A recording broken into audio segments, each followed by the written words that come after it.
Well, here we are again, XFM on a Saturday. Just gone 1 o'clock, Steve, if I'm very much mistaken. But we're not here as such. We're away again, gallivanting around. We've got to do the special sort of best of again. Okay. Which we did a few weeks ago. So this is the best of the last 3 weeks. Which I think is, I think it's the best 3 weeks we've ever had. But I'd like it condensed into 2 hours. Yeah. Yeah, some great music as well in there. Yeah, there'll be some great music interspersed with fine chat that you've already heard. Yeah. Except this bit. This bit's new. We've actually, out of the kindness of our heart, we've come in last week. Yeah, yeah. And we've done a few clips just because we felt a bit guilty about shooting off. Yeah. Even now, having heard this link, I'm beginning to wonder if it was worth our time. Yeah. Well, should we play a classic link? Let's play, what, from the last 3 weeks? After this is Feeder. All right, so here's the first bit. Ash, and Sometimes, lovely song. Got to apologise to our producer there because he was worried about. There was nothing wrong with it. It's just like saying you like watching birds in the garden. It's just that I think you're better than that. I know, it's cheap, isn't it, to say like I like tits. Yeah, I like cocks. So are we a bit more literary now? One of my favourite things is Fanny by Gaslight. Really? That's interesting. That's interesting. I'm a big fan of Moby Dick. The book, Moby Dick. Yeah, not the medical condition. There's nothing in No, it's the big horrible thing that used to swallow semen. Yeah. Now, in the winter, Steve, go on. There's nothing I like more than to keep my hands warm in a muff. No, sure. You mean those kind of furry things that sort of classy-looking ladies? Yeah, posh ladies often put their hands in. You know when you have a nice, like, a party and they're leaving. Party, a winter party. And you might take the wrong hat or something. There's nothing I like more than to see two posh women with their hands in each other's muffs. Oh, that's always And they're going, oh, this must be yours. Yeah, that is always funny. Yeah. That's always funny. Yeah. But seriously, no, I'll stop this. You're right. I've got a degree. I just remembered that my favourite Beatles song is "Come Together." Yeah. Now we're going to stop this now, Carl, because it's childish. You're right. I've got a philosophy degree, for Christ's sake, and it's about time. Who's your favourite philosopher? Do you mind me asking? Well, I would tell you, except when I ever talk about it, I go into a Cockney accent. Really? So it can be like my favourite philosopher. I like a bit of Kant. Right. Is that Immanuel Kant, the philosopher? Yeah. That's strange. Yeah. That's strange. What's his name again? Kant. Oh, yeah. That can be weird. Can be strange. Look at Carl's face. At his face. Look at his face. Join in, Carl. Undo your trousers. We'll be like Stan Boardman when he told the Fokker joke. Yeah. We won't do local radio again for 10 years. Finally, White Van Man, what do you make of the fact that Sainsbury's are bringing in square tins?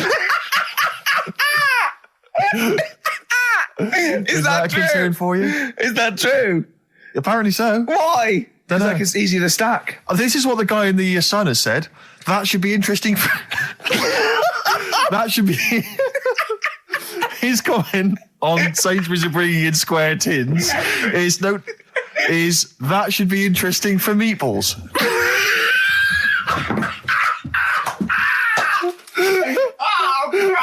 Ricky's just collapsed on the floor. Let's just play a song, Carl. I don't think even you can top that.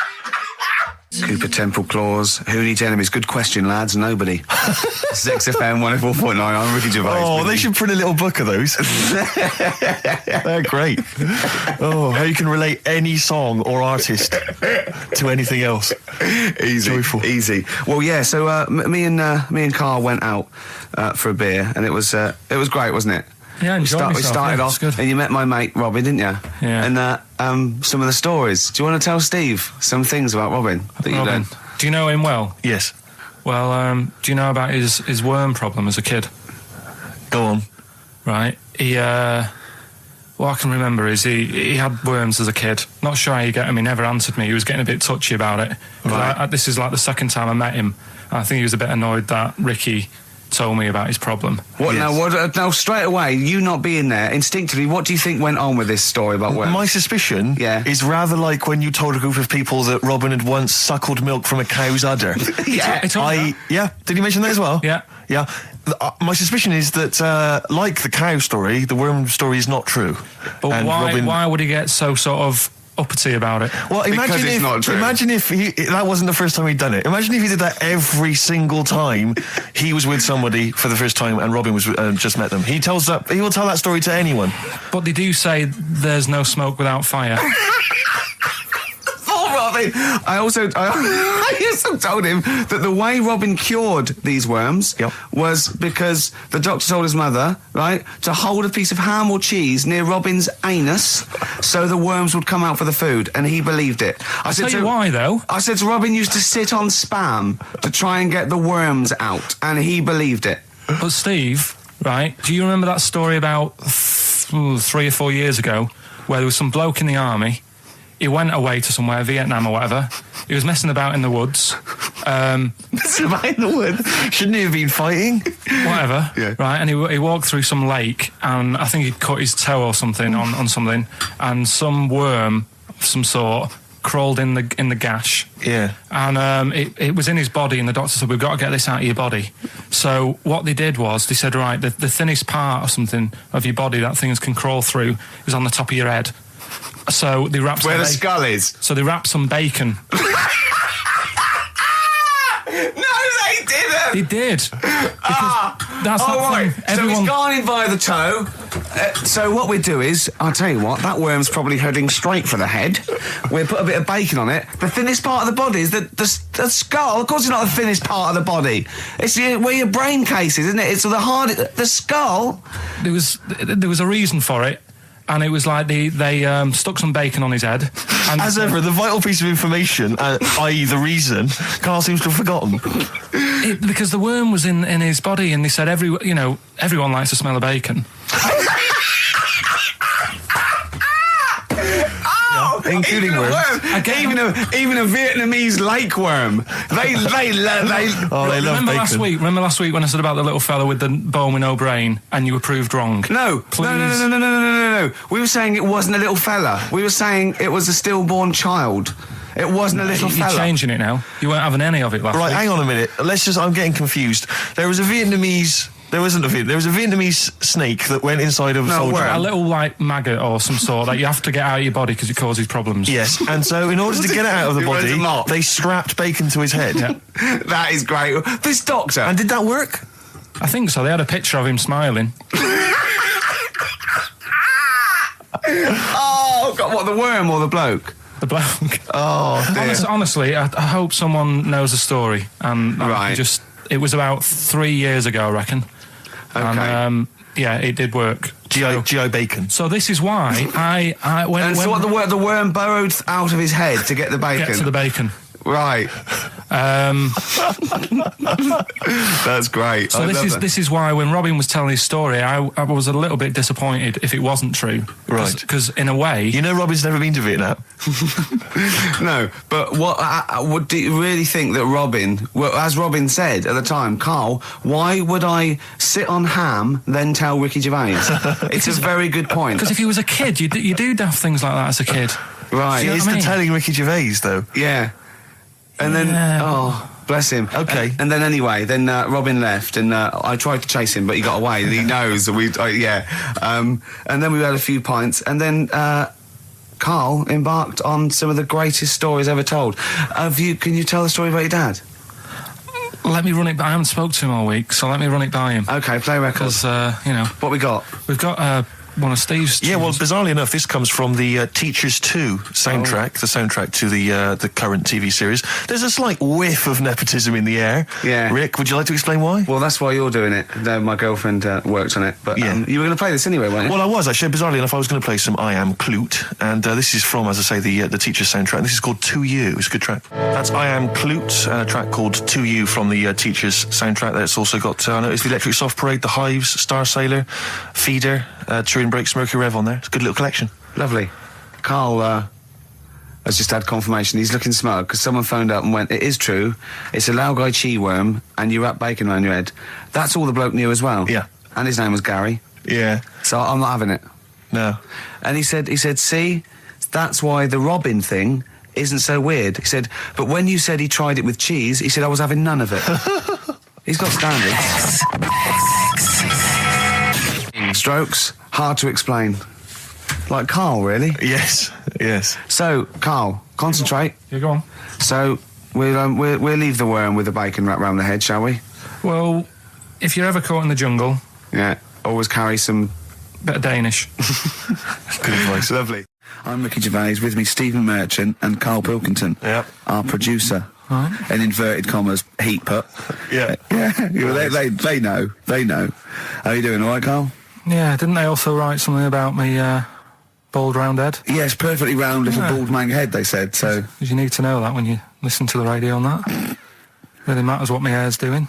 Your hair, have you given it a little polish? Because you look like a cue ball at the moment, and you've had a shave in it. I've never seen such a round head. It actually looks like a plate with ears. Yeah, well, for those that have never seen Karl, I actually, if you remember, I think he looks a little bit like Mr. Spoon from Button Moon. He does. If you've ever seen that show, and also he looks like, you know when they say they find with a little 4-foot human and it's actually 500,000 years old and they give it a name and it's the first, Australopithecus into. He looks like one of them as well. Perfectly round little. He is the missing link. He looks half human, half monkey. Because he's got a slight slouch as well. So it's like those pictures where you see it going from an ape to a man. He's one of those in the middle. Yeah, and of course his monkey hands, his hairy little wrist to those skinny little things that he can get oranges out of holes with, and it's unbelievable. Why are you so all shaved and polished and everything? Got a wedding.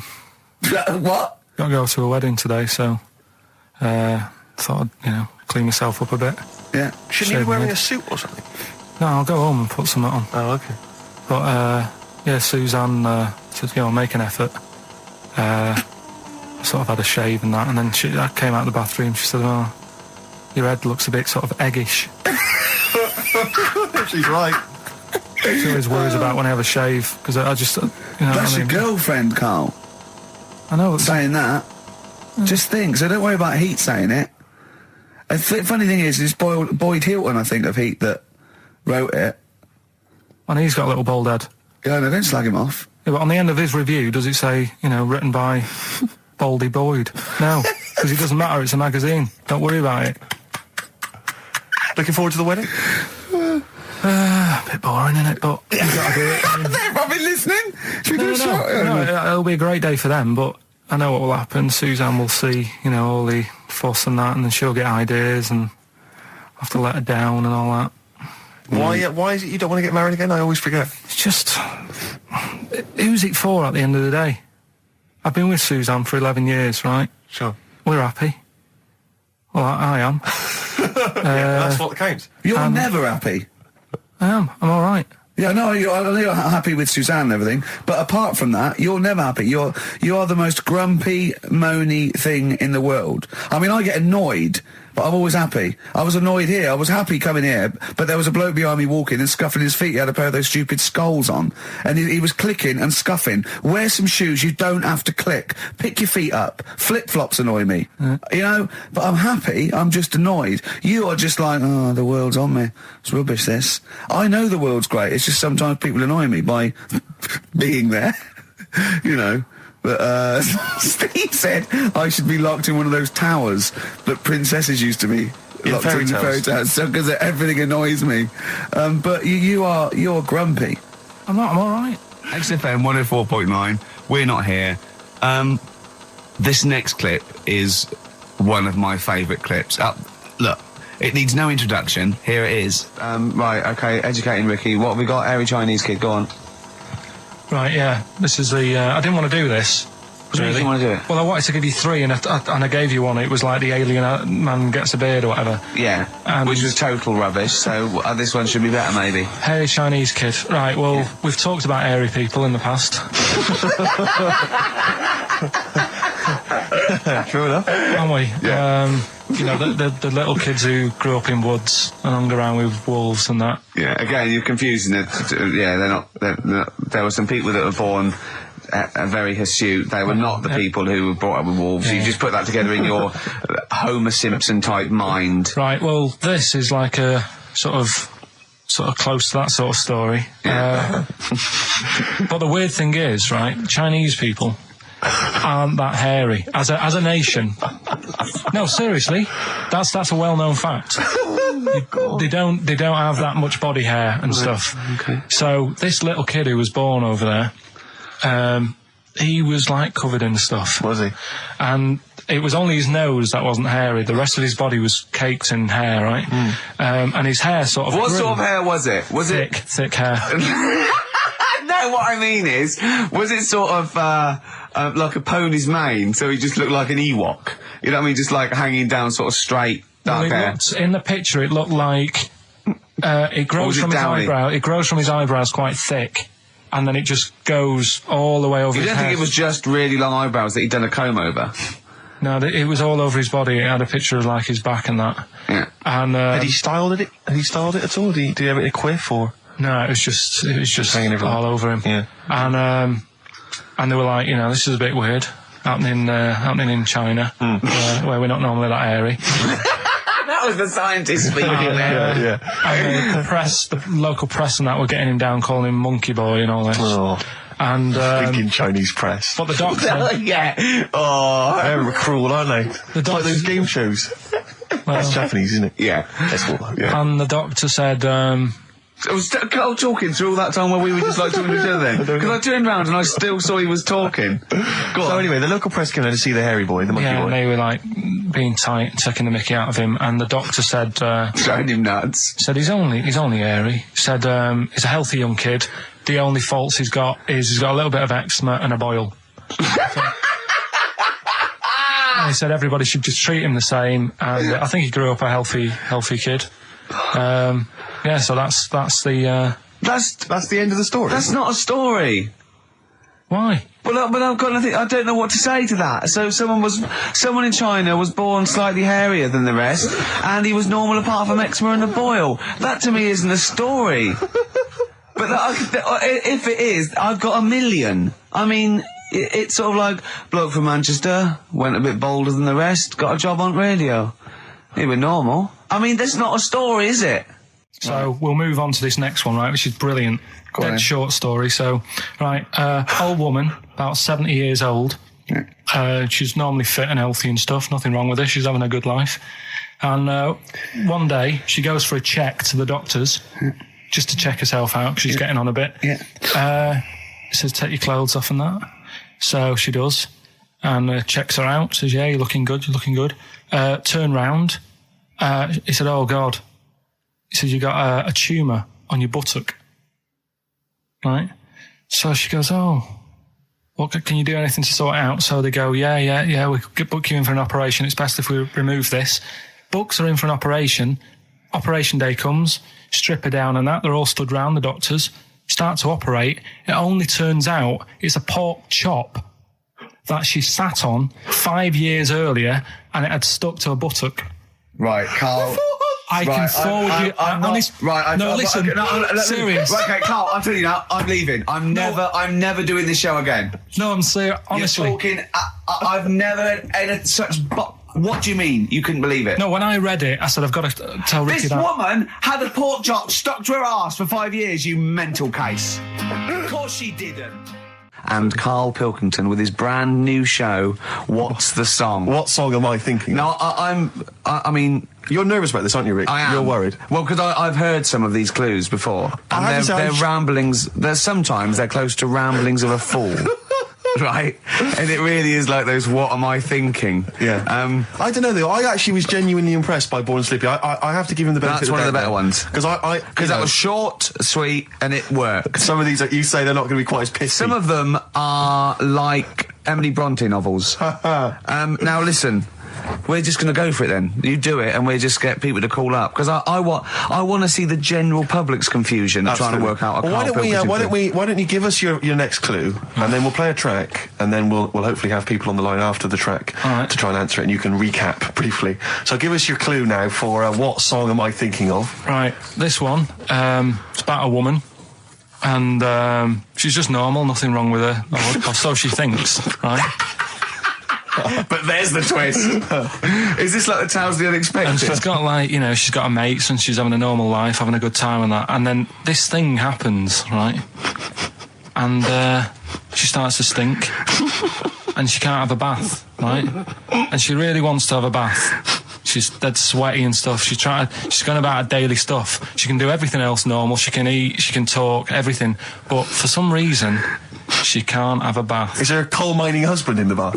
Yeah. Is this born stinky? She can't have a bath. So a woman can't have a bath. Yeah. Is that it? Or a shower. She can't. Okay, leave it there, Rick. Don't try and guess. It's not for us to guess. The general public can phone up and ask questions, so I just I'm go not sure for they it. can they? I think so.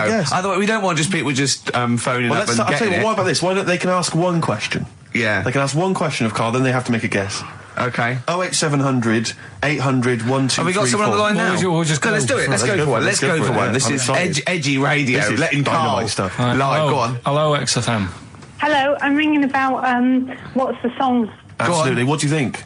Well, I'm going for Dirty Diana. Dirty Diana. See, that works. That's a great guess. It does. Yeah, but it doesn't work because why can't she have a bath?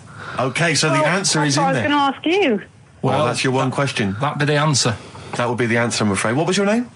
Shelley. Shelley, thanks very much. Shelley, I should tell you that, that you should never take this personally because no one can really get into the mind of Carl. So don't beat yourself up about this. I don't expect anyone to get these clues. No. So well done. That good is guess. a fine guess. Thank you. Thank you. Okay. Anyone else there? Let's hello, XFM. Who's that on the line? It's Chris. Hello, Chris. A question for Carl? Before you give us a guess? I haven't thought of a really good question or anything yet. You just want to go for the guess? No, what I thought was, I'm sure Simon Mayo used to do this when he did the breakfast show on Radio 1 years ago. No, he didn't. So you've just pinched this idea, Carl? If you're going to rip someone off, Carl, do not rip off Simon Mayo. I haven't ripped this off. I thought this was a new idea. I was going to do it with sound effects instead, but that's he used to do that, and he used to get his team to play other characters. In the You story. idiot. Well, no, hang on. Not you, Chris. I'm saying you idiot to Carl. Yeah, but nothing's new anyway, is it? So I'm not getting annoyed about it. Very true. What do you think the answer is? Is it Cornflake Girl by Tori Amos?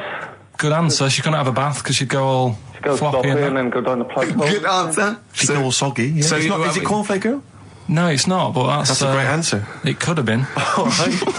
Okay. You're already seeing the error of this, aren't you? I think this is great radio. I'm I know. really hooked on this. I'm But genuinely excited This now. is really like that. Those so-called lateral thinkers. A man got into a field and dies. Why? Yeah. He ran out of air. No, Yeah. not the one I'm thinking He was of. shot. No. Yeah, That was a good answer, Well, but couldn't Simon Mayo sue you or something for doing it? Will you stop? Don't mention that. Yeah. Listen, I think if you're going to steal ideas from someone, it should be a brain box like Mayo. I mean, he's the man to The steal only from. example of one I can ever remember hearing in his show, because I was quite young then, was some people were pretending to tap someone's phone or something, and then they got caught, and the answer was just bugging by whistle because they were Genius. That was absolute genius. That's Yeah. absolute genius. See, Chris, we're gonna- Carl, don't know if that's the Carl's sort of ever standard been you've got to that come up bad. against. Yeah. Thanks very much, Chris. The phone lines are hot. hello, XFM. Hi, is it Candy Perfume Girl? Is it what? Candy Perfume Girl. Candy Perfume Girl? Yeah, Candy Perfume Girl. Is it? Well, who's that by? Madonna. No, it's That sounds like an obscure album track. No, Wow. it's one of her songs. just That think is it. about it. She stinks and everything. She's a normal life. I didn't say she was a sweet or anything. But for some reason she can't have a bath or Is a this shower. a big song? Just to give him a clue. Is It's a bigger song than Candy Sweet Girl. Thank you was a very much single. indeed for your guess. It clearly isn't Thank right. you. Cheers. Sorry. Okay, one more, then we go to a record. Come on. Okay. Go on. Hello, XFM.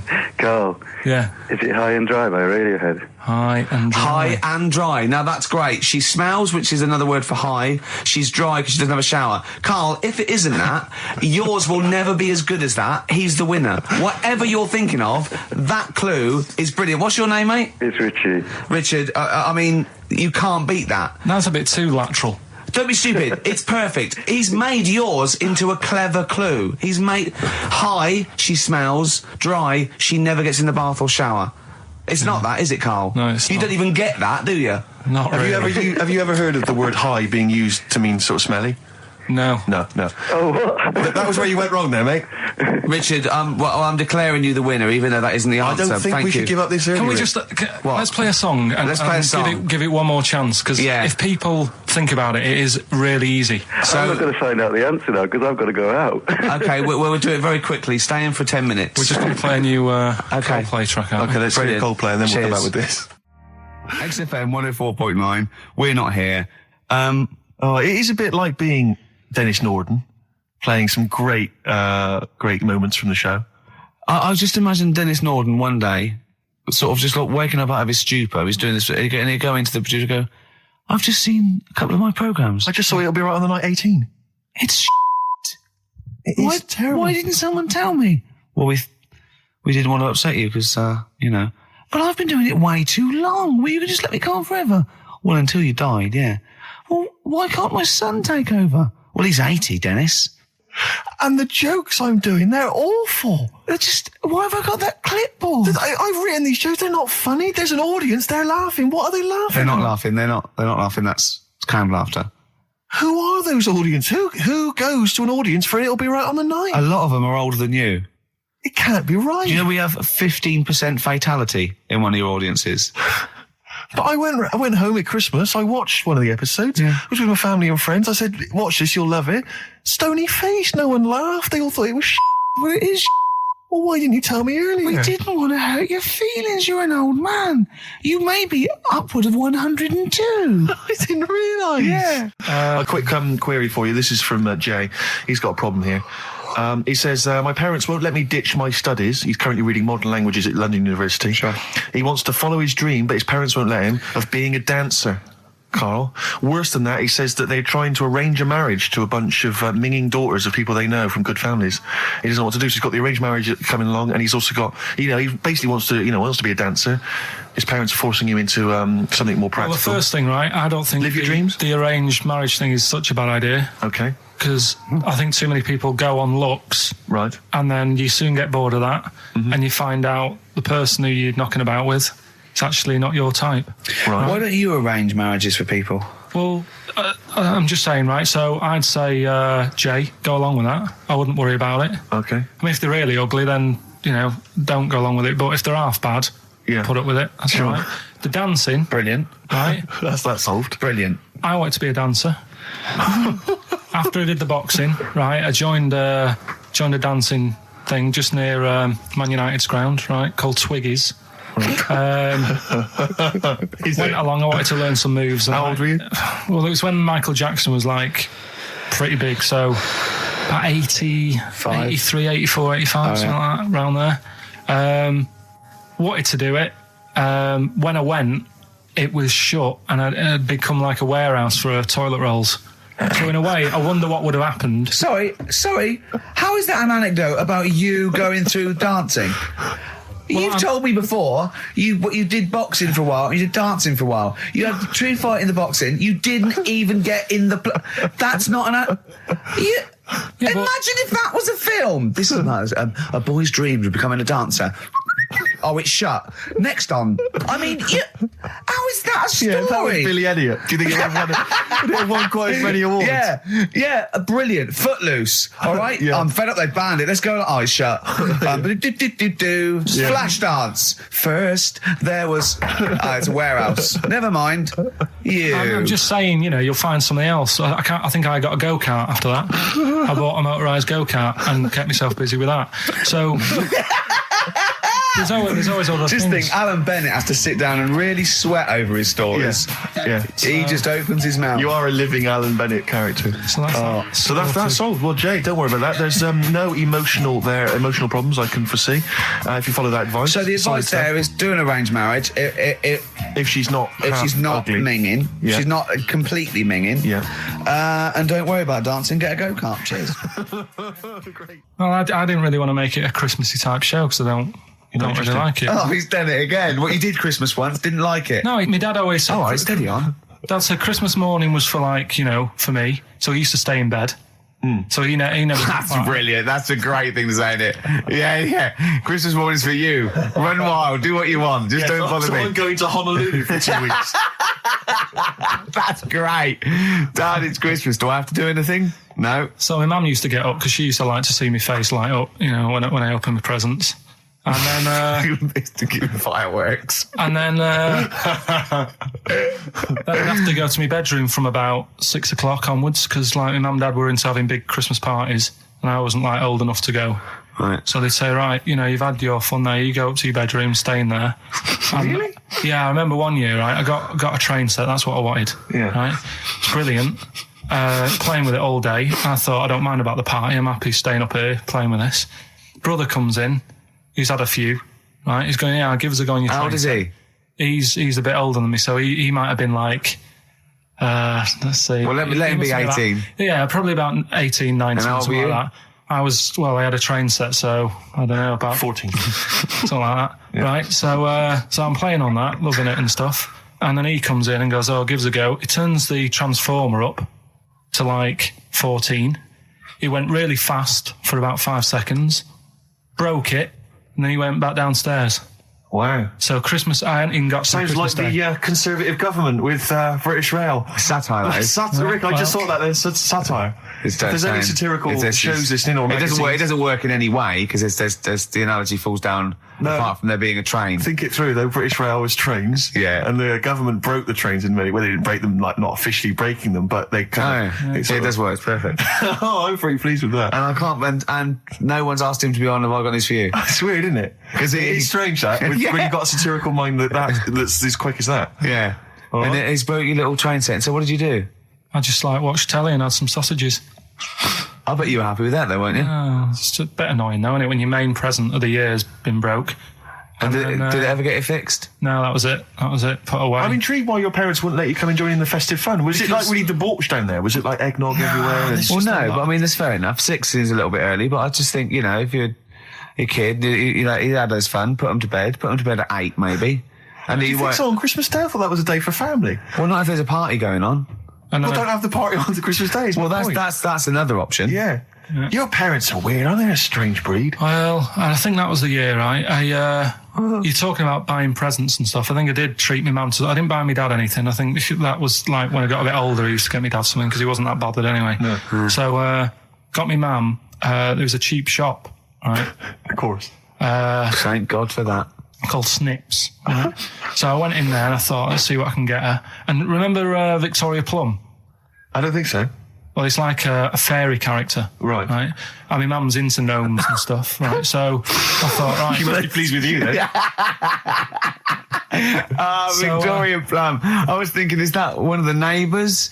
Is it like a brandy Do you liqueur? remember Victoria Plum? Victoria Plum. Victoria Plum, yeah, it's like a little fictional sort of character, right? Okay. So I saw it. I thought, yeah, she'll love that, right? So I did my paper round, saved up for 2 weeks, right? Aww. Got that sorted. Went to Snips, bought the Victoria Plum.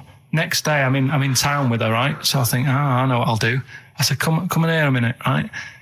So we go in and we're looking around, and I tested her, right? I went, look at that there. That's all right, isn't it? And she goes, oh, it's bloody awful. Oh, Carl. Oh, Carl. Oh, God. So then Christmas Day comes. I said, don't bother opening it. She said, no, why? I said, Oh, no. Why did you still give it to her? So, well, it was too late. I'd already bought it. Oh, Carl. So she opened it, and I was like, and she said, oh, that's nice. I said, why are you saying that? I said, the other day, she said, it's bloody awful. She said, oh, no, I thought you were pointing at something else. Oh, no. So that's why I don't get anyone anything anymore. Oh, God. Play a record. Oh, God.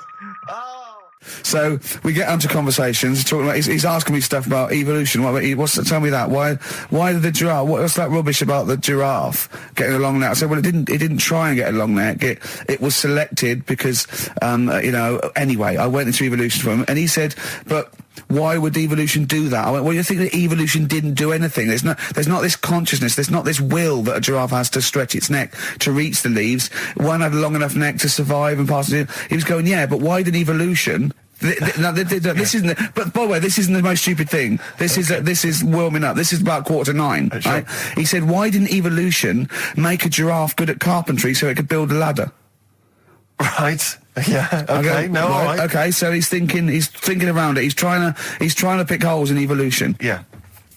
We get on to, I said, well, things are, I said, we can see the speed of evolution in lower life forms like bacteria, viruses, they evolved. That's why soon we won't have an antibiotic that can kill some certain bacterial strains. And he said, and this is about 11:30, and I said, I'm going to bed, right? He said, in the future, they reckon that you'll be able to wake up and eat a yogurt you can have a chat with. I don't know what that means. Let's put a song on, right? No, and we'll come back to it. So you're going to explain that? Yeah. You've got an explanation? The Verve and Sonic. on XFM 104.9. I'm Ricky Gervais, with me Steve Merchant and Karl Pilkington. So let's just get this right. What did Karl say? He's just specifically giving those words again. He said, they reckon, and I said, I'm going to bed. He went, no, really? I said, no, I'm going to bed, Karl. There's no point now, because, it's just like you're talking gobbledygook. You know what I mean? I might as well talk to a pot plant. Yeah. He said, in the future, they reckon, I don't know who they are. Sure. I don't know, people who post things on the internet that he reads. I think the Telegraph. Anyway, complete the sentence. They reckon that in the future you'll be able to wake up. I love it. There's always a little scenario, an embellishment, like this little. Oh, hello, darling. It's your yogurt. Hello. You'll be able to wake up and eat a yogurt you can have a chat with. All right. Well, thanks for that, Rick. I'm looking at you. I'm going to throw that over to Karl now. Right. It's when I was away on holiday, right? I don't normally buy the Telegraph because it's too big and that, innit? So, but they were giving it away for free on the plane, so I thought, ding dong, might as well have it. Mm-hmm. And I saw a couple of things in it. I thought that would be interesting. I saw this thing about the future, and it was talking about evolution and what have you, which I always find weird, because I always think that maybe we've sort of done it wrong anyway.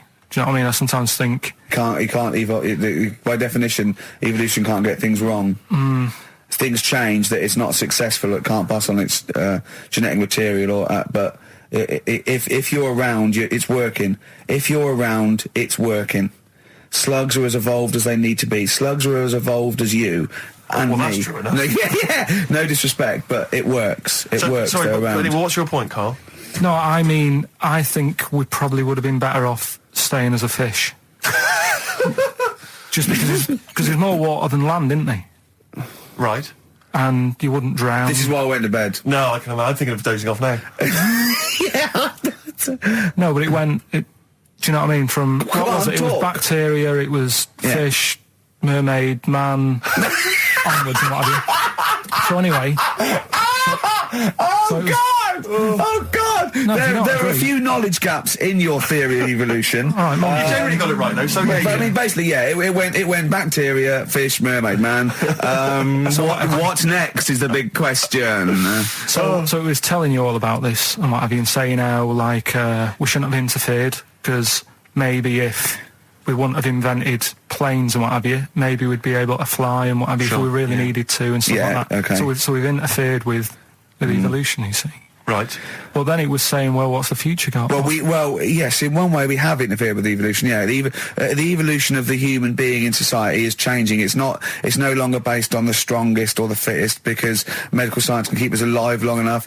People can pass on their genetic material where without this civilization they wouldn't have been able to. So yeah, there are different parameters, there are different pressures, there are different things that say whether we're going to pass on our genetic material or not. Okay, so in that sense you're right. And that, Rick, as far as I'm aware, has led to a yogurt that you can eat and have a conversation with. So this is what it was saying. It was just saying, we're living in mad times and that. There's a lot of weird stuff going on.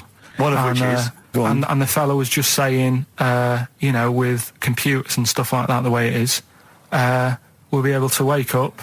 Go on. Have a chat with your yogurt and have something to eat. What do you mean, have a chat with your yogurt? Because of the amount of... you have them yogurts already, those friendly yogurts. Those bacteria-friendly ones, so this is just a really friendly one. Yeah, they don't... Oh, God! I'm my best! Do you know what, sometimes, Karl, I think that we're having a chat with a yogurt. Do you know there can't be any difference. Yeah, but then I'm always reminded that would be more entertaining. That would be more informative. That was Jane's Addiction. This is the Best Of Show on XFM 104.9. I'm Ricky Gervais, with me Stephen Merchant. Yes. This was a clip show. We recorded this a couple of weeks ago. I hope you had a Merry Christmas. It's not over yet, because tonight at 9:50 is the second part of The Office Christmas specials. It's brilliant. Watch it, and we'll be back next week live. I'm Ricky Gervais, with me Stephen Merchant. Bye. Have a great new year. Class. Rock the Casbah. I love the fact you had at least 3 minutes to get that right. I know. Prepare and get that right. I know, but my mouth was full of Maryland cookies. Yeah. Last week, this would blow your mind. He came in, do you know what he'd bought for himself? About 10 penguins. Who buys penguins still? I know. All wagon wheels. Oh, I've never liked wagon wheels. You've not been a fan? No, but I was sorry about that. It's The Clash and Rock the Casbah. Talking about records, have I told you that time my brother-in-law, he was moving out of his place, and I think moving in with my sister, and I was about like I don't know, 13, and so he was about 30, and I moved in, and he brought round all his records when he was storage to leave them at our house, right? And he had all these old sort of records, 50s and 60s records, no, I was right, and they put them upstairs, and I was looking through them, and it's just all like Elvis stuff and Beatles stuff, and there was a mate of mine who loved Elvis, okay, and he had loads of chemicals. Yeah, he had loads of chemicals, and I was into chemistry, and he said, "Let's swap me some chemicals for them." So I sort of nicked about 5 Elvis singles, and I got all these chemicals, and then the guilt just hit me. I just thought, well, he's going to notice that. And one night, I just came downstairs and I confessed to my mum.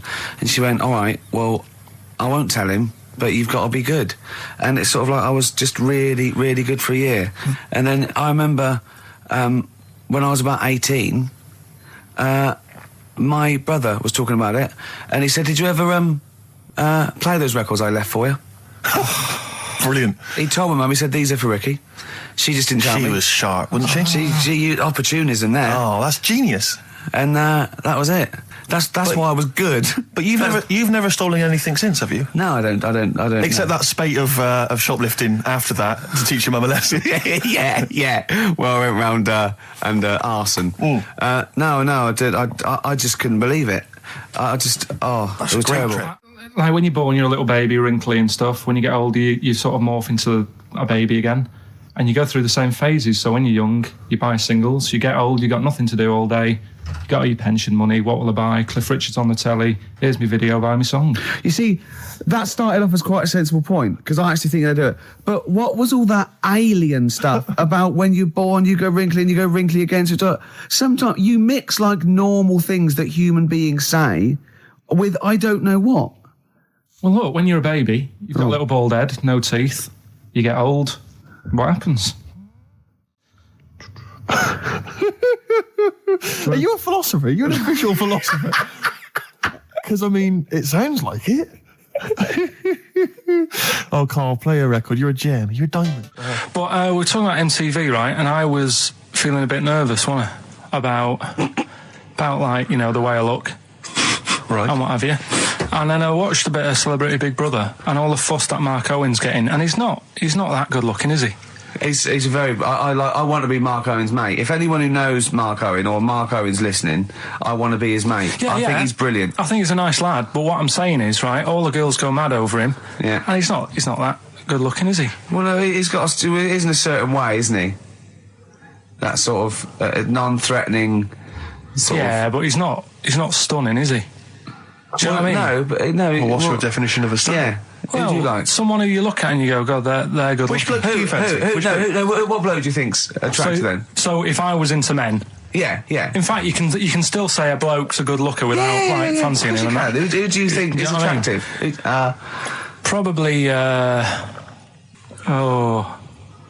I mean, it depends what you're looking for. No, just look. Just look. Different looks as well. Of course, yeah. Who do you say was attractive? Who do you say was like stunning in your definition? A good-looking lad. Yeah. Good-looking lad. Oh, look at him over there. He's.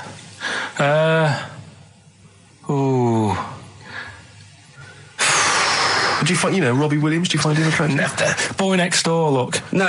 Who do you? Carl, hurry up, because it's we've only got 2 hours. Probably. I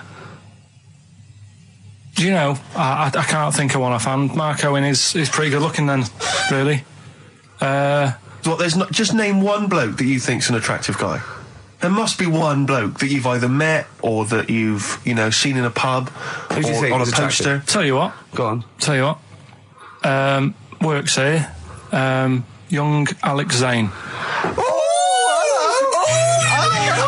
Well, we know Alex, maybe we can fix you up. Oh, I love you, Alex. You've got so much. I just like the way, the things that interest me, I remember. Things like snakes not having ears and stuff. Yes. I didn't have to read about that. No, you just learned that, yes. You saw it on the telly, didn't you? You saw it on that Ian Wright programme. Yeah. Yeah. And this is what Carl said to me. He said, it's actually, I called Carl up in the week, and Reese was with him. Reese used to be on XFM, and he took the phone, and he went, Carl's worried, I've seen that programme. He said, snakes don't have ears, right? He said, so you can creep up on them and pick them up. And he said, Carl's worried. He said, how do you ever put them down again? Because then they know that you're there. I woke up the other night quite late. Worried about that. And I said to my girlfriend, I said, how do you put a snake down? And she said, what are you talking about? I said, that Ian Wright thing, this guy managed to pick up a snake. And do you know that thing where they clamp its head on a jar to get the poison out? I do now. Right? They did that, but they didn't show you how they got rid of it. And I thought, it could really get nasty, because it's obviously annoyed that you've had its head pressed in the jar. Yeah. Right? They hate that. Now, Especially as it's in front of their mates. when you lift it off, Yeah. right, you've got hold of it. Yeah. If you go to chuck it down, it's going to turn on you. It's going to go wild, isn't it? So, I just wondered. Well, what you do is you never put it down, Carl. Yeah, that's why That's what that bloke has got about 11 or 12 just carrying him. Exactly. Yeah, you never put it down. You sling it. Who cares? You just throw it, don't you, really far.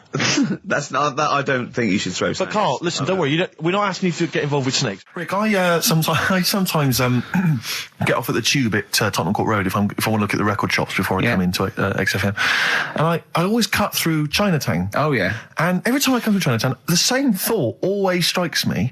I always feel like I want to just gather all the little locals, all the little Chinese fellas, just gather them round and just go, guys, in what way is this a town? It's not, is This is not, at best, what you've got here is a novelty street. Yeah, Gerrard Street is not a town, No, mate. it's not a town. You've had this here for like 100 years. It's not expanding. Yeah, yeah. You can't just call it Chinatown and claim it's a town. If I was them though and you did it, I go, what are you talking about? It is a town. It is a town. It's What, our in what town. way? It is a town. It's our town. We got all lots of stuff. Where's your church? Where's your mayor? We needed. We got a betting shop. Not enough. It is. See, all you've got here is restaurants. No, that does not a town make. no. Got a little supermarket with snacks. What does it sell? Snacks. Specifically, I would imagine crackers. Yeah, yeah. Do you want to buy a dragon? Do you want to buy an ornamental dragon? If I wanted to buy one, this is where I would. Do you want to buy a gold dragon? Is it made of gold?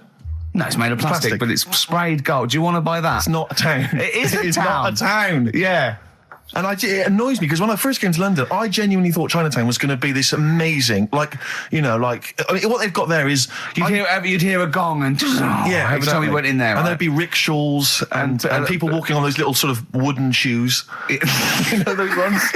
They're brilliant. They are just clomping around in them, but nothing. It's nothing. It's just. Yeah, exactly. Yeah. It just reminds me of, have you ever been to any of those sort of museums? You tend to have them up north where they've got you sort of sit in a little cart and it sort of rides you through kind of, I don't know, it might be Newcastle, the Victorian era. Yeah. Can I have half a pound of those sweets, please? Exactly. Of course you can. If there was some animatronic then, it would just be an exhibit. Yeah. Although their concession to being 100 years ago is that there's some scales in the shop and there's a horse outside. Yeah. That's it. That's it. Exactly. Yeah. The traditional sounds and smells of old England. And the voice of going, of course, there was no television. Exactly. Amazing. Yeah. Amazing. Brilliant. Yeah. Welcome to Chinatown.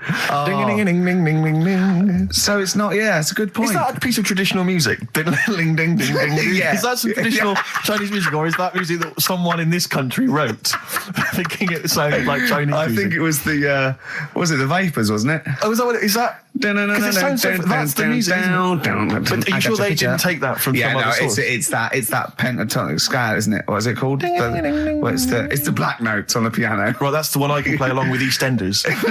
Yeah. Do you know what I don't get with it? Go on. Chinatown. Yeah, Chinatown, because I always walk through it on the way to work. A couple of things annoy me. First of all, I think it's bad business, just because if you've got a Chinese restaurant, put it somewhere where there isn't any others. It's a good point. Yeah, but it's also a community. They're not just a theme park for other people. I remember going out one night with Suzanne and some friends, and you got there and there's so much choice. It's that dilemma of, forget it. Well, not really. Specifically, do you Well, fancy Chinese? Well, no, but why don't you go to the one with the dead ducks hanging in the window? That's my favourite. That's the other thing as well. It's like, normally you put your good stuff in the window. If that's what's in the window. Yeah. Right? Yeah. And the other thing that annoys me, walking through it today, there's always lard on the floor. What, in the street? In the street. It is, honestly. I'm scared I'm going to slip over. It's because all the restaurants and that. But why is it? That's another point. Well, it's not oozing out of the restaurants. No, but why is it? I don't know what they do.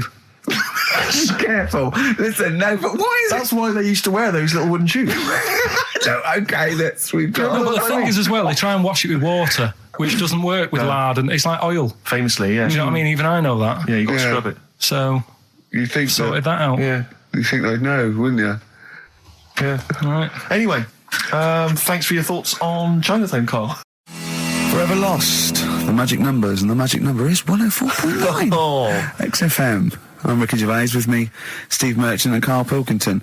Right, 2 more shows. 2 are off air for don't know how long. Is that 2 more including this one? Yeah, no. 2 more after Yeah, this one. yeah. No. No, it's this is one, and then there's another one. Right, 2 and more that's shows. the last one. There's Okay, 2 right. more shows, yeah. Including this one. We'll start in now. Starting now, it's 2 If more I'd have said shows. this at the end, it might have been ambiguous, That was but I've why said I it at was the beginning. There's 2 hours, that's a whole show, Right. so there's 2 more shows. 2 more shows including this one? Yes, well, Okay. obviously. So 1 more show after It's this only one. 1:05. After this show, 1 more. Yeah, one more, yeah. Next week there's 1 more show, that means 2 altogether. Oh, no, now it's only 1 more show. Good night. Okay. Now, it better be a good one, Carl. Have we got Rockbusters? Yeah. To win those prizes? Check. Have we got Monkey News? Check. Is it a real Monkey News, or is it something that's is. slightly made Always up that is. you... What? Always is. Check. Okay. Knob News? Here we've got a bit of knob news, yeah. I'm worried that Knob News, because it's only about penises, is a little bit sexist. Have we got any fanny facts? Can we sort that out for next week? I don't want to alienate our female audience. Welcome to Minge London. Good, I'm glad that's that. Well, brilliant. We've got a song with a story. Yeah, doing that. What is it? I don't want to sort of tell you what it is yet, because the Right. song isn't that great. Do you know what I mean? It's good. not a song Good. that's like an XFM song, but every time I hear it on, say, like Magic or whatever, Yeah. I have an argument. 105.4. Yeah, I have an argument with Suzanne that, you know, what I think it's about, and she says, don't be stupid, it's not about that, and I'll say, no, it is. And so we're going to decide who's right. Yeah. Well, I don't know what song you're talking about, and I don't know what the argument is, but Suzanne's right. Definitely. No doubt about it. We'll have a listen, but I'm hoping that once people sort of listen to it again with my thoughts, every time Well, they this hear it, song sums up what people should think of you. It's don't believe a word. All right? That's the sort of links I'm capable of. If that doesn't bag us as Sony, then nothing will. Thin Lizzy, don't believe a word on XFM 104.9. I'm going to miss this show. It's been good. You want to be the only one? No, well, you know, so we'll come back again. We've got a lot to do over the next few months, but maybe for Christmas or just after. But I still call Carl every day anyway. Oh, sure. I called him a couple of days ago. Of course you did. And I went, it was the weekend, I went, what are you doing? He went, oh, just in Regent's Park and that. I went, what are you doing? I said, just going for... He went, oh, Jesus. I went, what? He went, a caterpillar just fell out of the sky. I went, what? He went, a caterpillar just fell out of the sky. God, it's there, it's wriggling around. I went, sure a bird didn't just drop it. He looked up and went, oh yeah. It was a bird. Of course he did. Yeah. For a moment, he thought caterpillars were raining from the sky. I thought I was in chicken licking. Yeah. Unbelievable. Why did you think a caterpillar had fallen out of the I sky? don't know, it just startled me a bit. I love carving I style. like the idea of him straight on the phone to Trevor McDonald. Look, Trevor, there's caterpillars, insects falling out of the sky. They're falling out of the sky now. Put it on the news, quick. Are you sure there wasn't a bird? Oh, there was a bird. Yeah, sorry, Trev. Bye. But it was after, like, I hung up the phone and that from you, I sort of sat there for a bit watching it. I imagine him cross-legged, just in front of it. But do you know on the what? grass. Because of his shape, the shape of his head, and his sort of IQ, I bet the caterpillar was thinking, "Mama." Yeah. Do you know what I mean? Yeah. It's unbelievable. Go on. And it was sort of running about all over the place, right, Steve? So the caterpillars have loads of feet and that, don't they? Wow. Well, they have 6 legs. They're actually larvae of insects. They have 6 legs, but they have little sucker things to hold on to the back of cabbages and that. No, they've got more than that. They've It's got. I'll loads. tell you, they have got 6 true legs. Trust me.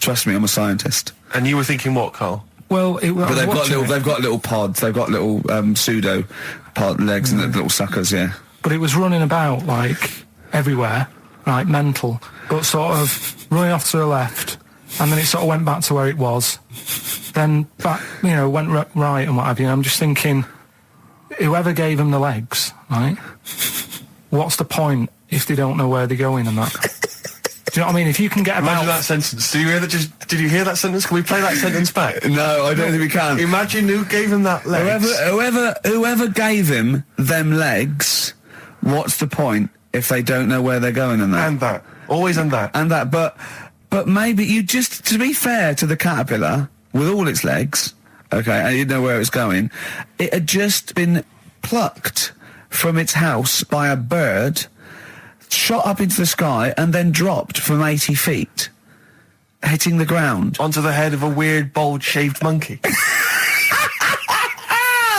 It was probably concussed. Yeah, it's one of them things again, though. But it still knew more about the world than you. How does that make you feel? I just think it's a waste of time having all them feet. It's the same thing as the... Feet! Now it's got feet now! It has a nightmare buying shoes, doesn't it, Carl? All the...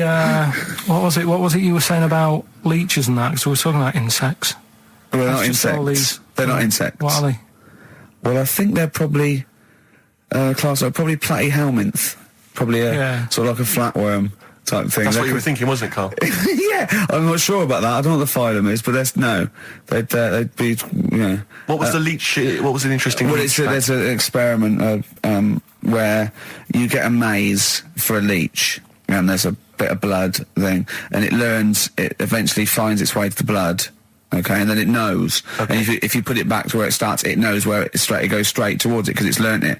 If you liquidize that leech and feed it to some leeches who have never done the maze, because of a thing called chemical memory, they find their way straight to the blood. That is extraordinary. It's extraordinary. Yeah. I mean, it's incredible. We should try that at Hampton Court one weekend. But maybe with some tourists. We'll just blend up some tourists. Or the people on them, I'll tell you who would do it, those people who go on Celebrity Love Island. Any of them. They will do anything to get out of it. They will be liquidized. People have enemas. They will do they wank off pigs. They will do anything to get on telly. What about that? Be liquidized and fed to another. Get one D-celebrity slapper, liquidize her and feed her to another slut. So we and see if she can find her way and see if she can find her way to Channel 5. Yeah. What a brilliant show, hosted by Jimmy Carr. Of course. That'd be amazing. The Kinks, Better Things on XFM 104.9. Steve Merchant, Ricky Gervais, Karl Pilkington. But do you know this... we're talking about the leech thing. Sure. Right. You're saying put them in a blender. I'm not saying that. Well, someone did. Yeah. Why were they doing that in the first place? Do you know what I mean? How did they find out that if you put leeches in a blender... I don't know. They probably kept notes. I don't know. No. But what made them... Were they just having a laugh? What made them go... was it a party? It was a couple of 40-year-olds. They were at a party. It was a couple of research scientists. They'd been given £1 million, and the boss was coming around to say, what are you doing? And they were just making a smoothie. And they went, quick! Mr. Yakamoto's come round, throw in some leeches! What are you doing? Just leeching. Just feeding these leeches to some other leeches. All right, well, that looks like science. I'm off. Well, that's what they do. Here's another £1 million for next year. Bye! Yeah. That's how they work, though, isn't it? A lot of these scientists... That's exactly how they work. I'm just saying they're getting away with murder. Go on. Well, just the way they do sort of spend loads of time. And he can't say anything in front of him because everything's got a point with him. You can't have a conversation with Carl because he always sort of puts in a curveball. You tell him something, and the question comes back that you never could have expected. When I told him that story about the monkey who'd run away because he had an argument with his father, he said, "What was it about?"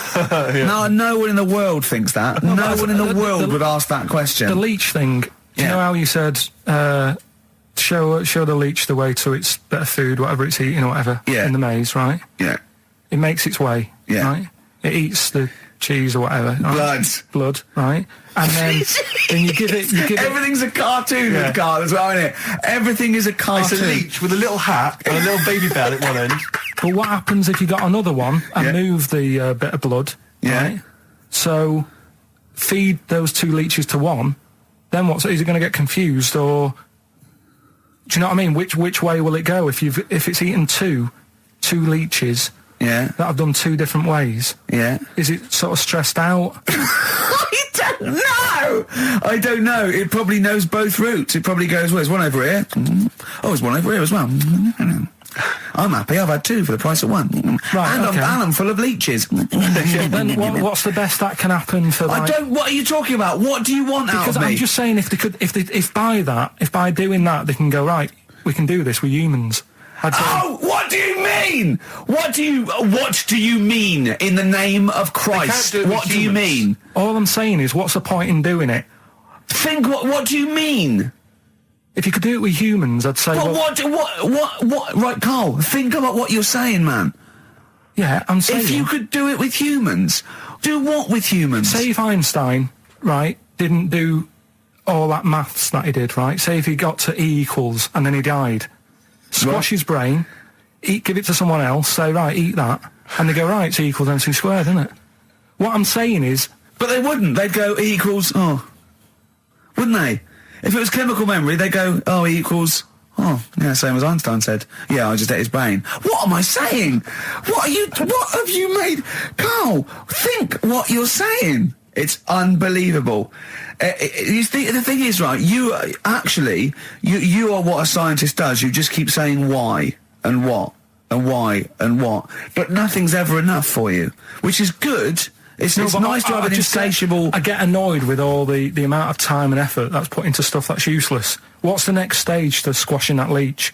If it's not going anywhere, forget it. Work on something else. It's the same way in some science magazine I was reading about... Is he anything smaller than a quantum electron or something? Yeah. It's like, if it's not getting in the way, don't worry about it.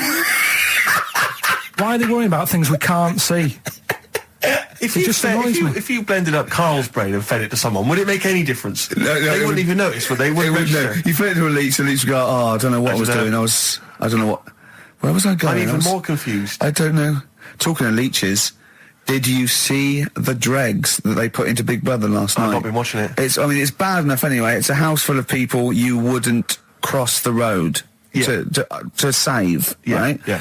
But there's three. They've put in three more to spice it up a little bit. They've put in a low esteem model. Sure. Right? They've put in Mr. Bean, who is the whitest man I've ever seen. Mm-hmm. I mean, it's like a new race. Yeah. He's nearly see-through. And this thing that looks like Matt Lucas in a bikini. Wow. Unbelievable. The fat things on her back, I thought she was coming towards me. Really? It was unbelievable. And the first thing she said, she went in, she looked in the mirror, adjusted herself and went, oh, me minge. Oh. That's the level. Do these people have relatives?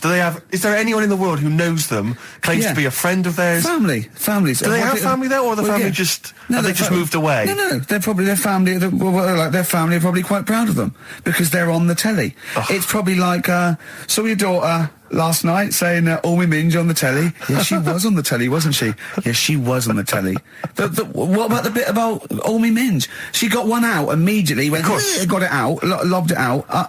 It's unbelievable. It looks like an experiment. I can't watch it anymore. It's just too much now. Because I can't relate to those people in the first series. I always remember it seemed like a genuine social experiment. Yeah, exactly. There was intrigue, there was drama. Yeah. It was genuinely great hypnotic television. Now it's like putting ants in a jar and shaking it. I don't know what's... But even now, I couldn't watch that once a night, every week. No, I know. It's just... It is unbelievable that what people are willing to do now and the title, because they've just put in people. It's unbelievable. It really is. You don't care about anyone. But I suppose what's good is that I think you watch it now because you want one of them to fall over and hurt themselves. Yeah, or just choke on a chicken bone. And no one else in the house knows the Heimlich manoeuvre. That's a good idea, isn't it? Yeah, feed him more chicken. Send him more roast chicken. So we got a wonderful celebration for you. Pushing the Senses by Feeder on XFM. Ricky Gervais, Steve Merchant, Karl Pilkington. All right. How you doing, Karl? Yeah, all right, yeah. Another holiday? Well, it wasn't holiday. Wasn't holiday. Well, it was. You had 5 days off work. Why isn't it holiday? You had 5 days not working for a living. You know how many days holiday gets a year now? 29. Oh. That's more than teachers, isn't it? It makes me sick. Well, I know the kind of hours you work, Rick. It's mad. I mean, if you're not in work by midday, you're furious. No, but I mean, I'm always... 29's normal for the normal working person. Yeah, but, you know... And anyway, it wasn't a proper holiday. I went to see my mum and dad. It's nice to see them and everything, but it's not holiday, is it? Why? It's not going away. It's not getting on a plane, is it? Going away. Oh, is that definitely a holiday? What happened before 1950? I don't know. People used to go... Yeah, exactly. People used to go to Blackpool or Brighton. That was holiday. Yeah, but I didn't Where did you go? Went to Wales. There you go. Lovely holiday. Lovely holiday. Have a holiday in Wales. That's what they say, innit? Come to Wales and have a holiday. That's what they say, innit? So come to Wales and meet your parents. Come to Wales and have a lovely holiday. Right. Well, anyway, it was good and that. It's always good to see him. Right? Yeah. But Week off work. do you know like my mum likes gnomes and stuff, Yeah. right? Of course she said, does. She's lived with one for 30 years. She said, get your dad to take us to this park where they've got 6-foot gnomes and stuff, right? Have a walk about. Sounds like a nightmare. Yeah. Sounds like a living nightmare. Keep an eye on Carl. So anyway, He stood still for 2 minutes. Someone bought him. No, you can't buy them and that. It's like a little exhibition thing, Yeah. right? And it's part of a hall, right? This big hall that you have to pay to get in, but we didn't want to see the hall, I just wanted to see the gnomes. Of course you did, yeah. So anyway, my dad says, yeah, well, we can get in there for free. Of course he did. Clever. Right? So we parked up on this little country lane, right? No one about. We walked How much down, was it to go in? Like £2? about £3 each. Yeah. But he said, well, yeah, but if you don't have to pay, do you know what I mean? You enjoy it even more, don't you, when you're walking about and you're thinking, I've got this £3 in my pocket, no one's having it. Yeah. Right? No, looking over shoulder for a bloke with a peak hat saying, can I see your ticket, please? I wouldn't enjoy it more, no. Go on. Yeah, but you don't worry about it, do you? You got a bit of money now then, Rick. You've changed. So anyway, so we had to walk across about 4 fields. For £3? Right, and what happened was we're walking through all these fields and what have you, big grass and muddy bits and all that, 'cause it'd been raining, and climbing over fences and stuff. And we're in this field, right, and I look to my right and there's about 30 cows all staring at us, right? And Suzanne started to panic a bit. She said, we shouldn't be here. Dad says, of course we can, we're allowed to go wherever we want, all this land, it's ramblers' rights and all that stuff. Yeah. And take a cow if you want. So, unattended. So Serves him right for leaving him in the field unattended. I'm having one. Yeah. And keep us fed for a week. across. Anyway, these cows start surrounding us. Surrounding us. Oh, brilliant. Oh, no. Face off. And Suzanne's panicking, going, this isn't right. We're not going to make it to the fence in time. They're moving faster than us, and he started sort of running a bit. Wow. And It's like my dad some was kind of bovine West Side Story. Don't A gang of cows coming at you. don't worry about it and stuff. But my dad had to sort of stand there and like wave a stick at him. Of course. And we got away, but Suzanne was like having a bit of a sweat You on, got away. saying, we could have got killed. Sure. And my dad saying, no, it never happens. And I just wondered if it does, if there's a risk of... Yeah, it is rare, but there's been a couple of cases of being trampled by cows. They're not aggressive. They sort of run through you. Well, they're aggressive if they've got a calf. They do have kids. What? They had kids with them. Kids, yeah. That's goats you're thinking of. Yeah. Maybe they were trying to sneak into the gnome thing, and they were worried that, like, if too many people did it, they thought some cows, we can just sneak in They where were cows, trying, yeah. no one's expecting cows. And the cows but were some going, humans. walk upright like you're a human. Don't walk upright. They thought you'd blow their cover. Yeah. Yeah, people have been killed by cows before. Yeah, that was like the highlight. And then... So when you arrived there, you were presumably covered in mud, looking like something that had just come from Glastonbury, staggering around this exhibition. It wasn't that bad. It was just like a woods, and it had like a funny sort of funeral, like a graveyard thing. Right. With bodies sort of hanging out the ground and that. And we had What? these 6-foot gnomes. Right. And then we just set off again, walked back. But we You didn't sure have to this go to wasn't the a field. dream? No, it was good. But then I got back, right, Steve, and called up Ricky. I said, right, are you about? Have a chat and that. So he said, I'll just come round. It's a nice day. Have a drink and what have you.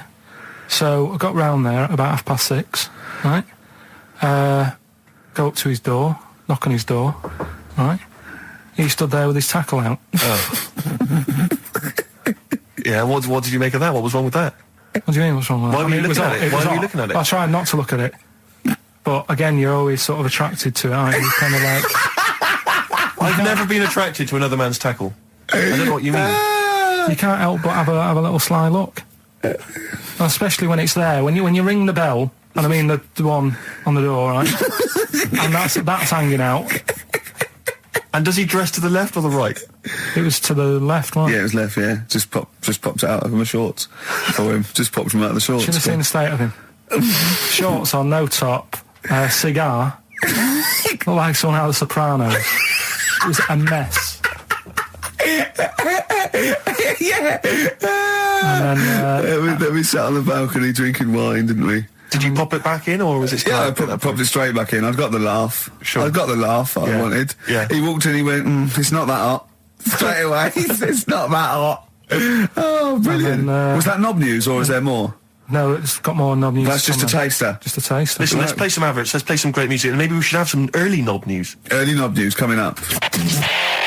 XFM. Landed by Ben Folds on XFM. I'm Ricky Gervais, Steve Merchant, Karl Pilkington. We've had a couple of emails, Rick, saying that there have been reports of people actually being killed by cows. Yeah. So it is actually quite a lucky escape for Karl and his family.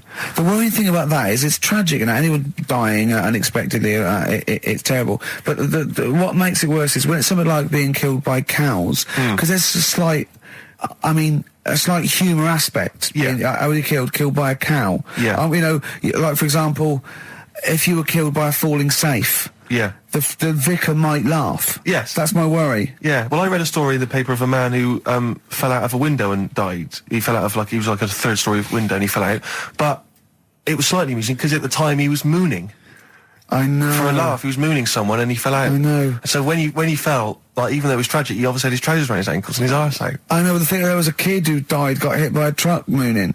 But you know, the worst thing about that is, it's not funny enough to be killed for. No. Mooning isn't funny enough. No, it's just not a good enough gag. Do you know what I mean? It's a witless sort of thing to do, and then to be killed for it. If you'd just done a 2-hour impromptu Eddie Izzard style, routine, and then you got tragically killed, that would sort of make sense.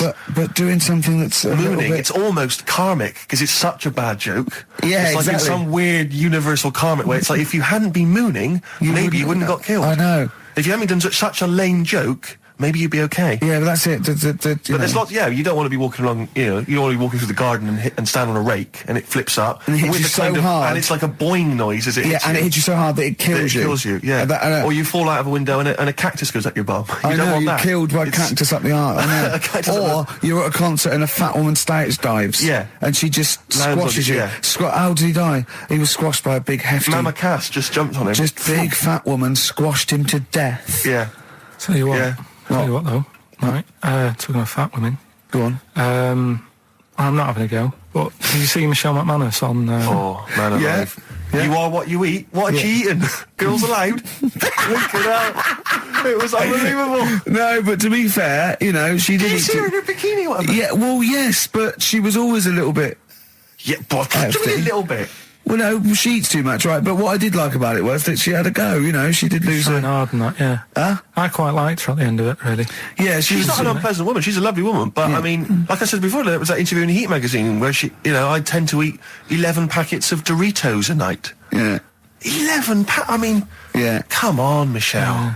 That's too much, isn't it? Unless you're trying to win some kind of competition, like trying to find some kind of, you know, a golden ticket in one of the packets. There's no excuse. What could you possibly be trying to win to eat those every day? But she's not... It wasn't her who annoys me. It's that doctor in it, that woman. She does me head in. Yeah. I can't be doing with her the way...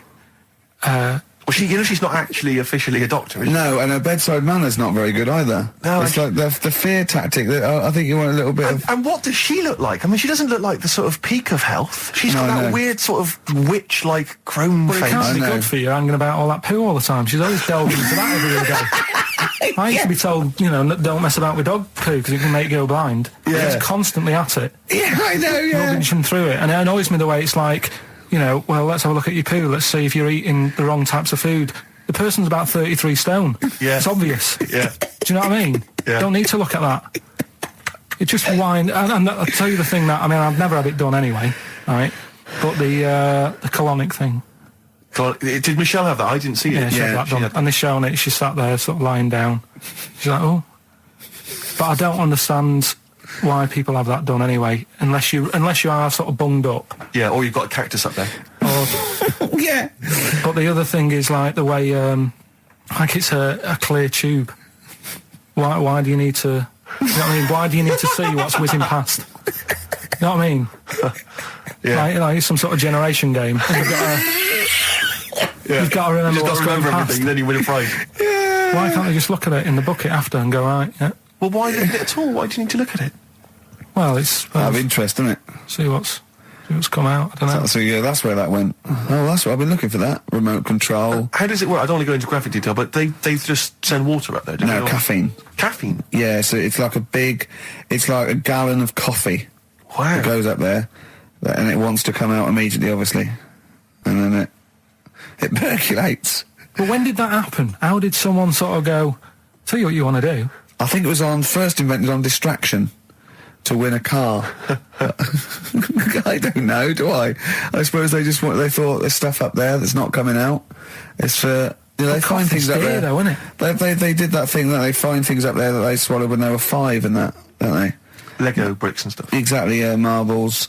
But I mean, meats and things can stay in there. For, it gets caught in a little recess in your 30-foot of tubing, and it doesn't come out. Talking of meats, I saw an advert on the way in today. Question to both of you: who eats pepperami? I don't know. Have you ever eaten a pepperami? It's disgusting. I've never seen anyone eating a pepperami, buying one. I've never heard anyone say, delicious pepperami earlier. I don't associate it with anyone. I've never seen anyone eat when one. you think, what is it? It's just sort of like curdled, salty. It's sort of like, do you want to try a big long blood bogey? Yeah. I won't. No, it lasts forever. Oh, that's scary then. Yeah. You just keep it. It's like keep it under your couch. It'll be just as nice in a year's time. It does look like something you'd find down the back of the oven when you were cleaning out. One of those Gordon Ramsay documentaries. Yeah. Yeah, exactly. But because I always associate it's pepperami's, and it's the those nutrition drinks, which are it looks like a dog food tin. I think it's just called something like nutrition or Nutri drink or something. Oh, yeah. And you always see some empty ones on a brick wall near a council estate. Oh, right. Which I think the only people who eat them are homeless people. Oh, really? I thought you were going to say it's bodybuilders. No, it's because you buy these. You can see them in regular newsagents. It's not a bodybuilding. I don't believe a homeless who's just got a quid because who runs in and buys an isotonic Nutri drink. No, it's not isotonic. No, it's. I think it's basically if you don't want to eat a meal because you're too high on smack, it'll give you as much as you can possibly need just to keep you alive until your next hit. And tell me, Steve, does the Special Brew do that? Or am I barking up the wrong tree with that? I don't know. Because they seem to be getting a lot of nutrition from Special Brew. The people who make Special Brew now, they've just resigned to the fact that it's only homeless people who are drinking it. It's like, well, we may as well just market it chiefly at them. What's the advertising? Takes the edge off when you can't find smack. Yeah. Are you trying to sleep on Tottenham Court Road? Oh, God! Tom Petty and the Heartbreakers on XFM, Free Falling, Ricky Gervais, Steve Merchant, Karl Pilkington. Coming up after the ads, Rick, you'll be loving it. Go on. It's Knob News. Excellent. XFM. New Order, World, XFM 104.9, Ricky Gervais, Steve Merchant, Karl Pilkington, and it's Knob News time. We're all very excited. Now, last week's Knob News was what, Karl? Do you remember it was a man who grew a knob on his arm? Sure. No, he didn't grow it there, did he? He put it there. Well, I know that, but, yeah. Just popped it on his arm. Yeah. A bit. Yeah. Just a recap of the week's news. Right now it's the headlines. Well, we talked about it before. Do you know the little mouse that had an ear on its back? Yeah, sure. Right. Well, you thought he had a bad time, right? Listen to this one. Mouse walking about with us, sort of wearing a monkey's testicle. They're just having a laugh. This is what I mean about a lot of scientists. What are they doing? When's that going to come in handy? I don't know what you mean. Well, they were seeing if, say if a fella loses one, right? Yeah. Hitler or whatever. And they go, well, don't worry about it. We can sort you out. I don't know what the monkey's going to do. I don't know if they keep passing them on or whatever. But the actual monkey testicle was put on the mouse. And it worked. It worked for the mouse. But isn't it... I mean, isn't a monkey's testicle quite large in relation to a mouse? Would it not look like the mouse was on a space hopper or something? Oh, yeah, it didn't look good. Well, they didn't put it where its testicles would be. No, they did. They put it... Well, how could it walk, then? The ear was on his back, so he could just get about. Well, I don't know. But well, you don't know, do you? You just guessed. Did they grow the monkey's testicles where the mouse testicles would... It looked stupid anywhere else, though, wouldn't it? Oh, whereas a mouse with monkey testicles, that's fine. Oh, you'd be showing off. You'd be all right. I'd prefer that than the ear. When that mouse gets put back in with the other mice, do the other mice go, George, you look different. Have you had anything done? But the weird thing is, as well, apparently it still works as a monkey. What? So, like, what are you talking about? Like the sperm and that was it was still sort of monkey. Of course sperm. it was. What are you talking about? But that's weird. But what, Carl? What do you? It's only a thing to give it nutrients. That's all the thing they're testing. It's like grafting at that level. Right. What's your question? Because I'm right. What do you think? It would change eventually. It would have changed into a mouse testicle because it had been hanging around a mouse for so long. No, I thought the actual sperm of it though would be a mouse's. Why? Because it's hanging off a mouse. No, but your sperm is actually created in the testicles. So that's why it has to be outside your body. Otherwise, we put them in a nice little cage. But I'm guessing then that they've done this operation so that they can do it to humans. Yeah. Why would I want a monkey testicle if my kids are going to be monkeys? What use is it? No, think. That's no. That's going to happen anyway, Carl. Yeah, but think. Think of what you're saying. They've grown a monkey testicle on a mouse to see if it would still function as a monkey's testicle, okay? So they can do that to humans. So think, Carl. What they'd do is they'd grow a human testicle on a mouse and it could still be used as a human testicle. So what? To give you a testicle that you've lost. From a mouse? No, from another person who it was kept alive on a mouse. Because it's kept the nutrients alive, as opposed to keeping it deep freeze. Maybe bollocks go off after a week. I don't know. Maybe they get accidents. He had a little a card. Do you donate your testicles? Yeah, I'll tell you what. No one needs testicles yet. Let's keep them on a mouse. You have yours ripped off in some sort of bizarre skiing accident. You go, well, you're in a Battersea Dog Town. You pick the ones you want. They can grow them on anything. They can grow them on a Dachshund. Bulldogs are growing them usually, that's where you see a bulldog. Usually that's waiting for an operator. What don't you understand, Carl? Hang on a minute. I thought this was knob news, not testicle time. I don't understand what Yeah, this testicle time's not for another 10 minutes. Yeah. No, it's all sort of linked and that, though, isn't it? Well, sometimes it's linked to a mouse. But what do you think about, like, I don't know, testing stuff out like that? Is it worth it? Could you not just go straight from... But listen, Carl, I'm getting this information from you. No, if this was on Question Time and someone said there were, Dimbleby and Paxman or whatever said it, I'd think about it as a moral dilemma. You've just said you saw a mouse with a monkey testicle. What do you think of that? I don't think any of it. I don't think anything of it is the answer, Carl, because I can't trust the info. I cannot trust anything that comes out of your mouth. Well, it's true, but it's just all this... It's the same thing, innit? It's the leeches in a blender. It's the fella looking at an electron. Yeah. It's the mouse with an ear on its back. Yeah. I don't know what the point is. But you don't read on. Because I've seen you read something and you're going, look at that. Man survives on eating knee. And I go, what else? You go, I didn't read on. You look at the mouse with the ear on the back and you just think, that must be murder at a concert. You don't think. You don't think. No, I just think, is it worth sort of wasting You think he swallowed someone's ear? He gnawed it away and swallowed it and it's just in his system? Yeah. No, I just get a bit sad about the mice and that. I agree. I mean, that is sad, yeah. Of course, anything like that is awful. Well, saying that, I remember ages ago, they have a load of people on Oxford Street. Don't know if you've seen them, where they get you to sign stuff. Yeah. And the woman got annoyed with me, right, because she was saying about, drugs with animals, testing them out and stuff like that, which is bad. Yeah. And I was saying, yeah, it's really bad, and I was looking at the pictures and that. But I said, what would happen, if like the drugs, aspirin, and the monkey's got headache, is it such a bad thing? She got annoyed, didn't want to listen anymore. It's a good point, though, isn't it? At what point is it cruel to test stuff out and things? Yeah. Give it some Nurofen. It's happy. Yeah, well, I bet that mouse had headache. Because everything must have been loud. The other mice squeaking must have done its head in. Yeah. Oh, that would give him a Nurofen. Turn that radio down. Give him a Nurofen, please. Well, listen, are we going to get Rockbusters out of the way quickly? Go on then, quick then. Might as well do it. It's not going to take long, is it? Right then. So, 3 clues and that. Yeah.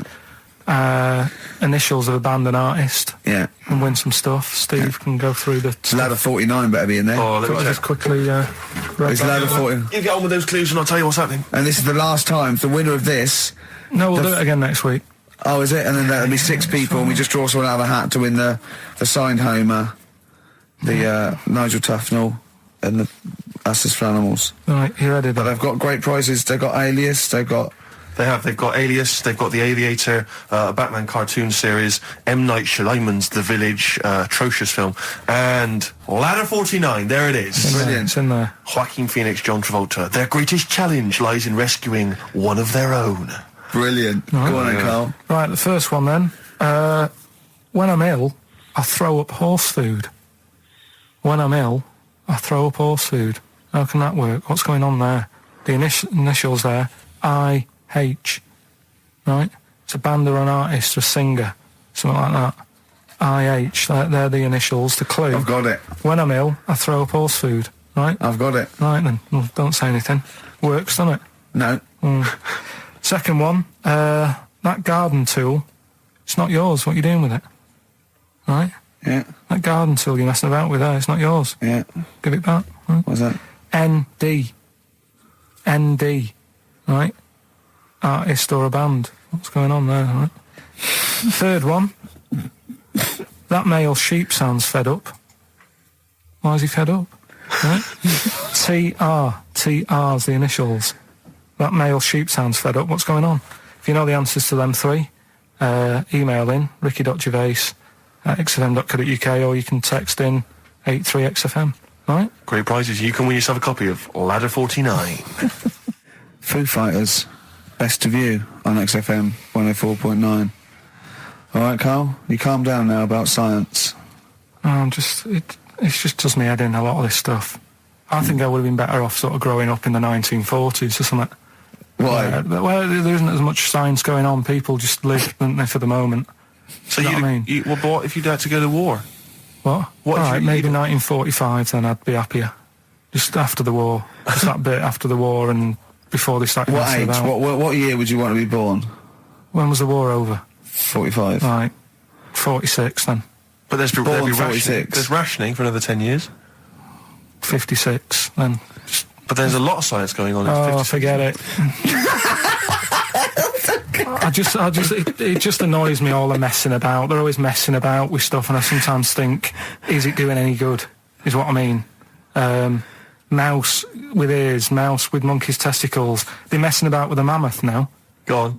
Well, they're just saying, well, they're managing to knock one together. Who And you asked? just think, some scientist somewhere. just messing about. Andy. No, but it's just, do we need, I mean, we've done it before about the do we need them thing. The amount of creatures and insects and that are knocking about. You've got that caterpillar that I mentioned walking about, it doesn't know where it's going. Get rid of them. The mammoth.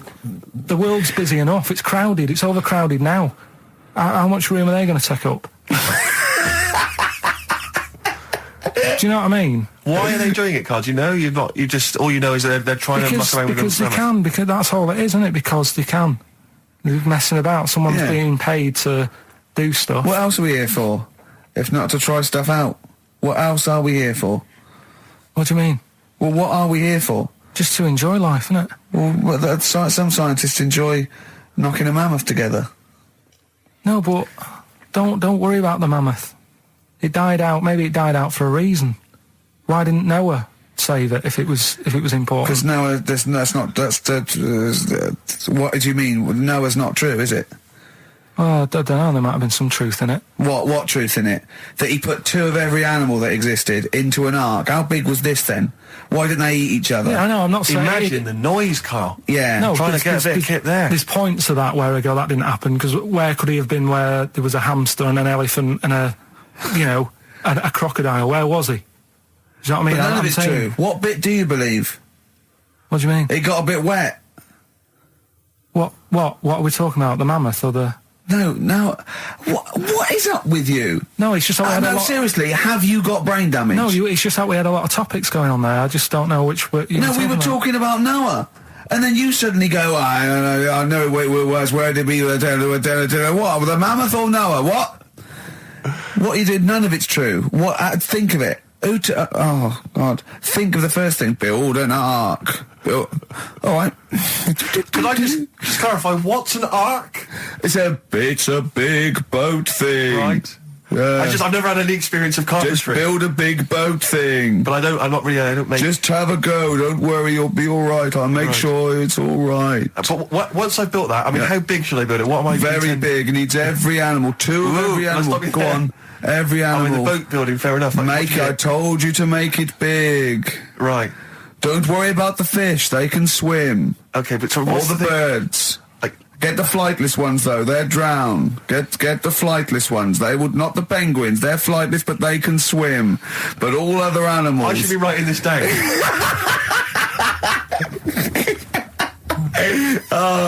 Why? I mean, wouldn't you have took that opportunity to go right? You know, forget the, whatever. Man, the jellyfish didn't need to get in it, did it? But these other animals where you can. We don't need to be here. No, because Karl is actually having a little argument with his own head. It's like, you remember that comic strip, The Numbskulls? Yeah. Where there's loads of people in there doing different stuff, that he can hear them. Yeah. And sometimes his own mind puts him off. Yeah. Like just then, he has an argument with himself and it puts him off. Right, what's your question? I'm just saying, don't mess about with a mammoth. Whoa, good. Okay. Well, what a platform, it's good. You know, we've got our radio show, we've got our own radio show. People are spending money to advertise it, people are actually bothering to listen, and the words of wisdom coming out of your mouth is don't mess around with a mammoth. Brilliant. Great.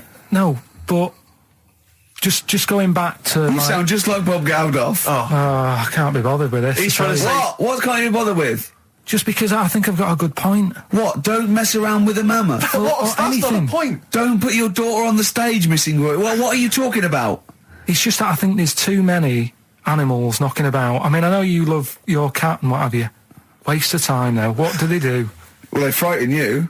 Well, yours is mental, though, isn't it? He's sitting there, and the cat right behind him, and he nearly shut himself. Well, your cat is crazy. It does go for it. It loves... It's got claws, big old claws. Of course they have. It's a cat. Yeah, but most cats don't come leaping at your ghoulies every time you sit down with a lovely warm hot cup of tea. Aren't they pointless, though, Steve? Well, I've always had a problem with pets generally. The idea of But pets. cats the most. I was saying to Ricky about, I don't know why, out of all the animals that Dick Whittington could have took with him on his journey. Again! Forget the cat. Forget it. What's he gonna do? Okay, you've got to walk to London because the streets are paved with gold. You can take any animal. What do you take? It wouldn't be a cat because it keep wandering off. You do double the distance. Try to get it back. Come here. They don't listen to you. I can't be dealing with them. I agree. You don't get enough affection back from a cat. A dog, it loves you. It can't get enough of you. But cats, they're very snooty. Well, they're cool, aren't they? Cats. They're cool, and independent. I like dogs as well. I like all animals. What would you take with you? What if I was Dick Whittington? Yeah. And where's he walking from? Like, I don't know. Wasn't it Bristol to London or something? I don't know.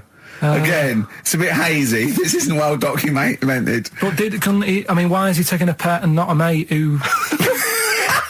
I'm not interested. Forget it. I try and learn, and you don't help. That's a track from the new Amy Mann album, The Forgotten Arm. It's called She Really Wants You. XFM 104.9, Ricky Gervais, Steve Rich and Karl Pilkington. Brilliant. Talking about technology sometimes being a waste of time. Yeah. You know, when you came round the other night, before you came round, I'm sitting there, just at the computer. It's a hot day, wasn't it? As you know, I was in my shorts. I was tucked in. I didn't get them out till you came round. Just my own business. Jane got some wax strips, and she went, "Oh, let me just do your back." I went, "No. Right? I haven't got a hairy back. I've got a couple of wispy hairs on my shoulders, probably about 20 either side. Nothing to worry about. It's not like I look one of those people that's like a gorilla on the beach." I assume your back looks a little bit like Karl's head. Exactly, yeah. And she went, "Oh, let me just do this." I went, "No." She put it on my back, and she ripped it off. I went, "Forget it." She went, "I've got to do the other side now." I said, "Forget it." And oh God, I let her do the other side. It's ridiculous. It's so painful, and I've hardly got any hairs on the back, right? So it made me think of something that I'd heard about. There's a thing that you can do, and I don't know why, for people with really hairy backs and people who are hairy all over, okay, called back, crack and sack. They do your back, and there's some people that do look like little monkeys. Yeah. Right? Yeah.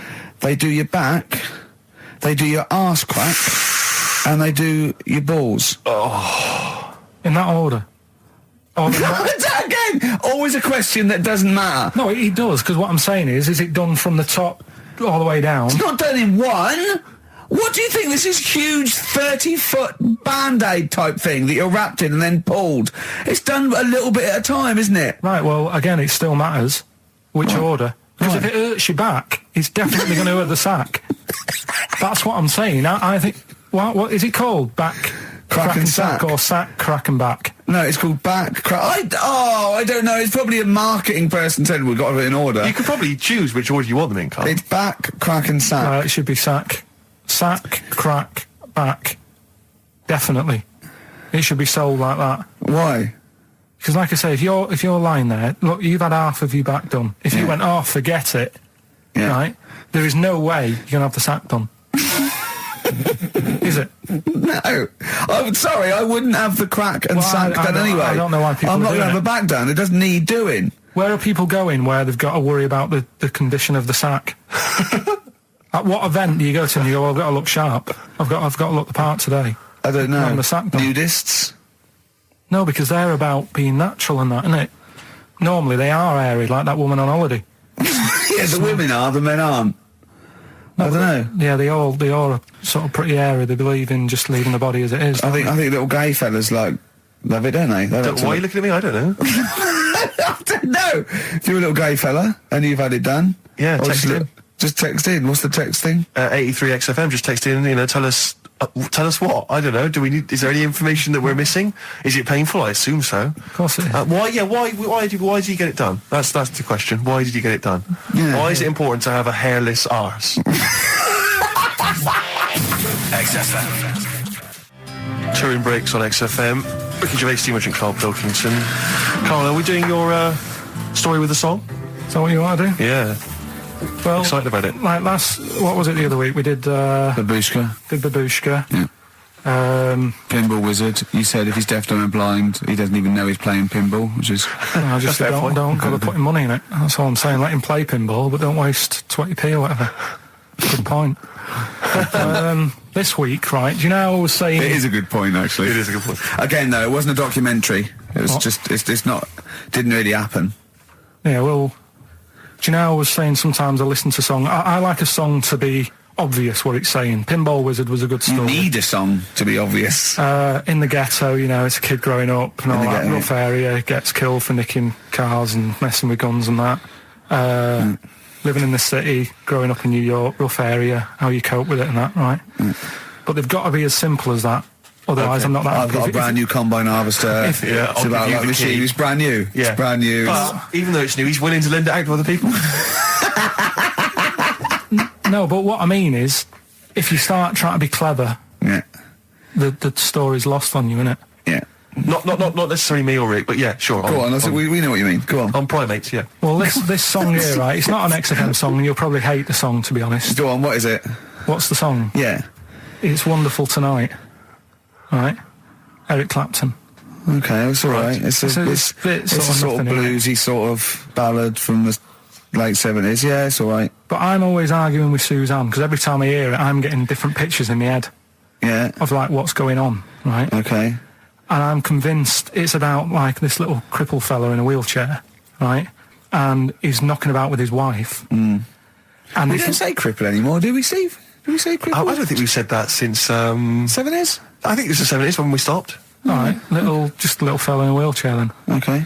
And the story, it's all sort of, how he's being pushed about by his... Again, that's not literally. By his wife, she's wheeling him about. What do you mean? She's wheeling him about. They go to a party.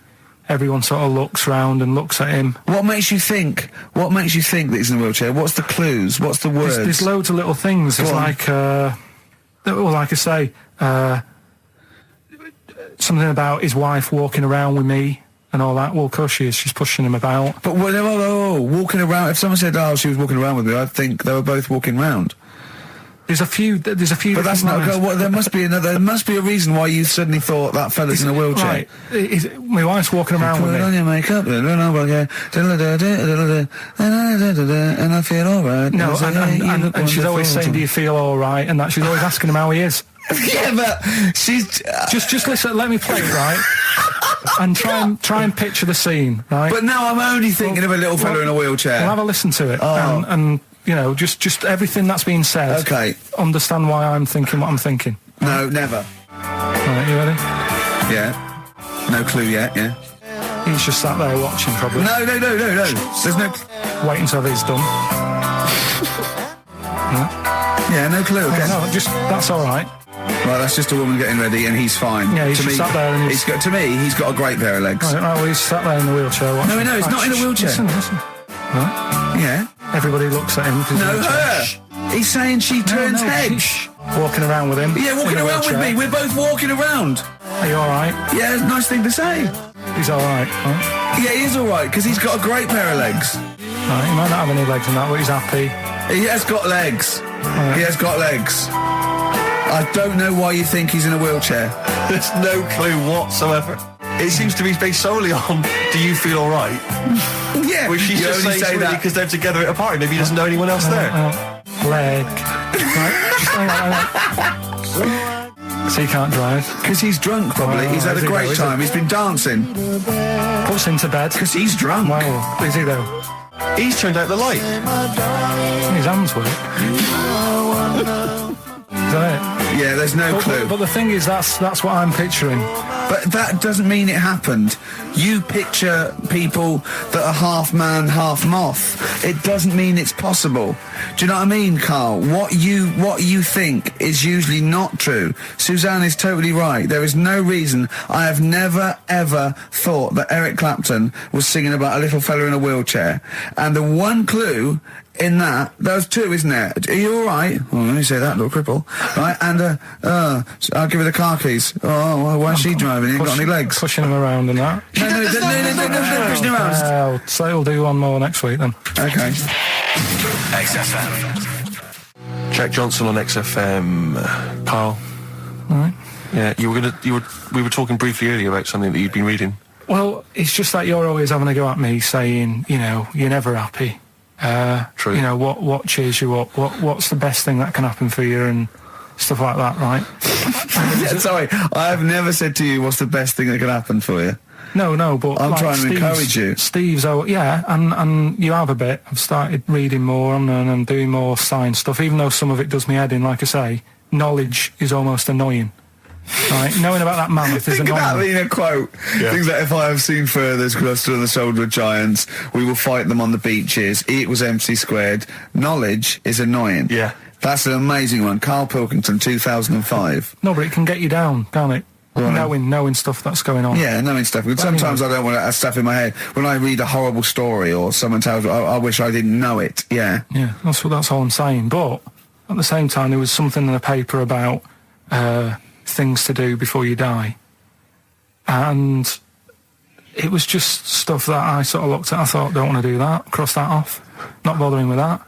At number one, you always know what's at number one. It's the same thing every time. Swim with dolphins. Yeah. Don't know why. Do you want to do that? What's going on down there that it's so good? What do we don't not know know about? I mean, yeah, it'd be fun. I'd love to sort of encounter most animals, to be honest. I mean, there's be a few animals on the top of the list. I'd rather hang out with a bunch of chimps. I wonder if I it's. love I wonder if it's you're down there with dolphins and you're swimming with them, and then they sort of they click away, click. And they tell you a So secret. you go into they lead you into a cave, right? But down there, it's like being at like Rolling Stones' house in the 1970s. It's They're like dessert. smoking. There's drink, there's women, Yeah, there's don't tell 'em. bars. There's like They're eating tuna. They're loving tuna. they love it, but they can speak. They go, oh, this clicking stuff. It's nonsense. We're having a wild time. Then they go berserk, go crazy. It's 24 hours of non-stop debauchery. I think it's spiritual, but isn't never it? mention it to anyone else. It's incredible because they're so intelligent and you know. Do you know about dolphins though? That how intelligent they are. Well, people keep saying that, but what have they done? Do you know what I mean? Why? What's someone done that they've gone? They spoke. You know, I've read a book by a dolphin or whatever. What have they done? That makes them so bright.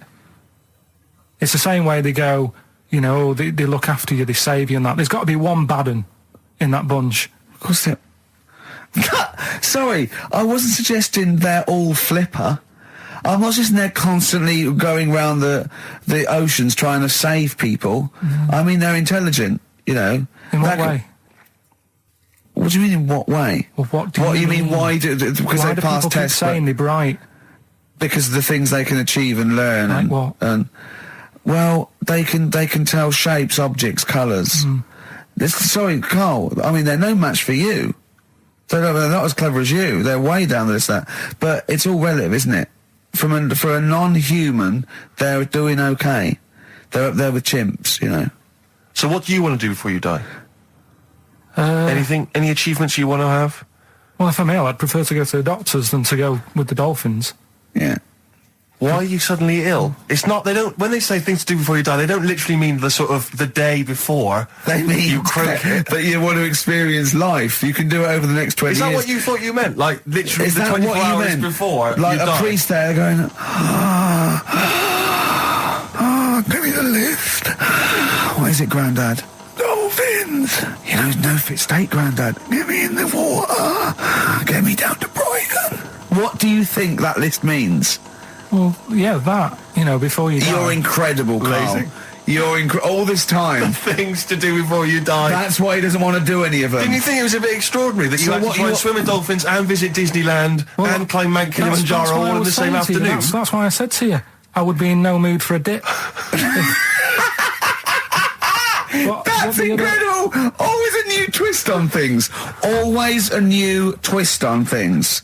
But you say about travelling and that, you like travelling and stuff, but why? Because I've seen and experienced extraordinary things. You know, I went to Kenya once. I met a man who was a vigilante. He was cleaning up his neighbourhood because the police were too corrupt to do it.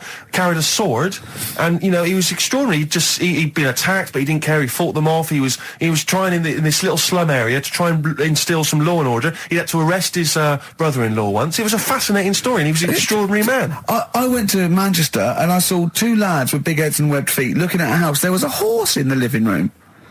I mean, That's living. Leave it then. Listen, I didn't realise it's like 7 minutes to, right? well, come on then. Well, let's do Rockbusters on Yeah, it. do Rockbusters. And you got Monkey News. Well, we'll see if we've got time. No, we got to do Monkey News. Listen though, Justin, if he's out in the office... Oh, look, just quick, do the Right, listen, Rockbusters right. answers then. Have you got a winner? No, I don't even know the answers, we'll do I? pick one. All right, then. The first one. Oh, I just dropped a plastic cup. Right, the first one was, when I'm ill, Yeah, I throw up horse food. Right? Yeah. That's the clue. The initials were IH. I got this one. And that I must say, too. that was I sick haze, because when you're ill, you're sick. What do horses eat? They eat hay. I sick haze. I sick haze is the answer. They got that. Second one, that garden tool. That garden tool you've got, it's not yours. What you're doing with it, right? ND. That was different. That was what's a garden tool? A rake, right? If it's not yours, what have you done? You've nicked it. You've nicked Drake. You've nicked that rake. Nick Drake. Nick Rake, right? So that's ND. You got that. I don't know where to That's fine. start. No, that's fine. That's fine. The third one, that male sheep sounds well fed up. Go on. What's up with it? That was TR. That was that ram. That's a ram. That's a male sheep. It's fed up. It's moaning. Ram moans. Ramones. The Ramones. So they got that as well. Well, let's give it to Jenny McKean from Isle of Wight, because she's got all three of those answers. And Right, straight onto Monkey News. It better be better no, than let's that. play a record. Too We've much. got to play a record and We've and got have to do News. Monkey News. It's took- only 5 minutes to go. We've got time for a record and then some Monkey Yeah. News, surely. Bit of XTC. Making plans for Nigel XTC. Okay, let's play the jingle. Oh, chimpanzee that. Monkey News. Right. This happened in Pittsburgh. Right. There was a rock band, and they've got this studio in Pittsburgh and what have you, and they're laying down tracks and stuff like that. And in the studio that they use, right, there's this monkey works there. Right, called, I love the way he throws that in.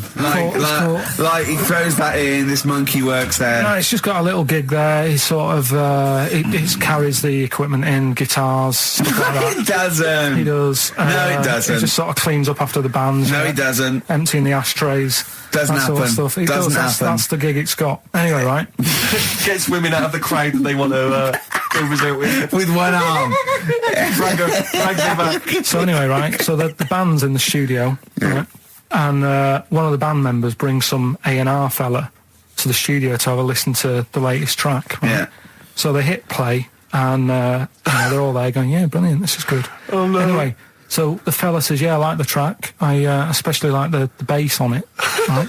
Right, this is bullshit. So this is rubbish. So And they hadn't laid down a bass track? so this is. Have you heard it?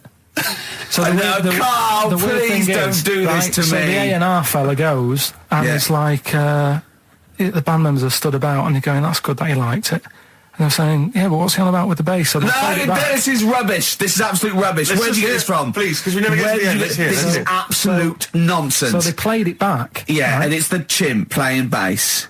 Definitely not. So they were like, "That's weird. We haven't got a bassist anyway." So they go, "Well, whatever, right?" So We they haven't leave. got a bassist. So They go, whatever, let's go home. forget it.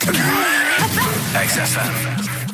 Bono, you should be a weatherman because once again you've predicted wrongly. It's not a beautiful day at all, is it, Stephen? Why? That was you two, XFM 104.9, Ricky Gervais, Steve Merchant, Claire Sturgis. Claire Sturgis in for Karl Pilkington. Karl Pilkington is on holiday Sunning as we speak. himself. Where was he got? Mauritius, was it? Madeira. Madeira. I think, with his girlfriend's parents. You remember last week he was worried they'd never been abroad, and her dad was saying, what's the way to pack tea bags? Yeah. Carl's going, you get him over there. And he's going, we'll put him in a jar. He goes, put him in a jar. I phoned him up in the week, just before he went, I think Friday, said, have a nice time. And out Sunday, and he said, guess what he's doing now? What he said? He's packing margarine. Oh, of course he is. Oh, bless him. My dad does that. My parents always take tea bags wherever they're going. Really? You know, for fear of there being some kind of tea bag drought in France. Yeah. You know. Is it wrong? But I mean, I don't know. Is it because of maybe English breakfast tea you can't get over there? But you can. Can you though? I mean, You You can get pizza tips. you know, you tea can is take probably the single most popular drink in the world. I know, but what about the fancy foreign teas, your Earl Greys and the like? Well, I don't know. Because I want good English breakfast. Don't bother me with Earl Grey. I don't know what that cup of tea is. It's not tea to me. It's laughable. It's weak. It's pathetic. Do you know what? Earl Grey with a little bit of skimmed milk isn't so bad. Oh yeah. Yeah. Oh, And is your husband a fan? we've started. Eh? It's all off already. Oh, It's all we kick-started. banter. We'll go at I'm each gonna other. laugh. Sometimes sort of pretending, you know. Sometimes pretending we're not close mates. You know, Yeah, close yeah, and friends, you know. And all that sometimes- innuendo and that. Oh, smutty. Yeah. And I got a freaky goggle-eyed Oh, thing. hey, once again, I go too it's far. I ruined sometimes it, go too ruined it. far. I do ruin it when I go too far. So let's be Fatty. nice. Wow, let's have a bit of Blur. Ooh, Well, clever come man, on. clever man. The fat man. Blur, Out of Time, on XFM 104.9, Ricky Gervais, with me, Steve Merchant, Karl Pilkington. Yeah. Steve's a bit quiet, he's got a bit of a sore throat. Oh, a bit of a sore throat. Murder all week. It's been murder, Rick. We couldn't work all this week No, I've been because off sick. Steve's been in Bristol. Carl, you're not impressed? It's just, I don't understand why having a sore throat sort of... Oh, he's done you. Right, what if the sore throat was so painful it was like you've got broken glass and razor blades in your throat? You can hear now that I'm not even speaking from down in the throat, I'm speaking from the very top of it like that, so it sounds a bit weird. But you're right. What? Your hands are all right, aren't they? Yeah, but we talk when we're writing, don't we? I can barely talk. It was agony. I couldn't sleep because it was so painful. Even when I was just lying there, motionless, it was hurting. I just was surprised because I got back off holiday and called Ricky and said, all right, is Steve all right? And he said, he's had to go back home or something and he's stayed there because he's got a sore throat. Yeah. I didn't understand why you can't, just go home. I mean, how old are you? What? I don't understand why you got to be 29. at your mum and dad's when you feel I a bit ill. happened to be at my mum and dad's. Now I'm talking like you. When this sore throat really kicked in, so I thought I may as well stay and get a bit of the creature comforts of home. Do you know what I pictured though when he told me? See, my parents aren't like yours, Carl. Your father would have popped down to the phone box and maybe looked to see if there were any kind of throat lozenges. Strepsils. Yeah. Whereas my mum phones up the doctor first thing she can. I'm straight down there with my dad. They're snapping into action. They're trying to sort me out. It's a bit like that Ronnie Corbett thing, isn't it? Sorry. That sorry thing. You're right, Carl. Yes, you're absolutely right. He's just like that. Oh, No, dear. it's just because You just went on holiday with your parents. Well, not with mine. No, with right. Suzanne's, and it won't be happening again. So Well, that's that sorted. we'll have Didn't more work about out that a for little you? bit later. Pain Well, in the luckily arse. we came in a few times, didn't we? We've been here since about 11:30, haven't we? Yeah, sorting Doing- stuff out. Doing a show. What, have you been squeezing his head or? No, that's strictly between the hours of 1 and 3. We established that, and I've kept the rules, haven't I? I did practice the grip in the week, didn't I? Yeah, just to see what method he was going to use today. Yeah. I came in, I did my back on Tuesday. I was sparring and I pulled my back and I was in agony and I had to get an emergency chiropractor out and sort it out. And I was on painkillers and I couldn't walk the next day, but I still came in and did a voiceover that was booked at 4:30, didn't I? I got Johnny to walk me in because I couldn't sit down, so I couldn't take a cab, but I could be upright and I had to got him to walk me in because I was scared someone was going to bump into me. And I did the voiceover. That's dedication, isn't it? Yeah, but right, I got back off holiday on the Tuesday, right? First day back was going to be on the Wednesday, right? So I thought, well, I'll take it easy, because you do that, don't you, when you've been on holiday?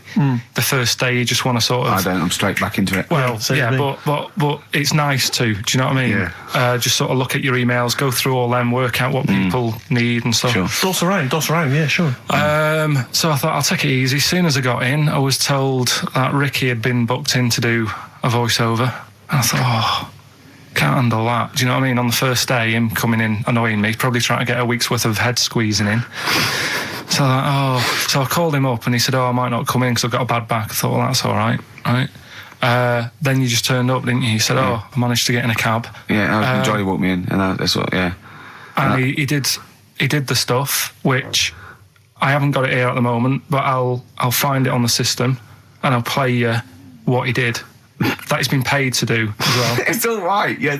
Well, it's not all right. I had to pretend it was all right when I played it to all my bosses to try and look, let's play that a little bit later. But now, as we're all back together, Steve, would you say the boys are back in town? Yeah, brilliant.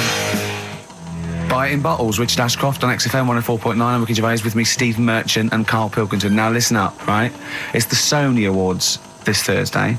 Now, for those who don't know, the Sony Awards are like the Oscars for radio presenters and producers and everything, right? So, and as you know, me and Steve, we love to win.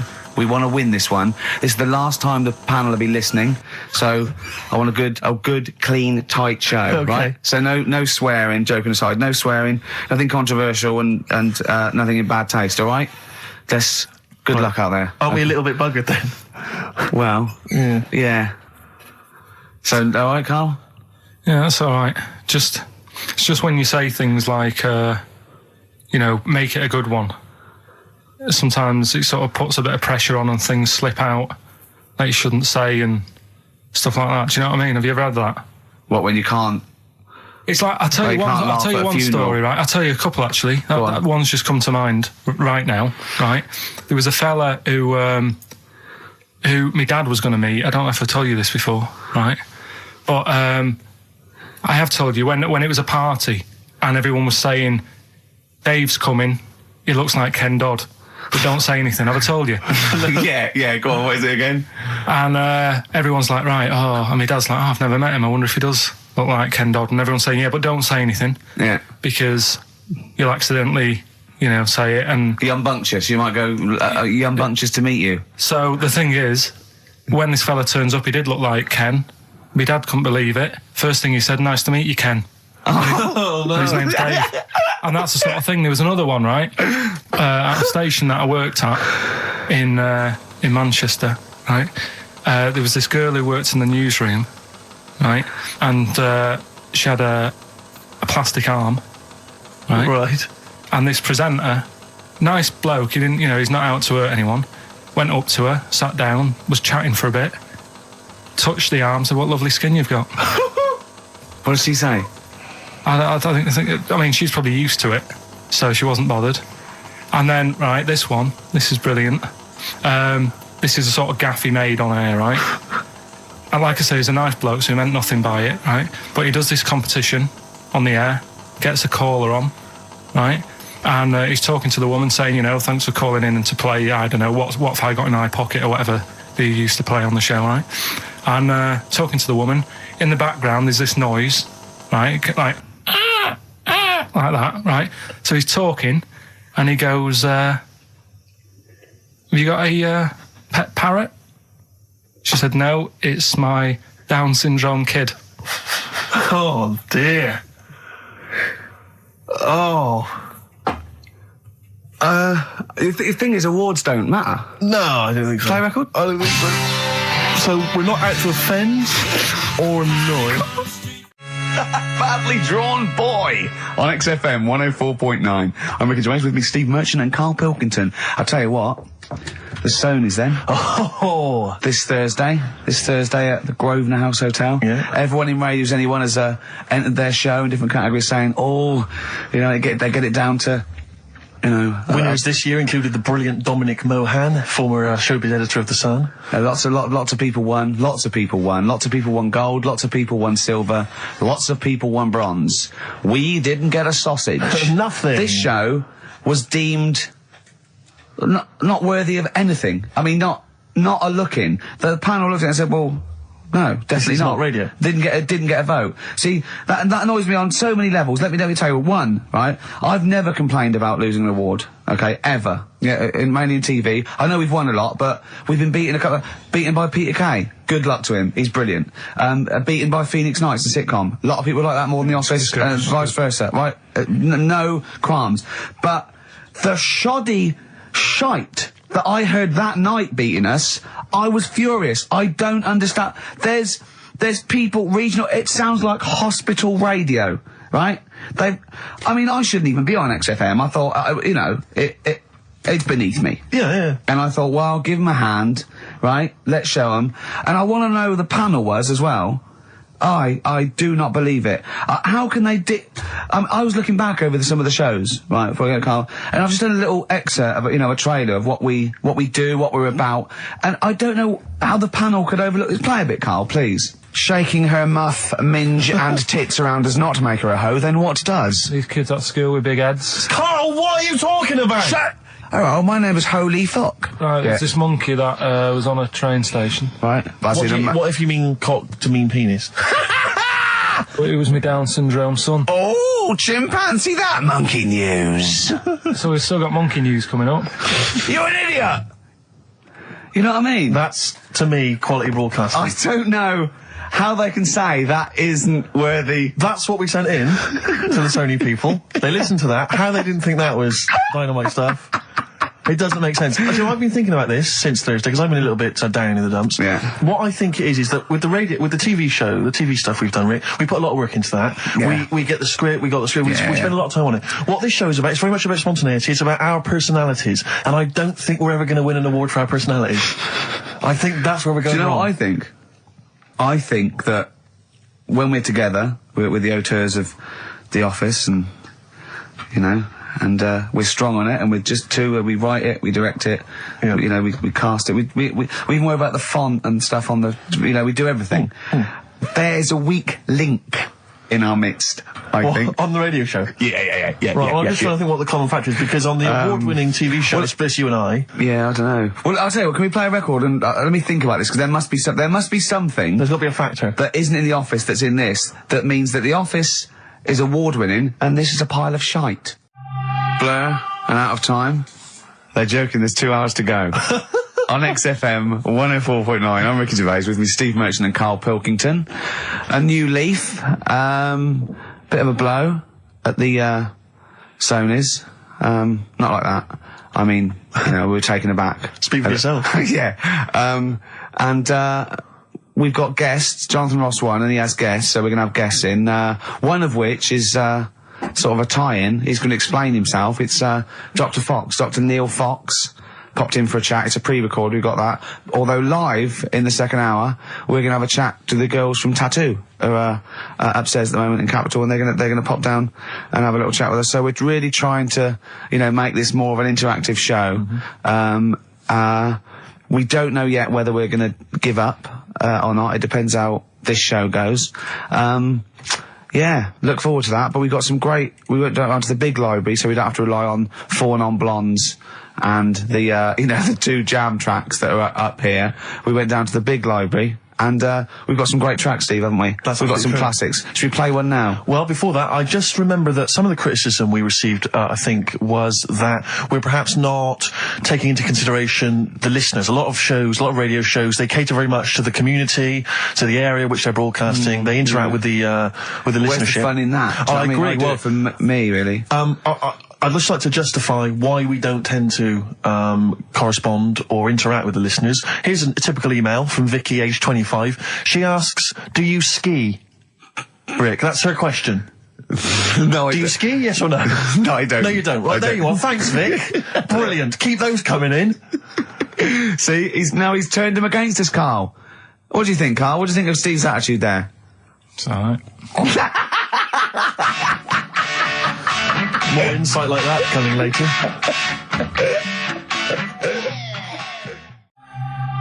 Blur, Out of Time on XFM 104.9. I'm Ricky Gervais. With me is Steve Merchant and Karl Pilkington. I really like that Blur track. I think it's the best thing they've ever done. Blimey. So Strong words. they can quote me on that if they want. Oh, yes. On their, I'm sure on they'll their, rush to. on their, On their one of their posters. albums. Yeah. If they wanted. Well, listen.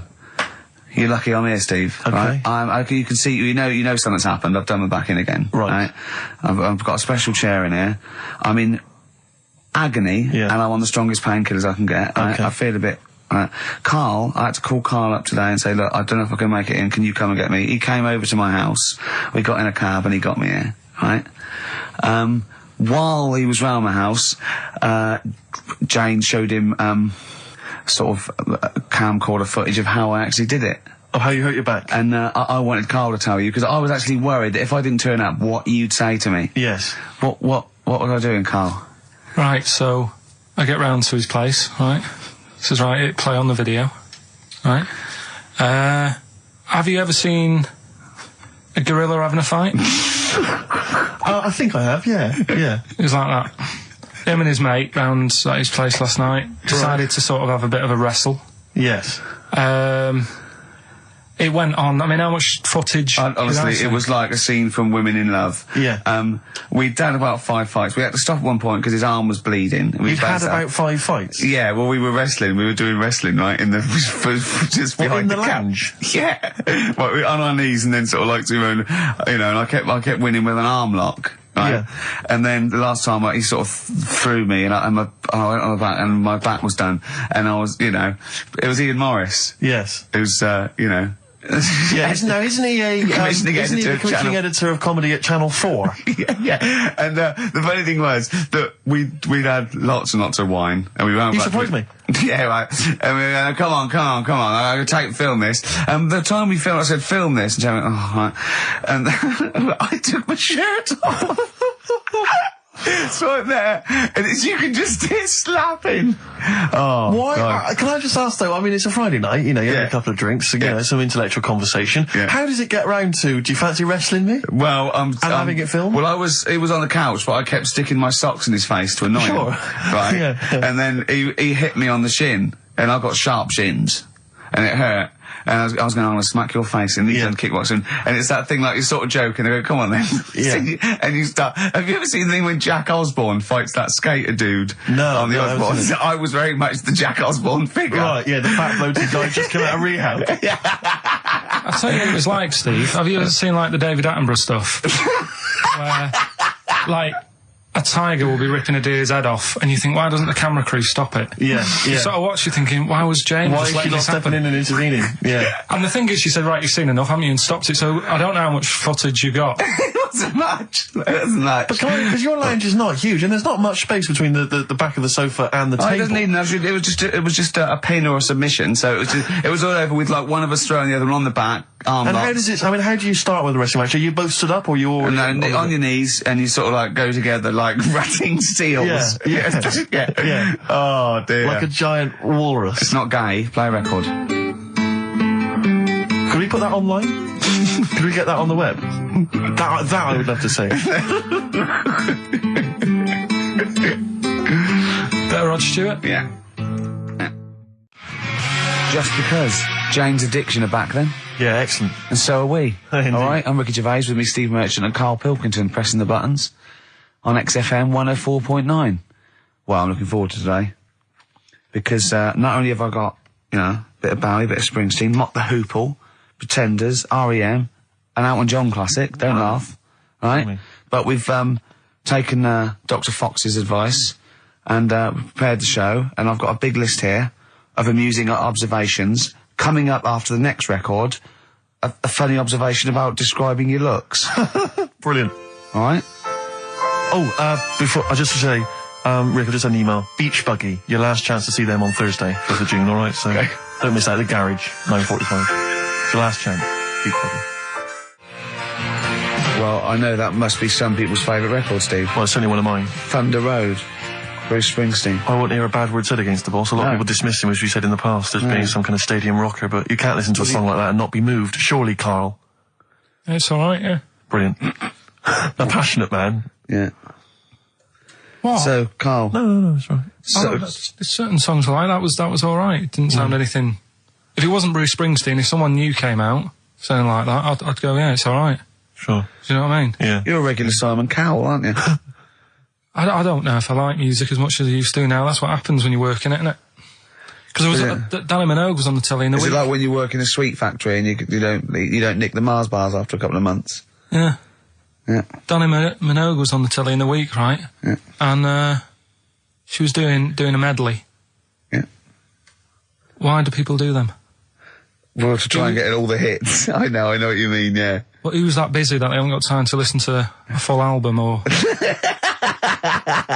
Well, it was it's like a meal in pill form. Yeah. Well, I like most of Danny Minogue's hits, but I don't like the whole song. Yeah, exactly. So if you want to just like pop the best bits down, 30 seconds, put them all together, yeah. Well, I've got a Stars on 45 record from the 70s. Do you remember those? Yeah. Stars on 45. But it's like you say, this one had it would be a snatch of Stevie Wonder, followed by the MASH theme, followed by Layla, just the intro. It was sort of, it's not music. It's just... Well, we do a bit of that, don't we? That's what DJing is, isn't it? It's a bit of everything. But we play the whole song, don't we, often? Mm. Yeah, we're better, aren't we, Karl? Oh. So what do you want to talk about today? Do you want to look at the list? Yeah, well, it's got describe looks. That's our list. So this is a very amusing sort of link about describing your looks. I don't know. What's this? I don't remember this. No, I just was thinking like, everyone's got an idea in their head, right? Of what Careful, Karl. Don't open yourself up to criticism. Go on, yeah. Everyone's got an idea. Do you know what I mean? Everyone's got an idea of what they look like and stuff. If someone wanted to know what I look like or what Ricky looked like or what you look like, Steve, if that... Yeah. What would you use to describe yourself? Do you know what I mean? Words. Not really. I don't understand. What do you mean? Well, like... Someone who doesn't know us, we've got to describe, and what's the game to hopefully get some sort of interpersonal language going so you know they've got the same image as you, to a certain extent. I'm just thinking if I was to meet Steve in a restaurant... Yeah. Right, Nothing untoward going on, we're just hanging out. No, just having a chat, just having a normal night out. Yeah. Who's paying? Because, I mean, is it expensive? Go Dutch. I mean... Right, so I say to you, I'll see you at 8, right, in this restaurant. I turn up at the door. It's a bit of a posh place, right? There's Steve Merchant in, and the waiter sort of goes, I don't know. What does he look like, right? And where's he from? Just a little French fella. Oh yeah. And what does he look like? So the thing I'd pick up on first, tall lad. Tall, yeah. And then he goes, we got lots of tall people in, right? And I go, big eyes. Big eyes. Yeah. And then he'd go, yeah, he's over there. I'll be honest with you. I mean, you can have dinner and you can buy me dinner. I'm not sure you're going to get anywhere with me. If you're slagging me off. No, I'm not slagging you off, though. That's what I'm saying. Yeah. I'm just using what comes to mind when can I just... Tall and big eyes. Can I assume that they know, like... Could I say, like, easiest for me I'd say, looks like Reg Varney from On the Buses. Would they understand that? Can I use sort of, like, kick references? He's 30-odd, this waiter, so he'll... Yeah, so I go, right. Oh, yes, it's Reg Varney is sitting over there. Yeah. So he went German towards the end. See, I describe you more, Rick, I think, as... I would imagine, I'd say, have you ever seen that Johnny Vegas on the telly? Yeah. Imagine he was inflatable and he just let out a little bit of air. Right, well, at least that's nice. What Ricky would look like. As opposed to, like, pumping harder. Yeah. Okay, well, describe... Karl I'd describe as... You know those little red monkeys that you see on wildlife programs? They're in the trees and they scream when they see a leopard or something. I think so. Shave that. Just shave one of those little red monkeys and put some sort of, old sort of Manchester gear on it, maybe. Yeah, you know what I mean? An anorak and some baggy jeans. I'd like to see how the waiter would react to that. He's got a picture of a monkey, then he's got a picture of his shaved It's like he's got no hair and then dressed like some kind of Manx scally. There go, he's over there. Yeah, he's over there. Carl's over there. That's what I do. Brilliant. So, now coming up the verve, after that, an amusing link about gay handkerchiefs. Oh, really? I'm looking forward to this. The darkness growing on me on XFM 104.9. Oh, it's all going well already, isn't it? The microphones fell apart. Carl's shouting because he got headphones on. His music's turned up too loud. Canfield level. God, it got pre-out. Look at him giggling. Look at him. Look at him laughing. That's so funny because I got a letter here from who was it from? Mike Heel, who sent me a little picture of a little Japanese fella from a film who said looks like me, and he does a little bit. But he says, please can you make Carl laugh? I've never heard him utter as much as a snigger, and I'm worried he may have a genetic disorder. Well, I mean, he has got a genetic disorder, obviously. But, he was giggling then. I hope, people heard you then. Look at his little face. It was a joy. Oh, I love the things that make him happy. But I love the fact just before the microphone came up and just before the record finished, he had his headphones on, the music was too loud and he was just shouting, Bauhaus is not working! Bauhaus is not working! I'll play something else! I went and found Ziggy Stardust by Bauhaus and he said, why isn't it working? Look at him giggling, look, he's lost it! Is he going away? Are you on drugs, Carl? What have you done? He's tickled, look at his little, he looks like one of those shaved monkeys. Look at his little, oh my God, I've never seen a forehead glow. I know, it's extraordinary. Oh. And he's got that red shirt on as well, so the whole of him is just a big glowing... Carl, what are you trying? What are you putting in? I'm going to see if I can get this to work. Go on then. Hang on. Brilliant radio. I hope Dr. Fox is listening because I think he's eating his words right now, Steve. Right, I think I've done it. Well done. That's excellent. Right, what Let's play Bauhaus now and let's try and compose ourselves. This is Ziggy Stardust by Bauhaus. Well, there's the darkness. They believe in a thing called love. Carl, do you? This is XFM 104.9. That is my favourite band at the moment. You love them? I absolutely love them. I think they're funny. I think they're straight down the line with a little bit of tongue-in-cheek. Ah, brilliant. Did you see them on Jules Holland last night? I didn't, sadly, no. Brilliant. Were they good? Yeah, absolutely jumped. Oh, I mean, Jules didn't know what to do. was he playing some Boogie Woogie? They wouldn't let him play Boogie Woogie over their song. That's what I mean. That's why he stayed back. But I can't imagine it was very good. Though. He shook that. I'm surprised you say they were good. Jules wasn't tinkling with I thought, hold on, this is missing something. Yeah. This is missing someone from Squeeze vamping over them. Exactly. But they did well without him. Extraordinary. Yeah. Well, here we are. Then. We're back. XFM 104.9. Carl had to leave early last week, but you stay to the end this week, mate. Or yeah. Yeah. You don't need another holiday. Oh, he started already. I mean, Steve's made you look like a bit of a twat already, and it's only 1:05. But the only reason you don't go on holiday is because you have to spend money. Oh, and he's come straight back. Wow. He's gone straight back. I can't come back to that. Oh, it's just dynamite. It's just absolute. That was searing. The last holiday Steve had, he sort of found a third world country so he could live like a king for a week. It was Cuba, wasn't it? Going to Cuba, amazing. You can almost rule the place. If it weren't for Castro, I'd have been in charge. Kind of cash I was flashing around. They do anything for $1 over there. It's extraordinary, literally. I mean, it's amazing. Yeah. Oh, definitely. And I went to Kenya before that. So he thought, to the prostitute said no. You were going. Yeah, well, it was $2. I mean, I'm not made of money. Did you have a good holiday, Carl? Yeah, it was all right. It's all right. Went down to Cornwall. Now you're going to the monkey some odd sanctuary. people down there, Steve. Well, don't look at me. I'm not from Cornwall. Well, you're from that sort of area. Well, not really, but never mind. Genetically means. Right. They're weird. Well, you must have slotted right in. What are they weird? What do they look like? Just all sort of odd people. A lot of old people, but not just old, sort of messed up old. What do you mean messed up old? You can't just say that. There's. There was a woman with a funny neck. Okay, in what way was it funny? Why did she have a funny neck? If you were writing an essay, you wouldn't say there was this woman with a funny neck. How would you describe it? She sort of had her head like pointed down all the time. Like Don't do it. It's his radio. no, but just for you, I don't like Yeah. about Yeah. Okay. Right. So brilliant. I don't know. I was saying to Suzanne, what happened? You know, what do you think? Because Suzanne knows everything. That's the good thing about her being with you. You just ask her what happened to her, and Suzanne goes, "Carl, I don't know. Yeah. I haven't been here before." Suzanne, your girlfriend, or mummy as you call her. Oh, sparks are flying. Yeah. I got a little bit of chocolate. Can you just lick a tissue and wipe it off? Oh, Well, she said it might have been like because back in the olden days they carried stuff on the. the olden days. What do you mean the olden days? This woman was probably what, 50? No, she looked about 70. Yeah. But like I do on Cheeky Freak of the Week, right? I always turn it round and we get like something good out Something of it. positive, yeah. I said to Suzanne, I bet she finds a lot of money. Always staring at the ground, yeah. Oh, So dear. it was always Oh. good. So, you're Maybe back. she just had new shoes and she was admiring them. Yeah. Did you think of that? Before you point the finger and judge? Or a necklace was too heavy. Exactly. So, you're back refreshed. So, what have we got for this week? Have we sort of... Because we didn't meet last night, which we usually meet No, sort of I Friday. called you and said it'd be good if we could. I wasn't getting back into London. Well, I was up till- for it. I was till up for it, 7:30, you know. but Yeah. but we all need to be there. It's not Yeah. just me and you being there. Yeah, so...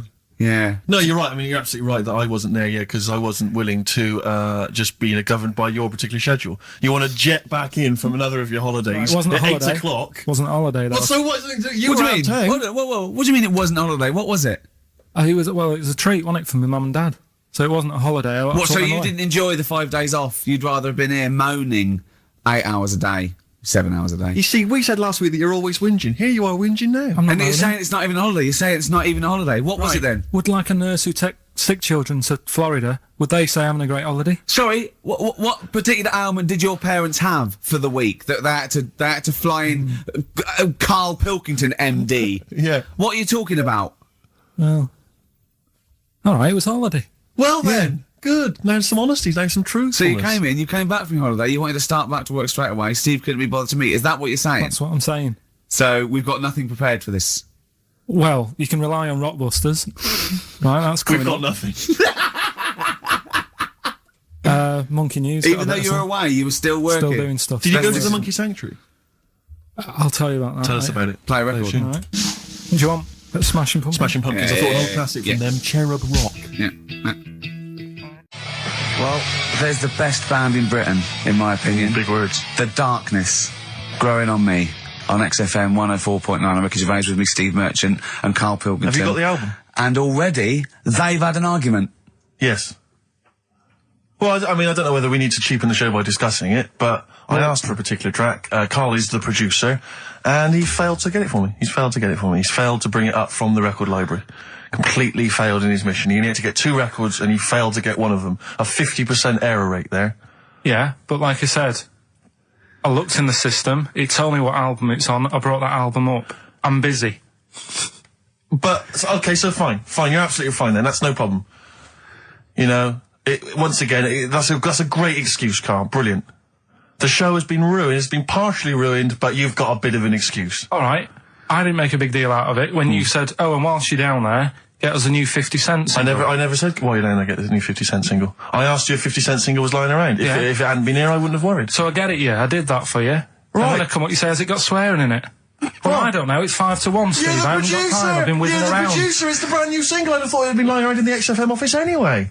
But I don't have time to sit around listening to music. Sure. Well, yeah. Right? I know that you have. Now you've got an iPod that can hold 7,500 songs. I don't know when you're going to get round to loading all them on, but I haven't got the time. Sure. Busy. Yeah. Fine. Okay. No, that's a perfect excuse, Karl. Well done, mate. Right. I just hope that I never have to depend on you in a real emergency. Uh-huh. I had a bit of bad luck as well. I wanted to play REM, and maybe the listener can help me here. Can you email in ricky.gervais@xfm.co.uk if you know what song I'm thinking of? It's an REM song. I think it's on the album of the last one before. And he says Mulholland Drive and I'm Steve McQueen. That's all I know. I'm sorry, I can't think of the title, so I need the title to look it up, if you know what I mean. I can't put in like that. I can't put in Mulholland Drive. The system goes, what are you talking about? So I need the actual title of the song to look it up to find it down in the library. Oh, well, I'd go down yourself if you're going to go down to the library and get that. I wouldn't send Karl, because... Ricky.gervais@xfm.co.uk. But if he wanted to, he did have time because he came in at 12 rather than 5 to 1. Yeah. No, I told you about that record that I wanted it yesterday, didn't I? So you had 24 hours notice. So that's not really an excuse, is it? But I did find one of my favourite songs of all time, which is Bones off the Benz album, and it's Radiohead on XFM 104.9. And here it is because you gave me lots of time Yeah. to find it. So Sure. Yeah. Could have brought it in himself. no swearing in it. Oh, proper rock band. Best band since Thin Lizzy, The Darkness. Well, big words. Growing on Me, XFM 104.9. Bit rash, I think. R. Gervais, S. Merchant, K. Pilkington. With a little bit of that. I know for a fact, that Steve is getting a little bit sick of Carl's attitude. Oh, his attitude's appalling. I quite like it though, because it's straight away friction, and he's sort of like, you know. To be fair, I genuinely don't think I'm the culprit in this. I think I come in and I just ask him a simple request. Yeah. And immediately on my back. Whinging, moaning, whining. I don't know if there's any evidence. Well, it's funny you say that actually, because in a survey, it came up this week. It's quite extensive. Mancunians take more sick days than anyone else. Mancunians take more sick days than workers in any other city in Britain and Ireland, according to Manchester-based employment firm. Survey by Peninsula found employees in Manchester take 11 sick days per year, whereas closest rivals Edinburgh and Dublin take an average of 9. Liverpool, Newcastle, Birmingham, Cardiff only 8. Is Reading mentioned there? Or no, Bristol? it's not even in there. They don't take days off. London is only 7. So the point is, I mean, I don't know if you can take anything from it, but if you were an employer and you had a Mancunian and a Liverpudlian and they were equal on everything else, but you really couldn't afford them to be away, Liverpudlian's going to probably be away for 8 days. Sure. The Manc's going to be away for 11, phoning in sick. And so what can you, I mean, just analysing the data there, what would you extrapolate from that? I really don't know. I mean, call in if you've got any clues, or email us in if you've got any. I don't know why I think maybe, I don't know, Mancunians. I don't really know many people from Manchester. Well, I only know one, but I know he was off sick because he put on wet trousers and he got a cold, I think. Yeah, well, he just said he didn't come in for. Yeah. He left early as well once. Yeah. But I don't know. I mean, that's the survey. I don't know. I mean, it's evidence because it's statistics. So there you go. It's guaranteed evidence that's proof. Any thoughts on that, Ricky.Gervais at xfm.co.uk? I mean, oddly enough, you're from Manchester, Carl. I am, yeah. What are your thoughts on that? On what, sorry? No, on the survey. Wasn't really listening. Sure. Well, Mancunians take off more sick days. They call in sick. I mean, presumably spuriously. Yeah. I mean, because they've got the same body. They're biologically the same, so... they're obviously making up their life. Yeah, some of the days. Maybe just the 3 extra they're making up. Yeah, they're moaning. Probably because we work a lot harder than the others, so we're tired, so you're sick, so you need time off. Probably. Seems unlikely. I mean, the Scousers, to be honest, take them on, let them work in your office. But you know how many computers are going to go missing? Right, that... So offensive. Is offensive. Right. This is a survey that proved. You just made that up. You just carried on the myth that Liverpudlians thieve. Now that's not true. That is not true. Well, it's not. Well, some of them do. There's been no survey that you're more likely to thieve if you're from Liverpool than if you're in Manchester. So that hasn't been proven yet. So all I've got is the evidence from a survey of, I think, 3,500 people. It's proof that Mancunians take off more sick days. XFM 104.9. This is April Comes She Will by Simon and Garfunkel. Okay, let's have a great show, everyone. Oh, yeah, good luck. Good luck. Right, that was Jane's Addiction, Just Because, on XFM 104.9. Right, everybody up, let's give them a great show, yeah? 2 hours of, fun chat. Let's keep it cutting edge. Let's not be too... I mean, that's what the listeners of XFM would... Oh, no, it isn't, is it? No, because... Hold on, wait a minute, because we came in yesterday and did this little skit, didn't we, where we bleeped it out. A little sketch. It was quite noisy, quite controversial. Carl called me last night, and... we're not allowed to play it out. We've been censored? Yeah. Interesting. Yeah. So it's a cutting-edge alternative station. Wants to push the boundaries, wants to be thought of as rock and roll, a bit punk rock. Yeah, because I said something about the radio authority. I bleeped it out, what I called them. Yeah. But, couldn't do it. Done it before. Censored. Couldn't do it. Censored. Carl agrees, though. What's your thoughts, Carl? You agree with that? Yeah, I agree, yeah. Why? Well, what's the point? Well, it was funny, wasn't it? And it wasn't offensive. Not really. It's not some of the best stuff that would have ever gone out on this show, but, you know. Right, what are you putting up against, exactly? Cheeky Freak of the Week? Well, that springs to mind. Yeah. Rockbusters? But, I mean, the thing is, the things that you have put out there, I mean, we better be really careful. Who's worried about complaints? I mean, it's not just swearing, is it? It's taste and decency and everything. Yeah. So, we can't laugh about the disabled anymore in the Cheeky Freak of the Week. Can't do stories about elderly relatives with genitals looking like a split tennis ball. Can't do your dad putting a child with learning difficulties in a bin. So, what should we just play music? I think that's all it's going to have to be, yeah. Play a record. Accidents Will Happen by Elvis Costello on XFM 104.9. Carl's a little bit stressed, but it's not his fault. It was the boss that overruled him. He came along. What did he do? He heard you listening to it. Yeah. What did he say? He says, what's that? I said, it's what Ricky wants to play out tomorrow. Yeah. And he said, well, can't go out like that. Too many But they're all bleeped. We bleeped the swear words. Yeah, but I didn't want it to go out. I mean, you got to remember, right, you came in yesterday to have a chat about what we're going to do. Yeah. One of the topics that I said, let's talk about, which I came up with, was let's talk about swearing. No, you said you never had a problem with swearing, which is normally... Yeah, that's right. And then we did the thing about, isn't it funny that you can...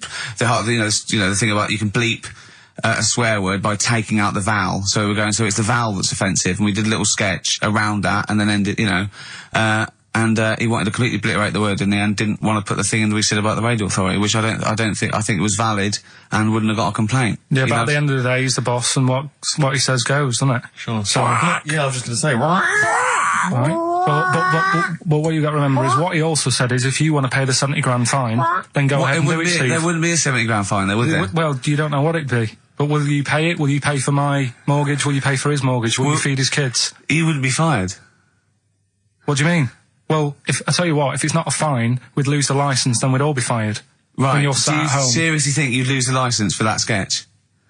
Well, does he really seriously think you'd lose the licence for it? It is not the worst thing we've ever put out or done or ever will do. Yeah, but it's the fact that he said don't put it out, and you're like, throwing your toys out the pram. I want to say it. How old are you? But you still want to put swearing out. It's a discussion about the radio authority and the way people are interested. Yeah, but leave it. Let's Don't move get on. annoyed. Yeah, but I'm annoyed because you've been at it since about 12:30. No, well, I like to get in early to plan the show. Yeah, but there's been no planning. So, to be honest, I'd turn off today, anyone listening, because there's nothing. Carl, there's never anything. There is. There's sometimes some good things, but today, seriously, What is there? I'd leave it. Something half decent that's been on this show. Loads of little interesting topics. Go on, I can't remember any. Right, gays in toilets. Yeah. Not particularly interesting. Fascinating to you, perhaps. Right, well, I'd prefer to hear that than just a load of swear words. Well, We wouldn't have heard any swear words. We'd have heard some bleeping. Right then, so that's entertaining, isn't it?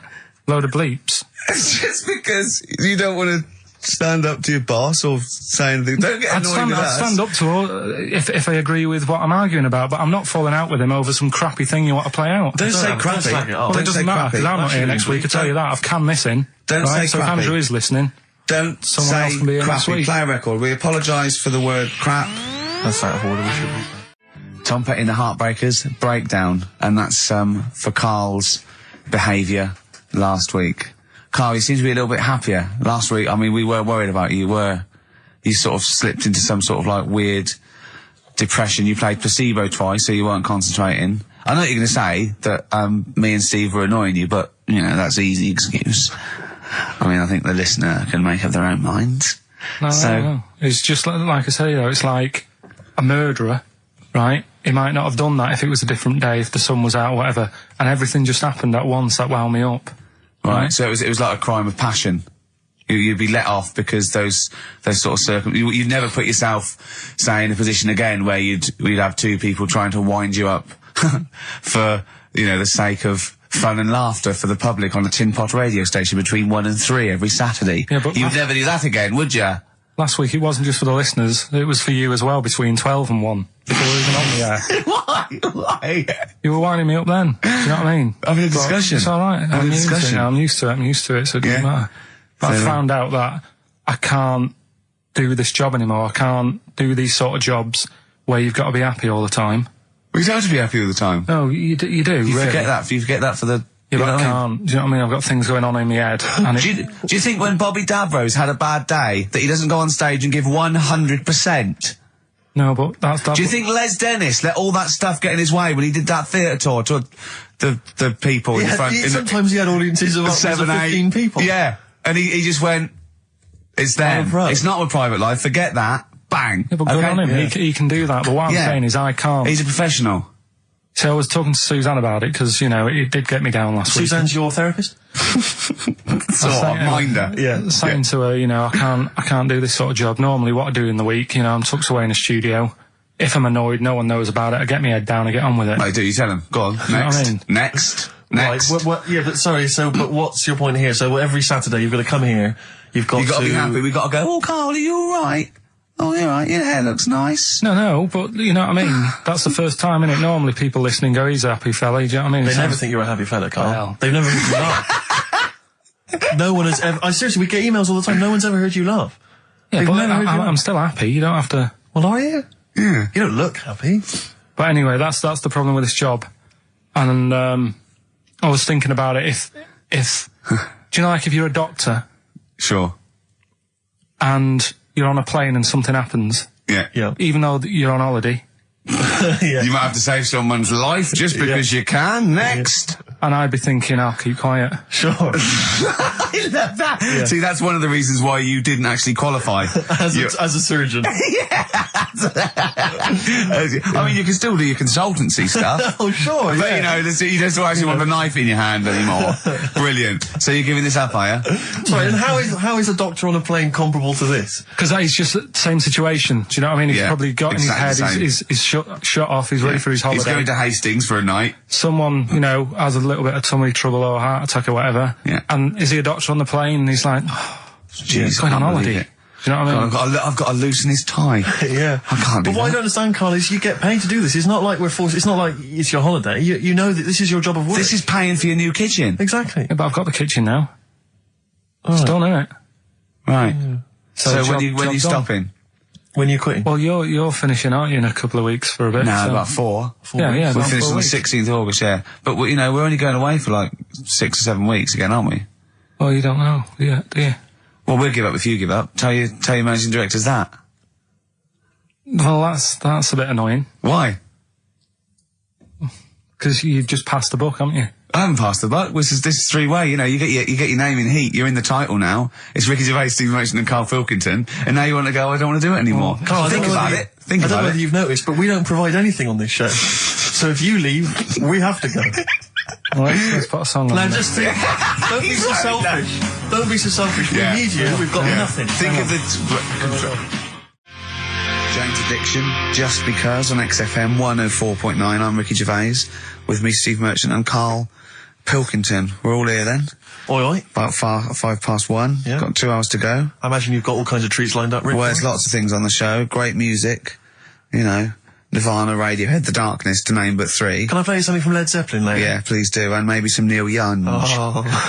Now, coming up also on the show, we're continuing a thing we started. We've only got 4 weeks to go before maybe we either give it all together or go away for a couple of 4 months. weeks or 3 weeks now? Is it 3 weeks? I'm not Oh, I don't know. I think it's the 16th of August, isn't it? Cannot end soon enough. Wow. Might be that it'd be a shame to end it forever, but it's all up to Karl. So, again, he's in a grumpy mood. We've tried to try and up his attitude, and it's them, it's the listener that counts, Karl, not us. We may be feeling bad, but you, the listener, counts. You come first, yeah?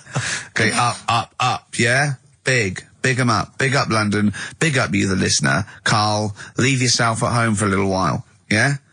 We're going to continue that thing we started last week. We're doing the list of the most hated people in Britain. It's not us, it's the listener. So we're, keep coming with those suggestions of people you just, obviously, you don't hate them. We don't want a list of mass murderers, dictators, and politicians. You can have them, but mass murderers and politicians, what's the difference? Oh, good point. Good point. Satire. Satire, yeah. No, we're doing some jokes like that as well, aren't we? Satire like that. We're trying to get onto Radio 4. Trying to get on there, yeah. And if there's any kind of amusing show that perhaps takes a sideways look at the week's news and yeah. new If there are any Radio 4 producers who have been knocking around for about 12 years with the same old hacks and they're desperately trying to get on telly, they want to give us a call. We're not interested. No. We've got bigger fish to fry. But yeah, so if people that you hate, minor celebrities, people on TV, pop stars you don't like, email in ricky.gervais@xfm.co.uk. And I'll tell you what, then we'll do like the Channel 4 do. Then we'll give you the sort of list of the top 10 at the end, and you can vote within that top 10. I'll tell you the ones out in front though. Could be why I have some kind of premium rate phone line so that we make a fortune. We can't afford it. But when you email in, if you could also maybe send us a lottery ticket, then, you know, we make something out of this. The ones in the lead, I'll do in no particular order, but these are the ones way out in front at the moment. It's Chris Moyles, Robbie Williams, Chris Tarrant, Davina McCall. Interesting. I'm sort of surprised at, but I know that it's probably just I think over she's from just been on TV too much lately. Yeah, that T-shirt annoys me. Big Mother. Sure. That annoys me. We don't care. We don't care whether you're pregnant or not. Loads of people have children. Yeah. I don't care. Get on with it. And Dominic Mohan. So there's but think of your own. There's a lot of people just coming up behind there, though. Graham Norton. He's just approaching from behind. Oh, that's the sort of stuff It's not like we've done satire, we've done innuendo. Smart. I mean, he's the king of the double entendre. Well, he's the king of the single entendre, but we can double it up if you want. If anyone... 104.9, this is the sort of things we're available. Go on. I'm loving this. This is going to be good. I'm loving what's coming next. What? If any of the producers of Carry On London are listening and they need some new talent to write some smutty innuendo, I think we're your men. Yeah. Anyway. Carl, you better press the knob, right, to start the record. Spunk. Kings of Leon, Molly's Chambers on XFM 104.9. Thanks to Lauren Laverne there for the last few hours. Coming up, we have got some great music, Steve. We've got Kings of Leon, as you heard. We've got Alba, we've got The Darks, we've got Coldplay, Coral, Rolling Stones, we've got some Springsteen, The Smiths. Do you know what I mean? Do you need any more? And with all that, we've still got Pete Skinner with his wacky weather report. Excellent, good old Pete. Hey? Nice to have him back. Good news, Steve. Got some here brought in. It's just a normal soup. It's Rooster's Pride. What flavour soup's that, Steve? Oh, I know you brought that. And it's all it's a genuine article, and it's cock soup. Can I have a closer look at that? Maybe there's some more humour I can draw. What, you want a closer look at my cock soup? Just a cock soup. It says here, delicious, appetising. 3 to 4 servings. You know what I'm thinking of when you're talking about the soup? I'm trying to think of innuendo. I'm just thinking of a man's cock. Penises, yeah. Let me just... It's the darkness. Use Rooster's Pride cock soup as a snack with crackers or toast. Still thinking of a normal knob. An appetiser, again, or a soup base. That doesn't really work as an innuendo. No, a spoon. That's disappointing. We'll work on that, though. The darkness growing on me on XFM 104.9. Going well, isn't it? I've enjoyed it so far. It's been a bit naughty and everything. Yeah, a bit smart. Nothing wrong with that. No. Carl, having a good day? Not bad. Yeah. What mood are you in this week? What we mood is that? trying to assess each week. You know, it's a bit edgy. He's got a red head. What's all that? You've got a red head all around the side and the front. What's that? Sunburn? No, I think I'm allergic to having my head rubbed. Right. Right. Now, who would rub your head? That sounds a bizarre thing. Your girlfriend? Weird, isn't it? Yeah. Rubbing your head? Well, yeah, but I was squeezing his head, fair enough, and he was screaming in agony. And then he went and made me a cup of coffee. And as he came over, just spilt boiling hot coffee on my legs. I'm all wearing shorts. And he went, sorry, just like that. It's like a series of Jackass out there this morning. I mean, my legs are burnt. Your head's a little bit red. But apart from that, having a good day? Not bad. I was on the way in today, right, Steve? Walking in? Walking in, always walking in. I get left early and stuff. I like to get in early, get some bits done, that. Monkey News, songs of phrase. That sort of thing. And living in London, right, there's a lot of shops that open early and stuff. Do you know what I mean? People say that's a good thing about London. Yeah. It's almost like 24-hour city and stuff, right? I'm walking in and there's like, you've got your news agents open. Obviously. Selling newspapers and that. That's good. They've got to be open early. Yeah. Then you've got your coffee shops, your Starbucks. You'll have a cup of coffee in the morning. Do you know what I mean? They're doing well in the morning. Yeah. Then you see like the odd restaurant and you think, well, maybe they sort of got the doors open, but they're preparing for lunch. So you think, fair enough. Yeah. I'll let that pass. Yeah. Carrying on walking down the road. Bondage shop. Open. Sure. About 10:30. Yeah. Busy, was it? There's a couple in. Really? Some good offers. 10:30 for a bondage shop. I'm assuming if you're into bondage, though, you stock up at any time, day or night. I mean, you don't... Yeah? Well, I assume it... I suppose you get up and you go, I've got nothing on, I need to be a bit tied down. Yeah. I need some rope. These clothes are too baggy, I need more belts. Oh, God. I need more straps. Yeah, get some rubber on my face. Weird, though, isn't it? What were you doing in there? So, just having a browse. But, so a bit worried, really, because the things that I've noticed this week like that's probably a little bit smutty. You've brought your soup in. I just found it out there. Sorry, yeah. It is Rooster's Pride, cock soup, noodle soup mix, chicken flavour.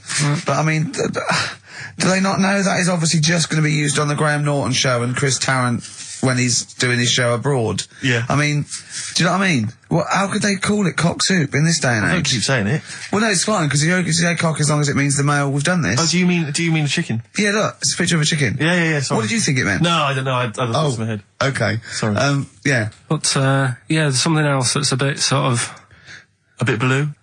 A little bit blue, but then it's real as well, do you know what I mean? Well, it's a that problem. excuses it. Go on. There's a programme We couldn't have said the cock soup if we'd made it up, but because it's real, it's fine. Yeah.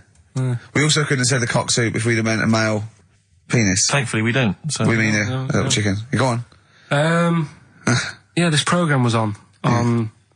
It was Wednesday night, something. About this little lad. Yeah. Who was a fella and a woman. At the same time. What do you mean? Like a cartoon with a secret identity. By night. What do you mean? He had both By day a boy, by night a woman. He had it all. What you? Sorry, wait. So he had male and female genitalia. Yeah. So what do you call someone that's born like that? Weird. Yeah. Now, what's the term for it? Go on. You know it. We've talked about it before. Aphrodite. Really? So close. Hermaphrodite. Yeah, hermaphrodite. Yeah. That's weird, though, isn't it? Yeah. And he had the ball. Yeah. And he had the... Well, what happened was he was born, right? Obviously. And the doctor said, there you go. Lovely little boy and girl. So the mum was like, what? So he said... No, I don't think the doctor was sarcastic. Yeah, what? I don't think the doctor was sort of dissing them. Yeah. There you go. What do you mean, doctor? I'm gonna have a look. Exactly. There's the cock, there's the minge. All right, see you later. What are you going to call hit? But doctor, what do you mean? Have a look.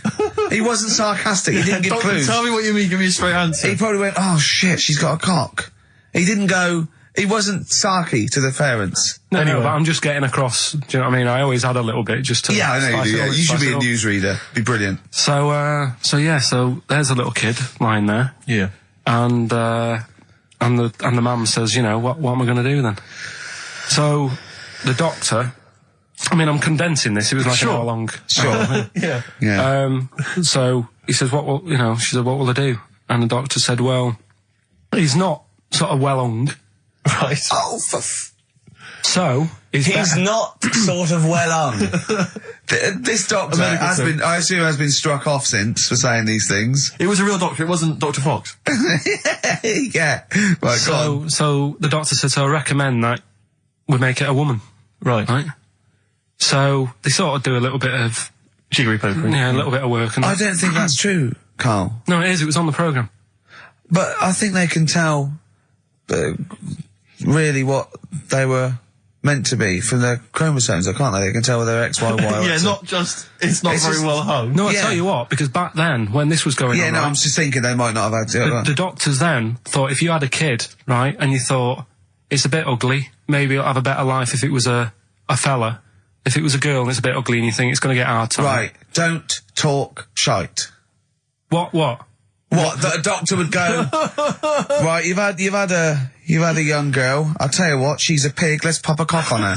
Don't talk shite. I'm not saying that. What I'm saying is, say if you have like I say, a girl. I just think it's harder if a girl's ugly and she's growing up. She has a harder time. Yeah. Don't you agree with that? Possibly, but you don't change someone you don't change their gender. No, because I'm just saying what I'm saying is the Elephant Man would have had a harder time if it was Elephant Woman. Is what I'm saying. But listen to me, listen. What the doctor was saying is, if you get a baby before it's 2, back then they thought you could sort of say, well, instead of giving it a go-kart, give it dolls to play with. Right, back when? What are we talking about? The Middle Ages? We put a song on, come back to this. Yeah, it's Bruce Springsteen, Atlantic City. Elbow. Alright? Fallen Angel on XFM 104.9. Well, we're back. I'm Ricky Gervais, with me Steve Merchant and Karl Pilkington. Carl's all a little bit, I don't know, he's a bit frustrated. He's sort of a bit sweaty and fed up today, aren't you, because of the heat. It's too much, though, isn't it?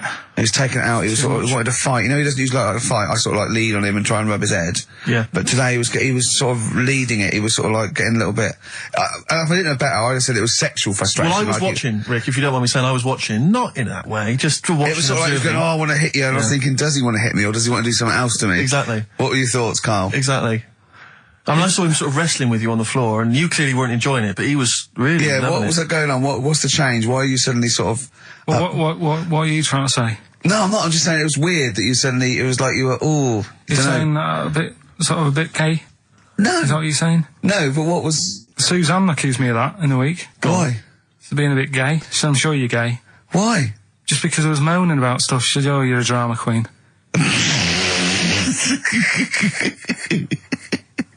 Right, well, that's What were you moaning about?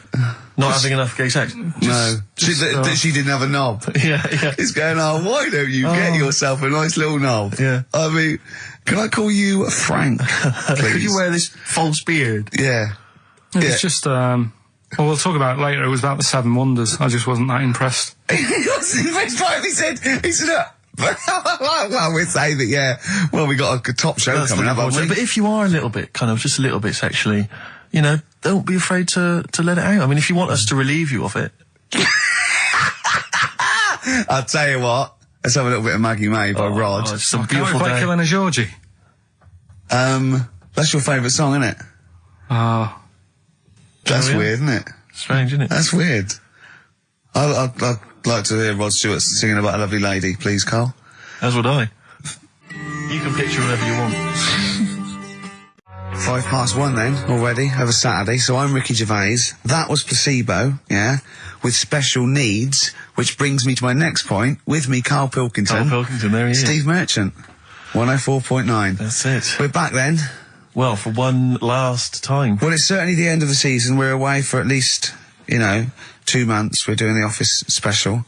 And possibly forever, depending on whether Carl decides he wants to carry on with this. Because, I mean, we do this for fun. We don't need to do this. We don't need to do this for, money. Obviously not. The kind of money you're earning, Rick, you do not need to do I this. don't need Right. to. It's quite honestly beneath me. Yeah. We don't need to do it to further our career because it's embarrassing being Didn't on your XFM. accountant say, do not even bother cashing those XFM checks? It's not worth your while. No, it's not. The time it took to sign them, Exactly, it wasn't worth it. So we do this basically to ridicule Carl on a large sort of platform. I say large platform. Yeah. XFM. No other radio station will have us. It's roughly the same as standing up in McDonald's. I and imagine so. ridiculing. But of a lunchtime though. Yeah. Or so- when it's just the cleaning staff mopping up. Yeah. So, and if Carl doesn't come back, he's breaking up the three-way partnership. He's very much forever. Sting, isn't he? Yeah. Like, what, 1986, 87? Exactly. You know? He's going to go off and sort of make some quite poor, sort of jazz-inflected white man soul. Yeah. And leaving us to go about our business. Play pizza places. Exactly, yeah. Yeah, well, I'm going to go into sort of maybe writing say, Dad, soundtracks. why can't I be in the CIA? Yeah. You don't know anything about it. You're a drummer. Yeah. So we'll have to see. I mean, do you think anyone cares? I wouldn't have thought so. Because I think if someone was interested in having some good chat and some great laughs, they'd spend more time with their friends. Yeah. Or listen to another radio Or station. listen to a decent radio show. Jonathan I Ross think or something like that. Yeah. they listen to XFM for some music to have on in the background that's loud enough so they can hear it while they're hoovering. Yeah. I don't think our fans hoover. Well, true. I think you've got to have... Or shoot up, whatever. I think you've got to have a house to hoover. I'll tell you what they do want, though. Some great music. They do indeed. They'll be saying, since you've been gone. See that? That's the sort of link I can do if we stay If you together. could cut out all the other drivel you speak, you'd be great on Magic. I know, yeah. You've got a... Come on. You've got a rainbow something, haven't you? Rainbow. You got a rainbow something. Oh, it's Rainbow. We've also got a new feature, Cheeky Freak of the Week. That's a new feature, isn't it? That's a new feature. Cheeky Freak of the Week. Let's do Cheeky Freak of the Week. What is the cheekiest Freak of the Week? I'm just going to apologise now. I've just had freaks, sorry to freaks. Okay, right, go ahead. Well, I say it's a new feature, but we've sort of touched on it in the past with... We always talk about freaks. Hairy Chinese Kid. Yeah. We've had the Pillow Man. Yeah. Oh, you called a draft excluder? Just make a note of that, would you, Rick, on the list? People without arms and legs. But at least, you see, the Pillow Man, what do you picture? Because I was saying to Ricky in the week, right, I'm a great fan of the Elephant Man. That's his. Do you know that's his favourite freak? Of the all the man. freaks, that's Do you know why he said? Do you know why he said? He said because you get what you pay for. When someone says the Elephant Man, you get what it says on the tin. Right. You know you're going to get it. Yeah. Do you imagine, Steve, if you had a mate and you said, where are you going? He said, I'm going to go see my mate. And you go, which mate? And he said, the Elephant Man. Yeah. Straight away, you haven't even met him, but you know what he's going to look like. Yes. Right? That's what I like about that. Hairy Chinese Kid. Yeah, you know what you're going to get. Pillow Man. Yeah. Not so good. What does that mean? It could be one of those big fat things on that show, couldn't it? A big pillow, like a... Yeah. They had that big thing about the fat people in feeders. They were getting up to like 60 stone and that big one. And there's a thing called fat admirers that just fancy fat women, right? And you writing that down? yeah, sorry, and they had blow up versions It looked like a bouncy castle. Wow. Yeah. Really? Yeah. You'd be knackered when you blew that up. Yeah, You just wouldn't want to go and forget it. Yeah. Oh, God. That's people being cruel as well, isn't it? Because after watching the programme on Channel 4 about the fat people and fellas who like them and stuff, there was a story on one of the news websites about some fella in Germany, right? He was a big fella, must have been about 50 stone, and he fell over, right? And I think he hurt his ankle or something.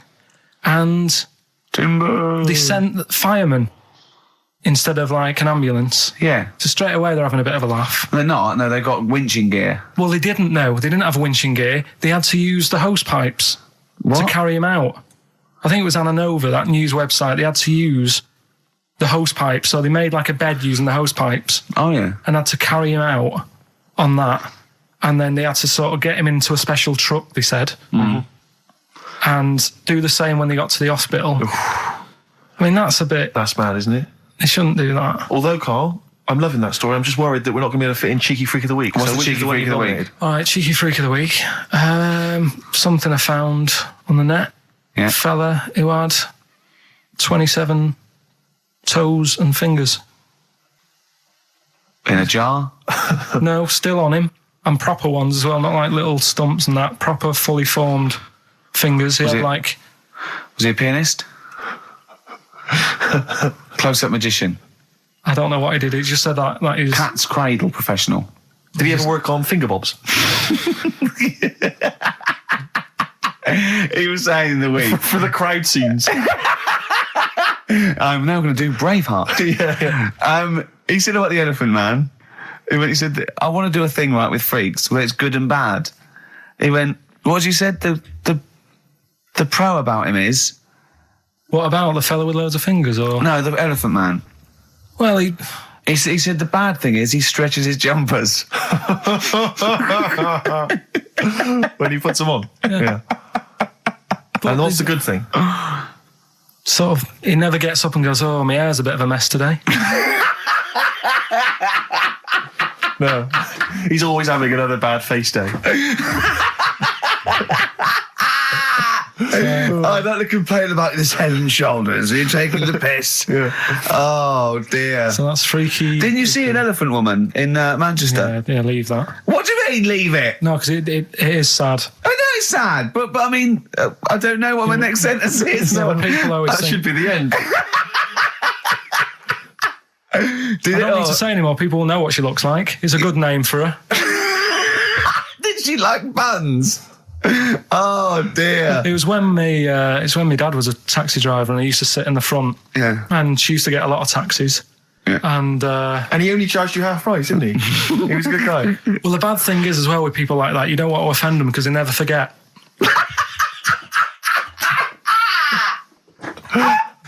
Oh, Carl! But, Karl Pilkington. I was sat in the front of the cab and my dad goes, right, we're going to go and pick the I can't even tell you the name. These guys, just evil. Right? What do you mean? No, leave it. So she's got...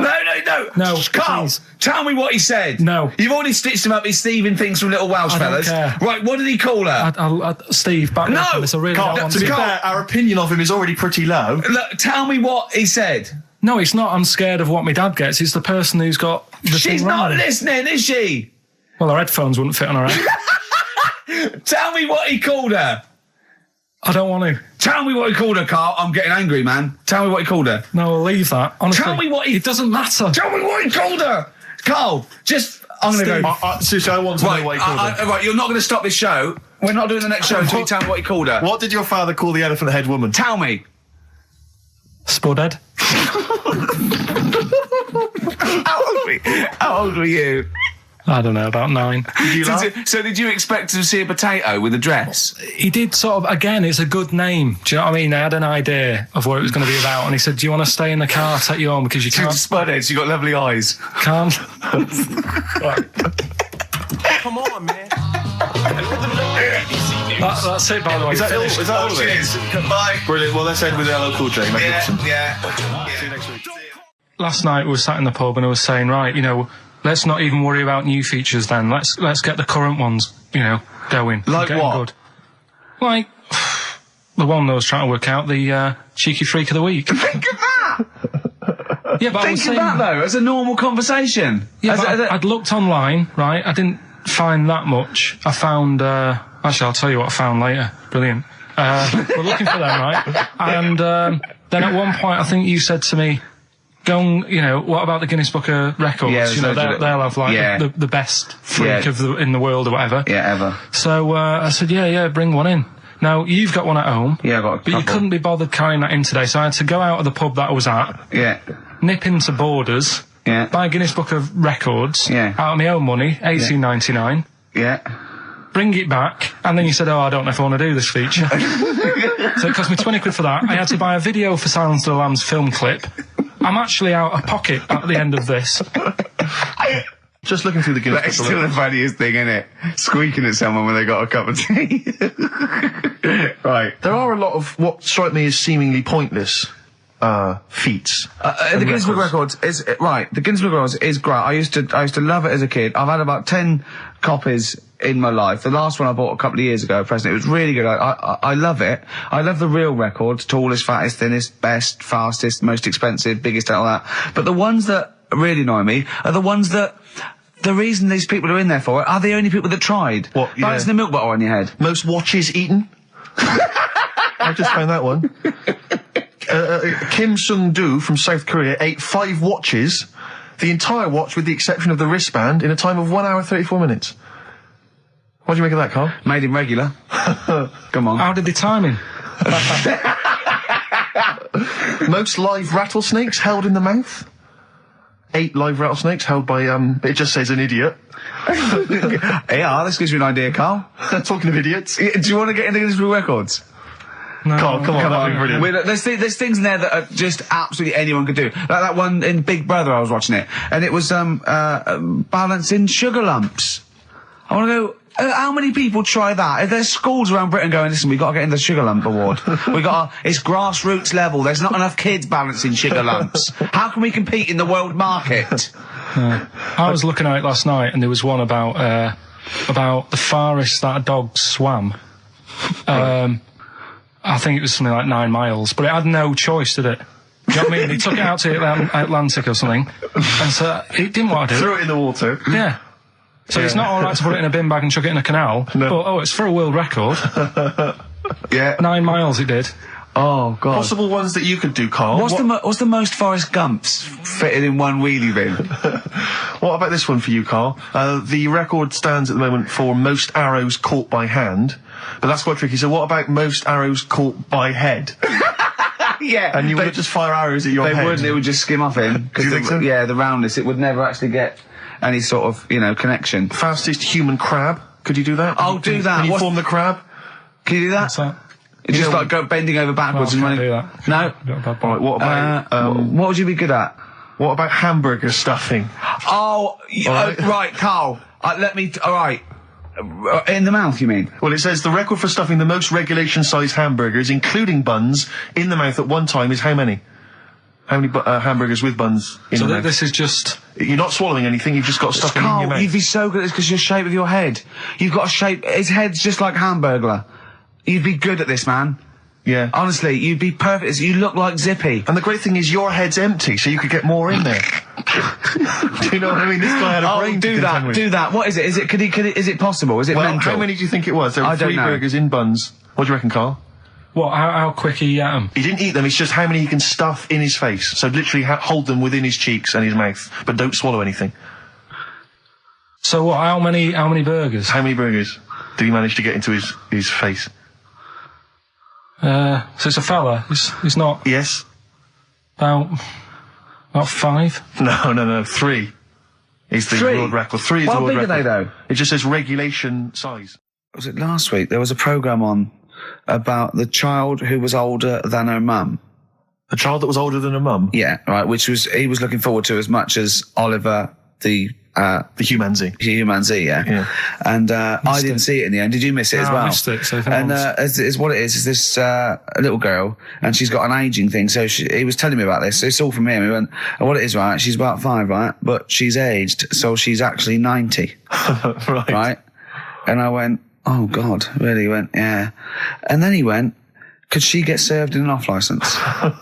I went, no. He went, well, that's not fair. I went, what do you mean? He went, well, I said, she's 5 years old. She's a 5-year-old girl. He went, yeah, but she's got the body of a 90-year-old. So, oh, God, let her have a fag. Wouldn't you let her have one if she... If she asked. Yeah. If you worked in an off licence and she wandered in, right, and... So she's 2'6". Well, I don't know because I haven't seen it. I don't know that much about it. Yeah, she's a 5-year-old. She's 2'6". It's just an ageing process, which is a degeneration of the cells, like what ageing is. It doesn't mean she grew into a 90-year-old woman with a scarf No, exactly. going around the streets. What did you imagine it looked like? I don't know. I mean, she's ageing fast, yeah? Yes, but it's more to do. It's not. Yes, yeah. Because it was saying that her mum and dad are pretty stressed out about it, and I kind of thought, well, you'd be forever buying birthday presents. It's not like she's morphing through various ages. Like, my God, look, she's 58 today. 59, we can't keep up. Well, how's it It's work? not that. It's not like she's got... It has the same effect as aging on the body. So at a cellular level, there's a degeneration as quick as if she'd gone through. I don't know. I got this from you. I'm guessing, Carl. It's not like she's watching Top of the Pops one week and she's loving it, then the next week she's going, I can't understand what they're saying. It's not like music it's all in my bland day. dance. I remember. I remember when I was 4.5. They were real bands. Now, that S Club 7 were excellent. Yeah. But what's this tripe? S Club. But if she wants a fag... She's 5 years old, Carl. But she's got to experience everything in a short spell of time. Do you know what I mean? You've got time to sort of... I think you're thinking of her life like that Fatboy Slim video, where it starts off as something crawling out of the sea and then it evolves really quickly over 3 minutes. I think that's not the case, Carl. Her mind isn't... She isn't aging in her mind at the same time. No, she's not living a whole life in 3 weeks. It's just her body is degenerating quicker than it should. So if you worked in odd bins, you wouldn't serve her with a bottle of wine? No, I probably wouldn't. Well... Unless she had some ID, which That's would a probably bit cruel, be fake. isn't it? I said, well, on that and on top of all her other problems, he wouldn't even give her a glass of... Yeah, a bottle of wine. And her ID wouldn't look right because she's aging all the time. The photo would never match. Yeah. Look at my hair there. That was last week. Well, it was 2002. Exactly. Well, we don't know enough about it, so... No, I haven't seen it, so maybe we should apologise because that could sound callous and cruel because I don't know what the whole... It was just the title. The vibe of the... Yeah, I know the title that excited something you. like, I'm older than my mum. No, it's the child that's older than her mother. Well... Yeah. So that was weird. There was some good stuff on in the week. You missed that, did you? You didn't watch that? Didn't see that. Saw... Maybe someone have it on video for you. Yeah, if you taped it and you send it in. Watch it on fast forward. She'd really age then. Imagine that. Whoa! Carl just remembered we've got Cheeky Freak of the Week to fit in. I don't know what to do. What's your Cheeky Freak of the Week? Quickly, just throw that away. Right. Well, it's just like we look at cheeky freaks. Is this show offensive in any way to some people, do you think? Ding dong. Got any buns? Oh, it's the Elephant Man. Go on. Right, well, it's a bit of a problem for you, this one, Steve, right? I'm chucking it forward to you. Remember the Cheeky Freak of the Week that we were talking about? That illness where people age quicker? The 5-year-old girl that was older than her mum, and he said to you, what, if you ran off like you wouldn't serve her fags and beer? And you went, no. He went, why not? And you went, because it's a 5-year-old. Yeah. Right? He went, oh, she's got enough problems. Give her some fags. You remember that, don't you? Sure. Yeah, right. So, another dilemma for you, right? Picture this. You're running a restaurant, right? Door goes, right? Few people. Most of them look normal. You notice the woman at the back, crawling on all fours. Top half is woman, right? This is real. Yes. This isn't like a comic or anything. This is on, Yeah, on the internet. I've seen it. They're called dog people, and her legs just come straight down. They're like little twin legs at the back, and so they walk on all fours because it's easier. Dog people, right? Yeah, not dog people. They're human beings with deformed back legs, so they walk. It's easier for them to get around like that because they can't stand up because they can't stabilise, and also it comes straight out of their hips. Right. So you're running a restaurant. It's a busy night. You haven't really got time for any hassle. She comes in. Would you serve her? The premise being what? That he doesn't serve dogs? Because the restaurants don't allow animals in. Right. Right. So it's a dilemma. It's not a dilemma. Right. She's not a dog. She's a human being. Yeah, with I put a plate of meatballs on the floor, and she tucks in, and a little glass of, a little bowl of wine next to it. He turns round. There's the woman older than. Get away from that plant.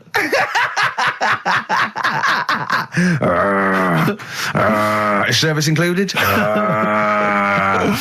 Oh dear. Talking of cheeks, Carl, have we got another instalment of Cheeky Freak of the Week this week? Yeah. Have we? Excellent. Look forward to that.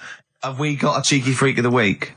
Do you want one? Yeah. I think we should have a jingle for this.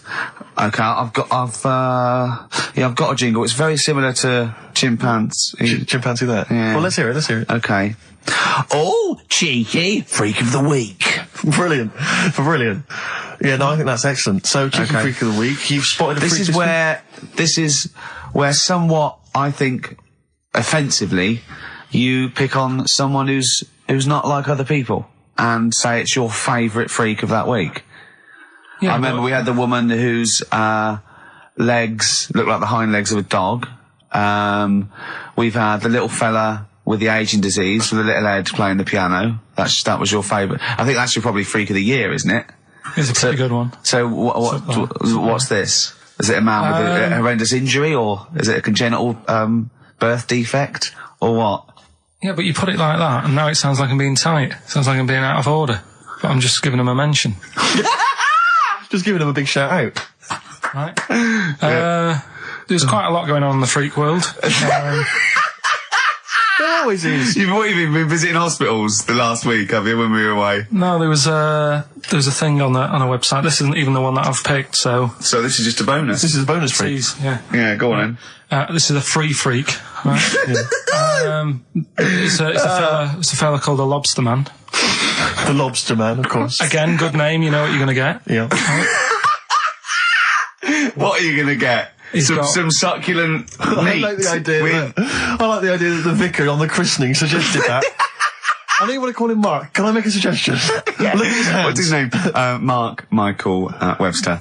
Right. Right. Have you thought about a nickname? Not really, no. Have you looked at his hands? Yeah, we don't want to talk about that because do you know they look a little bit like lobsters? Well, yeah, but it's quite deformed. It's like, we can't suggest Lobster Man. That's terrible, Vicar. That is terrible, Vicar. We're Go on then. We're going to see. This is what the sort of feature you come up with, Carl. So, Lobster Man. There's probably people listening now with, lobster feet. Right. Lobster hands. So, Squid Boy. So, Lobster Man, what does Lobster Man do? Does he fight crime? Not that much. Okay. Apparently he got into a bit of trouble. He was in a restaurant, and this was years ago, by the way. And someone picked him to eat him. No, so apparently the waiter said, "Oh, you shouldn't be sat here. You should be in my pan," or something. Oh dear. And they had a fight, got out of hand. Yeah. Got out of claw. And yeah. So that was. What do you mean they had a fight? What did he do? A waiter took the mickey out of someone with. No. No, can I just make clear? I'm assuming his hands look a bit like those of a lobster. Yeah. Yeah, well, it's fused, so it's just like two big fingers. They're fused, I assume, probably in the womb, and they're just like, instead of like having 5 digits, they're fused in it. But he can pick stuff up, can't he? Yeah. What does he pick up? He mainly eats crabs and jellyfish, doesn't he? Yeah. Yeah. So he was having a fight with the waiter. He snipped off his nose. Right, so anyway, he just held on to the waiter's bib. Yeah, and the waiter was screaming, "Go and get him off me." Yeah. So anyway, does he eat other lobsters? Does he think he would eat lobster, or is it kind of? Would he feel bad about eating lobster? Right. The little cheek of the freak that we've gone for anyway. The what? The little freak of the week, cheeky freak of the week. We've gone for this Siamese lad. Okay. Right. Happened back in. You can't have a Siamese lad, can you? All right. Yeah. This Siamese twins happened back in 1693. Oh, he's got a date. Blimey, that's the first time ever. Yeah. And all it was, he was doing all right for himself. He used to go on those circus things he used to do. They're two people you're talking about, Carl. So we're going to him. All right then. All right. They did this circus show, right? Yeah. And everything's going well. They're selling out the tents and stuff, people coming to see them. Yeah. He was doing all right for himself. Yeah. right? Sorry, before I said that, did you think a Siamese twin was a man with two heads? Well, it can be, can't it? It depends. There's two people, they're conjoined. No, but it depends, doesn't it? The one that I shown you in that book that time was a fellow with two heads. No, it wasn't. That was a stupid picture in one of your stupid books that he had a growth that looked a little bit like it had a face on it. It wasn't a man with two heads. You're the same sort of people who send potato chips to restaurants and say, doesn't it look like Norman Cook? Yeah. It's not two heads.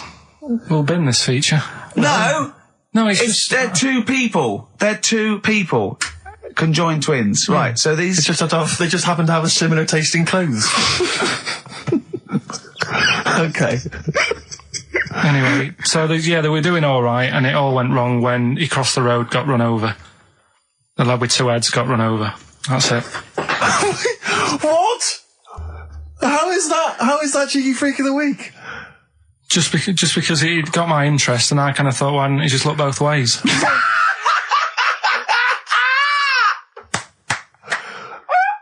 I'm intrigued to know why wasn't he looking both ways? I'm intrigued to know how you get run over. What was it, 1629? Yeah. Well, it's horses and that, wasn't it? Yeah. Oh, why wasn't he looking both ways? Karl Pilkington, you are a genius. Play a record, you fool. Well done, Karl. More Cheeky Freak of the Week next week. See what's going on. In the freak world. Yeah. Cheeky Freak of the Week. Have you got a Cheeky Freak of the Week? Got that. Got yeah. that. So what deformity is it this week that you're ridiculing? Well, keep listening. Cheeky Freak of the Week, do you want to... Oh, definitely. Should we do Cheeky Freak of the Week? Cheeky Freak of the Week? I can't wait. I'll always do these. I'd start off with these. All right, well, let's have the jingle for Cheeky Freak of the Week. Oh, no. Do you remember it? No. I remember it. Oh, Cheeky Freak of the Week. Brilliant. Something like that? I want some more, though, because that was slightly half-high. Oh, Cheeky Freak of the Week. Excellent. Right. This, we're going back again. Yeah, 17th century? Well, it was 1829, right? Oh, I'm impressed. Now, the problem is with Cheeky Freak of the Week... not so much the week, is it, if you're going back to 1829?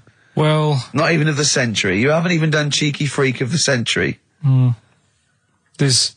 What's the problem with Cheeky Freak of the Week? Just because... Other than the sort of moral implications. Yeah. Yeah. Well, last week, it was a fellow with two heads. Yeah. We've done Siamese twins. It's Siamese twins again.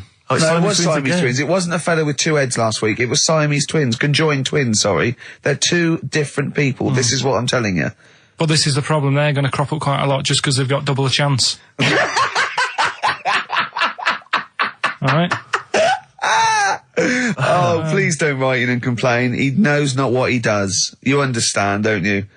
Karl will actually feature one day in this section. Yeah. So, right, go on, Karl. We're going back to 1829. Yeah.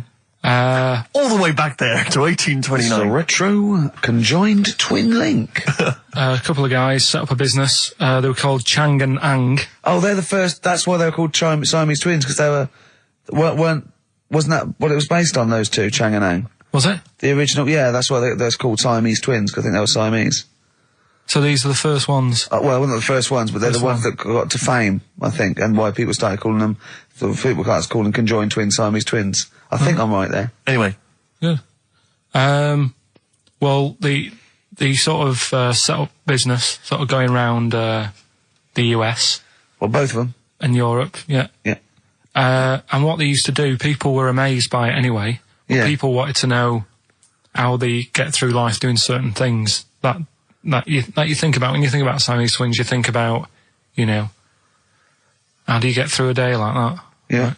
And the thing that cropped up the most with people was how they take a bath. So they used to go on tour around the US and Europe and sit in a bath, have a wash and that. And did they ever wash each other by mistake? They go, oh, that ends there.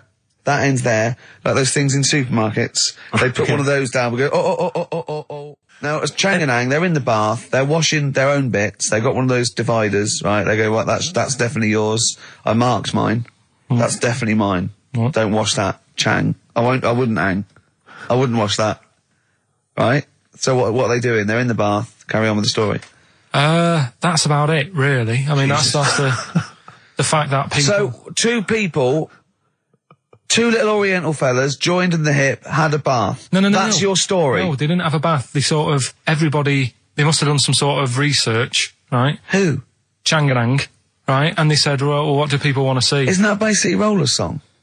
But it's an idea that people have queued up. They've paid their money. They're in a tent. They're going, well, I hear they're going to have a bath. They're going to have a bath. Two Siamese people have a bath. How would they possibly do it? Well, I've heard they get into a bath. But that's I don't know they what's wanted to see exciting. them nude and where the join was. No. More than how do you get in the bath? I don't know. They just that's what they picked. They said, what would be good to see? What do you want to see them do? Having a bath. How'd you get into trousers? Was there Exactly. This is all part of it, and that's why they picked having a bath. This is all part of it. Well, they want you to get dressed afterwards. Yeah. Who was the best out of Chang and Ang? Who was your favourite? They both look the same, to be honest. There's a surprise. One was a short ginger woman. Oh dear. Is there anything what would be better than having a bath for you when you'd seen them? What would sort of make you go, I wonder? One of them pulling and the other one going home alone. Yeah. I go, look, she's definitely up for it. I'm taking her home and go, what am I going to do? Can I watch? Definitely not. Definitely not. Look, you go to bed. I want to wine and dine her. But if he's got back to their place and they're going at hammer and tongs, but are you saying one of them? No, hammer and tongs were their cousins. Right. They lived miles away. Yeah. If one of them gets knackered, can the other one take over?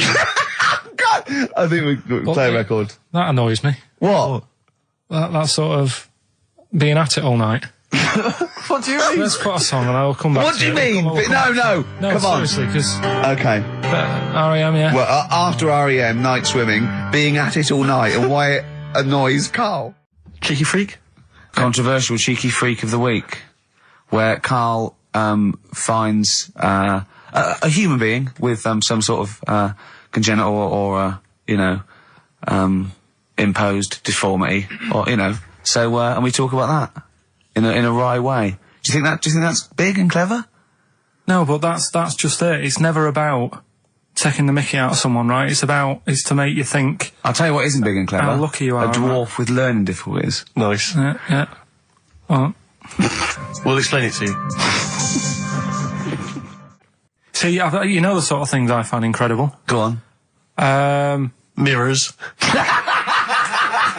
Shiny objects. Kettles. Yeah. Oh, God. Well, listen, remember the time when I tell you about the baby that had a baby?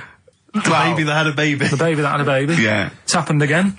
No, it hasn't. Well, it didn't happen the first time. It was in the papers, I think, on Monday, in all the tabloids. So it's a twin where one has grown and the other one is still at a fetal level. No, it wasn't, though. It had grown. He was saying to his mum... Who was saying to his mum? The little kid who was 7 years old. And he kept saying... Yeah. He was pregnant. And he was pregnant? Yeah. I know. What do you mean? And he was saying to his mum, oh, God, I don't feel well. And, his belly was all swollen, and they thought he'd just been eating cake or whatever. And he was saying, I can feel something moving about. And they were like, stop messing about. There's nothing wrong with you. Eventually, I think he was in gym at school. In Jim? What, Jim was pregnant with him? Oh, it was like a Russian doll. He was at school, right? Just about to do sit-ups or whatever they do at school, right? Yeah. And flew out across the room. Teacher goes, you're a bit fat. You look a bit pregnant. And so best to the doctors took him, said, you're 7 years pregnant or something like that. What you... What do you mean? What? Or something like that? You're 7 years pregnant. Or something like that. You say to the doctor, Carl, why don't you think about what you say before you say it? See the reaction I get. Now, the gazelle, I didn't get excited like that. 7 years pregnant. Send it in. If someone's online at the moment, just having a look around, it happened on Monday or Tuesday. Because I told you at the pub quiz, didn't I, Steve? I said to you, I know the baby's had a baby. Yeah.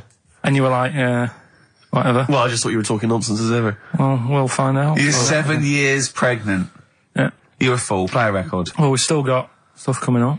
Monkey News? Rockbusters answers. We'll have to get that out of the way soon, because we've got What else there? Have we got a cheeky freak of the week? Yeah. Brilliant. America by Simon and Garfunkel on XFM 104.9. I'm Ricky Gervais, and I understand I'm about to read my words, Steve. Well, once again, there's always someone, and it looks like it's Mike Lamb who has come to Carl's rescue. Lambo's let me down then. Doctors have removed a 4-pound baby boy from the stomach of his 7-year-old twin brother. Yeah. Alan Jan Niamatilev was yeah. born with the freak fetus growing inside him. For 7 years, it lived like a parasite until a school doctor became alarmed about Alan Jan's bulging tummy and took him to hospital. Surgeons who gave him a scan operated immediately, unaware that the baby was attached to the boy's blood vessels and still alive. They saved Alan Jan from certain death, but knew the 8-inch fetus was doomed. So there we are. Boy pregnant with his own twin brother by Barbara Davis. That was in the Mirror, apparently. So I've read on, and all the facts are right. They took him to school. The parents didn't realise. And that isn't even this week's Freak of the Week. I mean, that's You still got to that for come. free. You got that. You can have that. That's the free freak of the week. Free freak. That's, you know, that's giveaway. That's like 13.5% extra. Yeah. You know what I mean? That you might get with hairspray or something. So that, I mean, if that's just the throwaway freak of the week, there are 2 freaks of the weeks there. If those 2 freak, I can't wait to see what the actual freak of the week is that people are paying for. Is it incredible, Carl? I'll tell you what. Something else you can have for free. Go on. Another sort of freaky thing, right? I was watching this programme in the week. Right? What? I don't know what it was. But it was about, I just saw this little fella on it, right? What do you mean, little fella? He was doing this history thing, Oh. right? Yeah, I know what you mean. So, is this he's found out that a Viking was a bit like him? Yeah, that's it, yeah. He was boneless or something, or he's... Well, that's the weird thing. What do you think of that, Steve? He's what? He's boneless? No, he was called Harry the Boneless or something. Yeah, but you know what you're going to get there, don't you? That's what I mean. Always have a name, Elephant Man, you know. Harry the Boneless. Where is he? You know what I mean? I'm meeting someone, waiter, what's his name? He's called Harry the Boneless. He's over there flapping around. Yeah. Yeah. He's over there in the bucket, having noodles. That's what I mean. But, do you reckon you could do that? Do you reckon you could have your bones taken out? I love talking to him! He's brilliant! It's like talking to a 5-year-old. I was asking Suzanne when she was watching it, and she was like, ask me later. Yeah, brilliant. She wanted to know about, What did you said? You were watching this programme about history, right? About Vikings. Something like that. You turned to your girlfriend and said, do you reckon you could have your bones taken out? Yeah. I love that. What do you think? That is why you are my favourite What do you mean you think you can have your bones taken out? Firstly, why would you have your bones taken out? If you've only got a small flat or something, and there isn't much room, Yeah. right? And what I mean is, would all your organs still do the stuff? No, they wouldn't. You'd just be mush. Listen, I'll teach you something now, right? The skeleton, right? Spam. Yeah? Support, movement, anchorage. No, support, protection, anchorage, movement. Spam. That's what the bones do. Yeah? You couldn't stand up. You wouldn't be protected because they protect his rib cage, skull, of course. Anchorage, everything holds onto it. Every muscle is tethered to pull against something, like a crane, a pulley system, so you wouldn't be able to move at all. Do you know what I mean? So you'd be in a bucket. There'd be nothing, well, you'd die immediately, obviously. No, you can't have your bones taken out, Carl. I mean, why do you need to ask that question? Sorry, but Boneless Bob, or whatever his name was. Harry the Boneless. he presumably didn't have any bones. I mean, that's why he had that name, obviously. No, he did. No, he's got the name. Yeah, exactly. No, he was just... I've had an email here from Graham, old Ken Rowe. He just says, I had a dream about Carl last night. Can I sue? I've no idea what he looks like, apart from the boldness, and yet he turns up in the middle of my dream. I don't need this, it's harassment. Yeah. But people are having dreams about you now, Carl. You actually, it's like you're one of something that was created by the Brothers Grimm. So, Carl, so this little Harry the Boneless, what was your point? Was that really your point? You wondered if you could live without bones? Yeah, I saw the little fella on this programme, and The presenter? Yeah, and he was a small fella, and he was talking about Harry the Boneless, and I thought, that's interesting little bit of science stuff. Yeah. Yeah. Well, yeah, that's about it on him, really. All right, well, that's just another bonus cheeky freak of the week, isn't it? That's not even the freak of the week either. No. That's still to come. So you've had a pregnant Siamese twin. I know, it's been mad in You've the had a freak boneless week. fella another fella talking about him. They're not even involved in Freak of the Week. No. This is getting mad. Play a record. Let's play a record. Let's have Cheeky Freak of the Week afterwards, shall we? Yeah. Current single from Nick Cave. Can we do Monkey News first? I'd rather have a Cheeky Freak of the Week. So, Carl, off you go. Well, we're not going to do Freak of the Week here. Okay. Right? Because we've done quite a bit of that in the last 20 minutes. We've right? So OD'd we'll move on that. freaks, you think? Yeah. Sure. We'll just shift it a little bit. Okay. And I don't, like I keep saying, don't want people to be thinking we're sort of taking the mick out of anyone. No. Right? Because we're not about that. I feel like I can do a little bit of it because I work with you, Steve. Yeah. Right? Sure. It gives me that right. It's like a care worker. Yeah, I understand. Well, it's like that thing of you can't be homophobic because I've got a couple of gay mates and stuff. Sure. I think it sort of gives me that edge. Yeah. Right? So you're not freakophobic because you work with Steve? No, that's right, yeah. So, yeah. Okay. Well, by that token, I should be able to sort of slag off, the mentally ill. Was Or it? at least mentally handicapped. Now, there's a term you don't hear very often. In 2003, there was the mentally handicapped. The mentally handicapped. Isn't that what it was? I don't know where to start. But I'd like to apologise for the Lady Diana stuff, the term mentally handicapped, and any inadvertent racism that we may have stumbled What's over. the actual term then? Is it retarded? Right, come on now. Oh, chimpanzee that! Monkey News, earlier than usual. Getting excited because it's this special time of the week where we get to talk about a cheeky freak of the week. Freak of the Week's coming up now.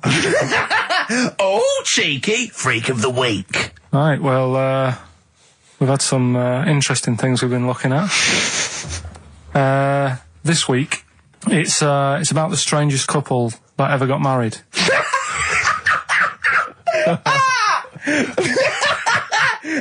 And we've had 2 sets of chimps, so it's stranger than that. Oh, it's not Dale Winton and Nell McAndrew, is It's it? not your parents, is it? Well, we're going back again to about, I think this is about 19... Something like that. 1940. Yeah, whatever. Yeah, whatever. Yeah. Not important. Strangest couple, a fella, right? He had skin of a lizard. He had the skin of a lizard, okay. And the woman who he Which he married... used as a condom. The woman who he married. Yeah. Airiest woman ever. Right. And that was their act. They used to tour the world, and they'd say, it's like, couple who've met, they're having a great life. Let's get them out on stage, here they are. And they'd What do you mean out. he had a skin of a lizard, first of all? That's what he said. He had some sort of some illness. So he was called Lizard Man, and you like that because it was good description. I thought that's good. I'm here, hello, dude, we booked a table for 2. Who are you meeting? I'm meeting Lizard Man. Oh, he's over there. Yeah. You know he is, right? Yeah. I'm Look meeting out. the hairiest woman in the world. She's over there. Yeah. Yeah. So what did they do for their act? Now, bear in mind that we had some Siamese twins last week, and their act was having a bath. yeah. So I hope it's an improvement on that. What did Lizard Man? He came out and ate some flies, did he? I don't really know. I just think they stood there and that. Yeah, when you read this and it goes the most interesting fact ever, Lizard Man, and you go, that's enough. That's enough. I can extrapolate from that. Well, straight away I start thinking. I'm thinking, right. I wonder if they got the wedding photos. Right? And then, like you said, that they had a kid. Oh, what would that be like? Half Exactly, lizard, half exactly, that's it'd be what I like was an thinking. ostrich, wouldn't it? It would sort of like. That's what I was thinking. What did you think it would come out like, the baby? I didn't think what that looked like. I just was thinking, parents' evening. Do you know what I mean? You wouldn't want them coming up to the school, would you? Well, that's So the little problem. Johnny, who starts off relatively normal, he's quite good at, he's good at nature, Yeah. isn't he? And his mum and dad come into the room and they'd be looking round, wouldn't they? Well, it's always like that thing at school when, like, you find out your mate's mum and dad are really old.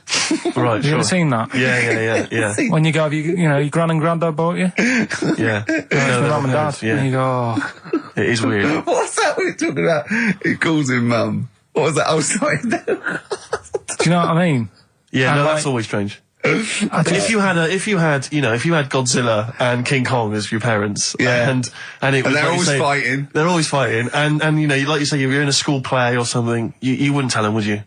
You wouldn't want him coming out with a video camera. He didn't tell his parents he was in the... When we were, Well, exactly. You did Little Donkey, you didn't tell your dad, did you? And he came along and videoed it. Yeah. Kept it quiet, don't want him to know anything. But you didn't... What was it was meant to be playing? You had a little drum, didn't you? Yeah, I was doing... I had a little drum. I think I was meant to be playing We Three Kings. Yeah. But we started doing Little Donkey and I thought I can add a touch to this. Sure, you improvise. Started playing along. It was like the first remix, wasn't it?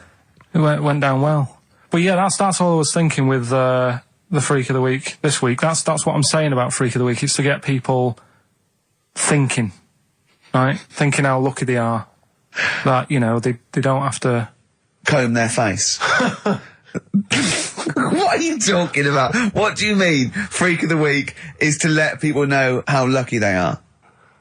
Just... What about the little freak you're talking about? What are they thinking? They're going, oh, he's talking about me. I'm a little hairy lizard man on a stick. Pop in, give us a call.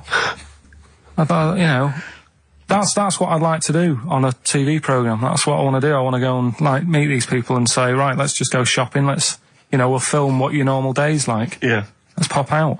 Nip into Sainsbury's or whatever. Yeah. You know, buy a comb. Park right up close to it. You know what I mean? Yeah, yeah.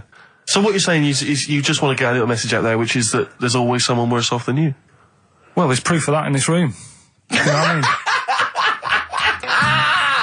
Oh, Carl, when's your train? In a minute, I'm going to get going now. I'll see you later. Thanks, Carl. Brilliant. What are you playing? You going to play a song? Kirsty McCall. Yeah. I'll see you later. Kirsty McCall, New England. Karl Pilkington has left the building. He's rushed away. He's on his way down to Cornwall. And we're left by ourselves. Indeed. In the room.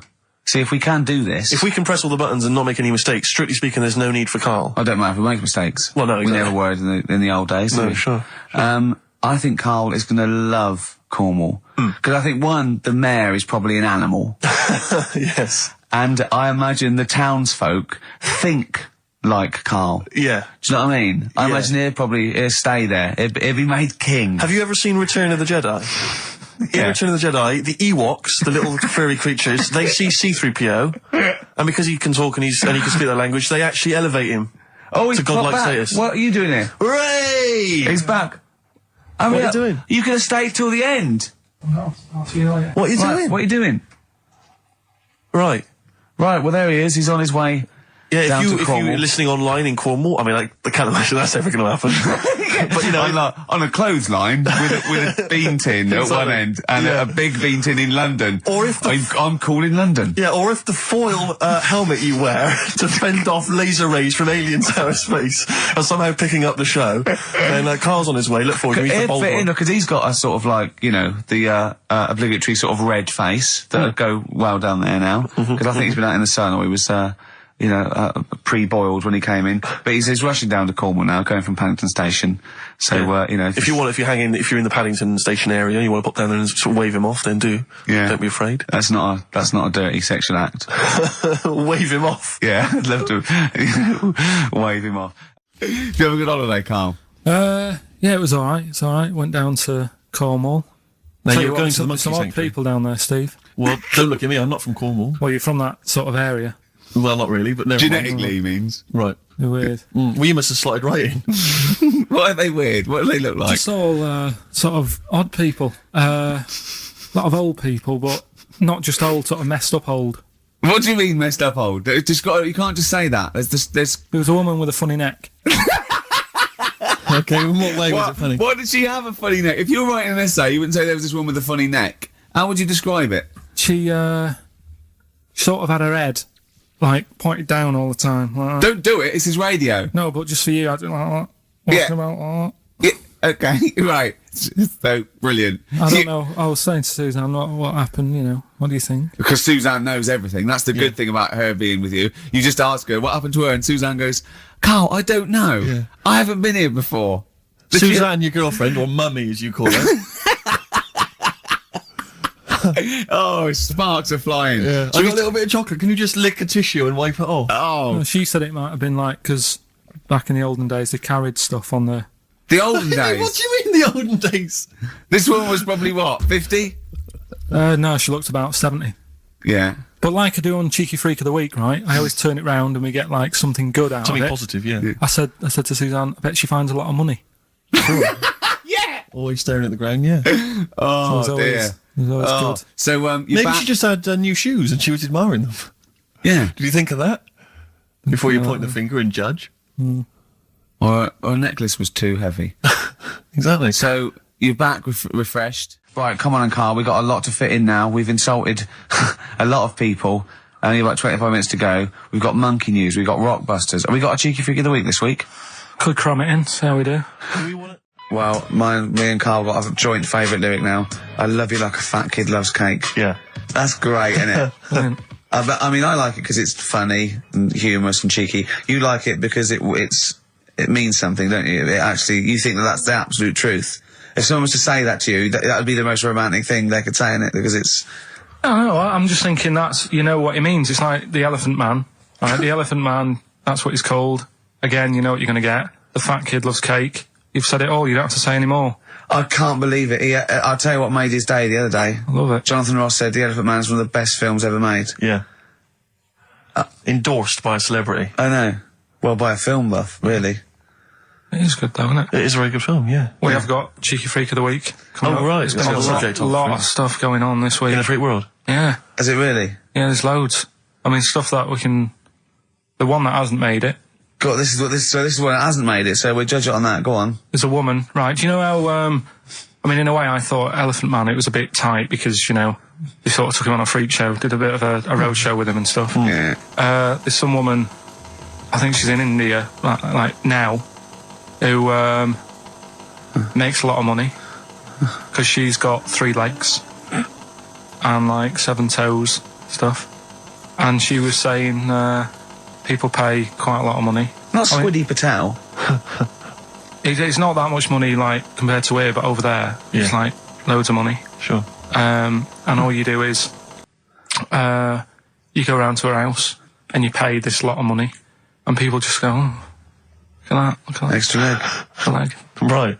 It's quite a lot of money in that. So she hasn't even got to go out on the road anymore, like in the old days. No, People that's what annoyed me. It's like, well, you could get to them faster.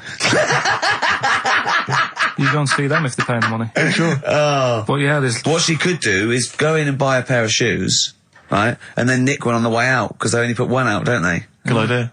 So she could get, you know, 3 for the price of 2. Just offer. one of the many perks of having Just 3 one legs. of the perks of having 3 legs. The other one is, I mean, keepy uppy.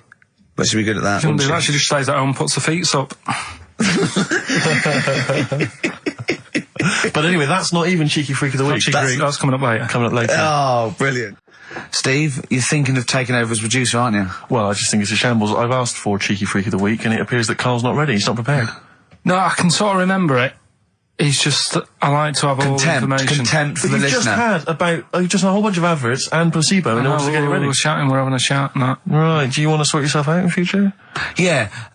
Someone this is what we were chatting about. Someone emailed in about they watched the £200 tumour thing, and when it was removed, it was carried away in a wheelbarrow, right? Carl said, what, even when she had it removed, she still carried it round in a wheelbarrow? And he went, I thought it's sort of like she'd become attached to it. I mean, you definitely are my favourite thing in the world. It's great. Look at the way he's looking back. Well, I think they're all the same. The people, I mean, I have had more emails about people saying I watched the £200 tumour and I shaved me arse than anything else. When we ask questions about science, Shakespeare, we talk, yeah. Nothing. Science concept, we talk about political issues. One person emailed in, they said, I tuned into the £200 tumour documentary. It looked disgusting, I couldn't watch for long. What were you expecting? Yeah. That it might sing and dance? Do a little show for you? Anyway, these are situation? really your listeners, Carl. Now, I think you know what I mean. You sort of find your niche, you attract your. I think me and Steve are pretty much just here. I think the people that we had in the early days, Rick, they've long since abandoned us. They jumped ship. They've got jobs. Yeah, they've got jobs. They're out now. They've been released. Exactly. Yeah, they're getting their life back together. Carl, Come on, what's the situation with Cheeky Freak? I've got like a couple of bits. Like I say, I haven't got the in-depth stuff that I know. Oh no, because usually it's it's pretty scientific. Exactly. Yeah. Do the jingle. We've come up with a new one, haven't we? The Freak, say chic. Cheeky Freak of the Week. Right. Well, couple of bits. I don't know which one to use as the main feature for this week. It's that good, is it? Well, there's been another one born. What? Little kid. You go on. 4 eyes. Insult. Just a guy who wears glasses. Come on. 4 eyes, 2 noses, 2 mouths. That's weird, isn't it? This bloke, did he also have 2 heads, 2 bodies? Sort of born sort of slightly separately? He wasn't stood next to a mirror. No. It's weird, that, isn't it? That's all you've got. I love that. That's weird. That. Imagine the doctor said that. Well, Mrs. Parks, kid's got 4 eyes and 2 noses. Weird, isn't it? Any clues? Yeah. Any clues? So that's it. That's all the information. Well, I'll tell you what, but that again, shouldn't be the main one. Okay, I've answered but your like I say, what's the idea of this feature? What do I say all the time? Don't know. I always say, think about it. Think about what that would be like. Okay. What? Giving birth to him? No. Being, I think it's a girl. Being like her. 2 mouths. 4 eyes. What would that be like? Mad, innit? I don't know what this feature is. I don't know why. Is there another one? Is that, you said that? I mean, I hope everyone took the opportunity there during that silence to just think about what it would be like. I know I was. What? Could she talk with a mouthful? What? Is that allowed? Because she's got 2 mouths. Yeah. Yeah. Would that be alright in her house? She'd be eating. Yeah, she can talk with one mouth and eat with the other, I Right, well, suppose. listen, the main one, right? You've thought about that. That's good. The main cheeky freak of the week. I haven't got all the details. Smallest person ever. Right? How big would you say that is? Carl is now sort of like holding his hands up like a fisherman, long ways. That's about 1 foot. Right. Smallest man in the world. I printed the thing off and I can't find it. There was a little picture of him. Right? The odd thing was... But why have you asked me how... Did it say, or was it a picture of him? I didn't really read it. Of course you didn't. Of course you didn't. Jesus. I just saw it and thought, oh, that's... What, that's you straight away sorted. assumed it was natural size? It was that big. But what do you mean it was that big? Little fella, like that. But why are you doing that? What? It was a page with a little fella. How do you know that was natural size? No, it was, because he said it's world's smallest man. And the funny thing is, I've read the first line. I always read the first line. It said, world's smallest man. Well done. The weird thing is, he got an head like a light bulb. The shape of it, apparently. I don't know if that's got anything to do with his shape and size. God. That big. His name's Mr. Watts. And the annoying thing is, what got me is, if you're that big, right, don't have your picture taken next to a fruit bowl. Why was he having his photo taken next to a fruit bowl? Don't know. Whoever the photographer was, obviously having a bit of a laugh. Yeah. At his expense. Because you would just stand in the middle of nowhere, you'd look normal and that, but he was stood there, just leaning on an apple. Leaning on an apple? What is this? In what world do you inhabit? This was on the internet. I printed it off. Leaning on an apple? Was it Tom Thumb? What is this? Are you sure it wasn't some sort of sci-fi show they're advertising? No, it was leaning on it. Can you just lean on the apple? Just lean on the apple there. Do me a favour, you stand next to my chihuahua. You're not taking the piss, are you? No, not at all, no. Would you mind leaning on this matchbox? Yeah. Leaning on an apple. And that's what, so he just said he's the world's smallest man leaning on an apple. Smallest man, said about his head being like a light bulb, I don't know what that meant.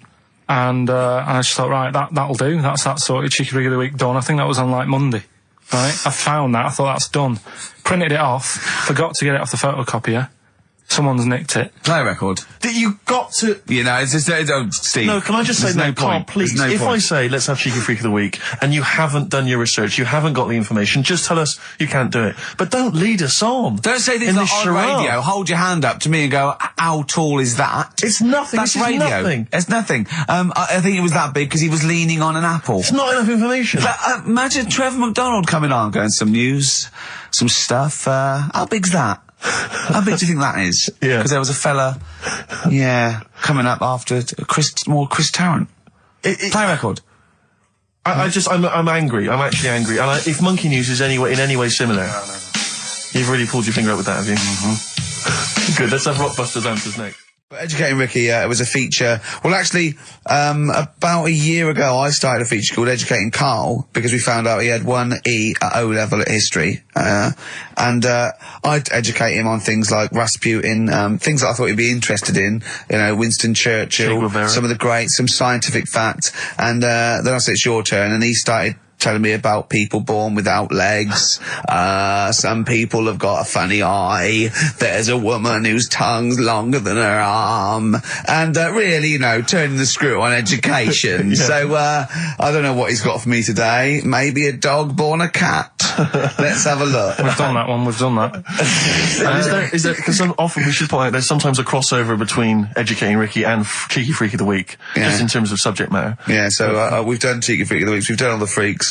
What have we done with the Freak of the Week? There's a dog. There was a woman that had the back legs of a dog. There was last week. What was last week? It was the girl who was born with 4 eyes, 2 mouths, and 3 legs. Sure. You weren't that impressed. I thought we've got to that, and it's not impressing you. We are a tough audience. Let's spin it. Let's move on. What's the point? Well, it was funny, wasn't it? And it wasn't offensive. Not really. It's not some of the best stuff that would have ever gone out on this show, but, you know. Right, what are you putting up against exactly? Cheeky Freak of the Week? Well, that springs to mind. Yeah. Rockbusters? But I mean, the thing is, you know, the things that you have put out there, I mean, we better be really careful. Who's worried about complaints? I mean, it's not just swearing, is it? It's taste and decency and everything. Yeah. So we can't laugh about the disabled anymore in the Cheeky Freak of the Week. Can't do stories about elderly relatives with genitals looking like a split tennis ball. Can't do your dad putting a child with learning difficulties in a bin. So, what should we just play music? I think that's all it's going to have to be, yeah. Play a record. Listen, we're doing Songs of Phrase today, because Rockbusters has gone. What was Songs of Phrase again? I can't remember. I think I've blanked it out. Yeah. When we do, something that's been said a few times on the show. Right. Right? It's been said a few times. I'm scared of Andrew Phillips. I need a job on it. Go on, sorry, you were speaking, Karl.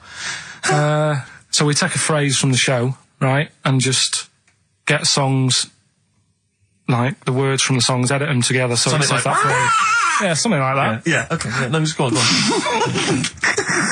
Sorry, go on, Karl. Come on. So are we doing it? Sorry, so what's the phrase you've come up with? Phrase is no more Cheeky Freak of the Week. No more Cheeky Freak of the Week. Is there not? We're not having that anymore. Well, no, because it's offensive, and if we're worried about offending people, to talk about people with disabilities, that's like what conjoined twins and women who are born with like deformed legs, and you call them dog woman. So you know, you've got to be careful. You've already insulted Christ. Let's not do disability. Let's do Songs of Phrase, shall we? Cheeky Freak of the Week was never out to offend anyone. No, it was to make you realise how we don't try and offend people. We try and entertain them. Right? Do you know the funny thing is? Right? You're saying about being cruel about people and stuff. It goes on all the time. On the news the other night, do you know those Siamese twins that didn't make it through the operation? Yes. Yeah. Right? And this is why I'm stopping it, because I don't want people to think we're having a go at disabled people and stuff. Right? On the news, right? Yes. Before that operation, the doctors said, we're going to try and sort this out. All the doctors are going to get their heads together. Is that a good phrase to use? Yeah. Yeah. See what I'm saying? Karl, play a record. No, I'm play just... a record. Are you offended, Rick? Are you offended, Rick? You're the one that's yeah, but I'm saying, we're not out to offend anyone, yet it's always going on. People are always having a go. Please don't bring it down. Play a record. No. I hate him. Songs of Phrase. It's the mighty return of Songs of Phrase. No one has requested that. It's not due to public appearance. A lot of people have requested some swearing. They have indeed. But we had a lot of emails for that. But go on, Karl. And remind us again what exactly Songs of Phrase is and why we should care. It's just a phrase that we take from the show, make up by taking words out of a song, edited it together. Right? The phrase that we're doing is no more Cheeky Freak of the Week. No more Cheeky Freak of the Week. It sounds like this. No more Cheeky Freak of the Week. Right? So... No, that's nigh on impossible. Play again. You got to email in with all the songs that you can hear there. Right? I think there's 5 songs. And we just want the names of the songs? Yeah, that'll do. Okay. All right. Do we just hear it again? No more Cheeky Freak of the Week. All right. Yeah, it is good. It's probably one of the best you've done. It's very tricky though. That's not too tricky. Play it again. No more Cheeky Freak of the Week. and odd little things on there. I think it's probably worth a listen. So not bad prizes at all, Carl. Let's play it again. No more taking free cover. Well, we started that going. Just the artists then. ricky.gervais@xfm.co.uk. ricky.gervais@xfm.co.uk. Once more, Carl. No more taking free cover. See, it's great. Yeah, not bad at all. A little bit of elbow. Nice to hear that again. This is the one red. XFM 104.9, Ricky Gervais. Sure. It's that theory, actually, right? Do you know how I've said before about babies, right? Yeah. But like little old people. Yeah. There was, no. Another of the great theories. No, the fact that, you're born and you sort of, you got no teeth, you got a little bald head, you can't control your bodily functions and that. Sure. Then you get to like... Sorry, 70. you're describing yourself? Yeah, I was to say, you've got a dangerous No, ground, I'm aren't just you? saying, that's how you're born. Yeah. Then you get to about 70 or whatever. Yeah. All that starts to happen again, doesn't it? Right. Yeah. Now, there was a story in America about, just backing this up again, 70-year-old fella. 70-year-old fella, okay. Little bald head. Yeah. Right? Probably no teeth. And that. Probably, yeah. Nappy and that, right? Yeah, probably, yeah. Goes into... 70-year-olds pop the old nappy on your 70th birthday, take your teeth out. Goes into an off-licence to get some beer. Doesn't get served because he didn't think he was old enough. Right. Okay. Right, okay. Wait. Carl's back. Wait a minute, No, I'm sorry. okay. So they thought he was Right, a okay, giant forget it. baby that had walked into an Forget off-licence. it. Weird, isn't it? Steve, forget it. Carl, please. I Forget need it. Carl to answer. No, that's the story, but it's weird, isn't it? Listen, though, we were talking about depressing news, right? And with that kid and what have you. Yeah. You see that thing in the week? There was 3 bits of depressing news, right? There was one, an old woman who swallowed a fork. An old woman who swallowed a fork. Yeah, did you see She's that? dead, the dork. An old woman swallowed a fork. So what did she swallowed a spoon? Why did she... Yeah. Swallowed a Everyone knows she swallowed a spoon when spoon. she swallowed a Yeah, when she swallowed a spoon. What's her name? She swallowed a cockroach.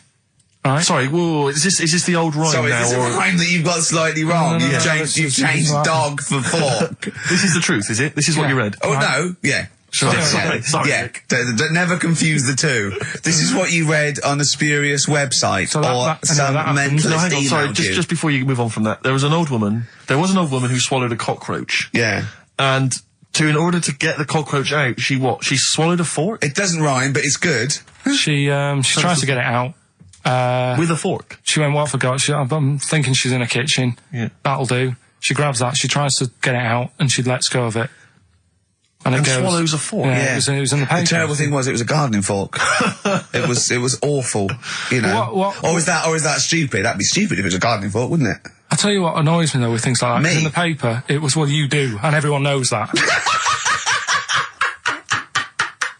You do, honestly, no. Right? You do me head in. People, the way people say it must be great working with him. Must be brilliant. No one It's not, says it's a that. nightmare. It Go is a on, nightmare. get on with it. Go on I with can't be Carl. bothered now. Let's just play a song. Carl, because I'm Yeah. interested. I'm interested. Yeah. Seriously, I am. Come was back the after story? this. No, let me finish the story. Come on. Long links. I'll tell you in a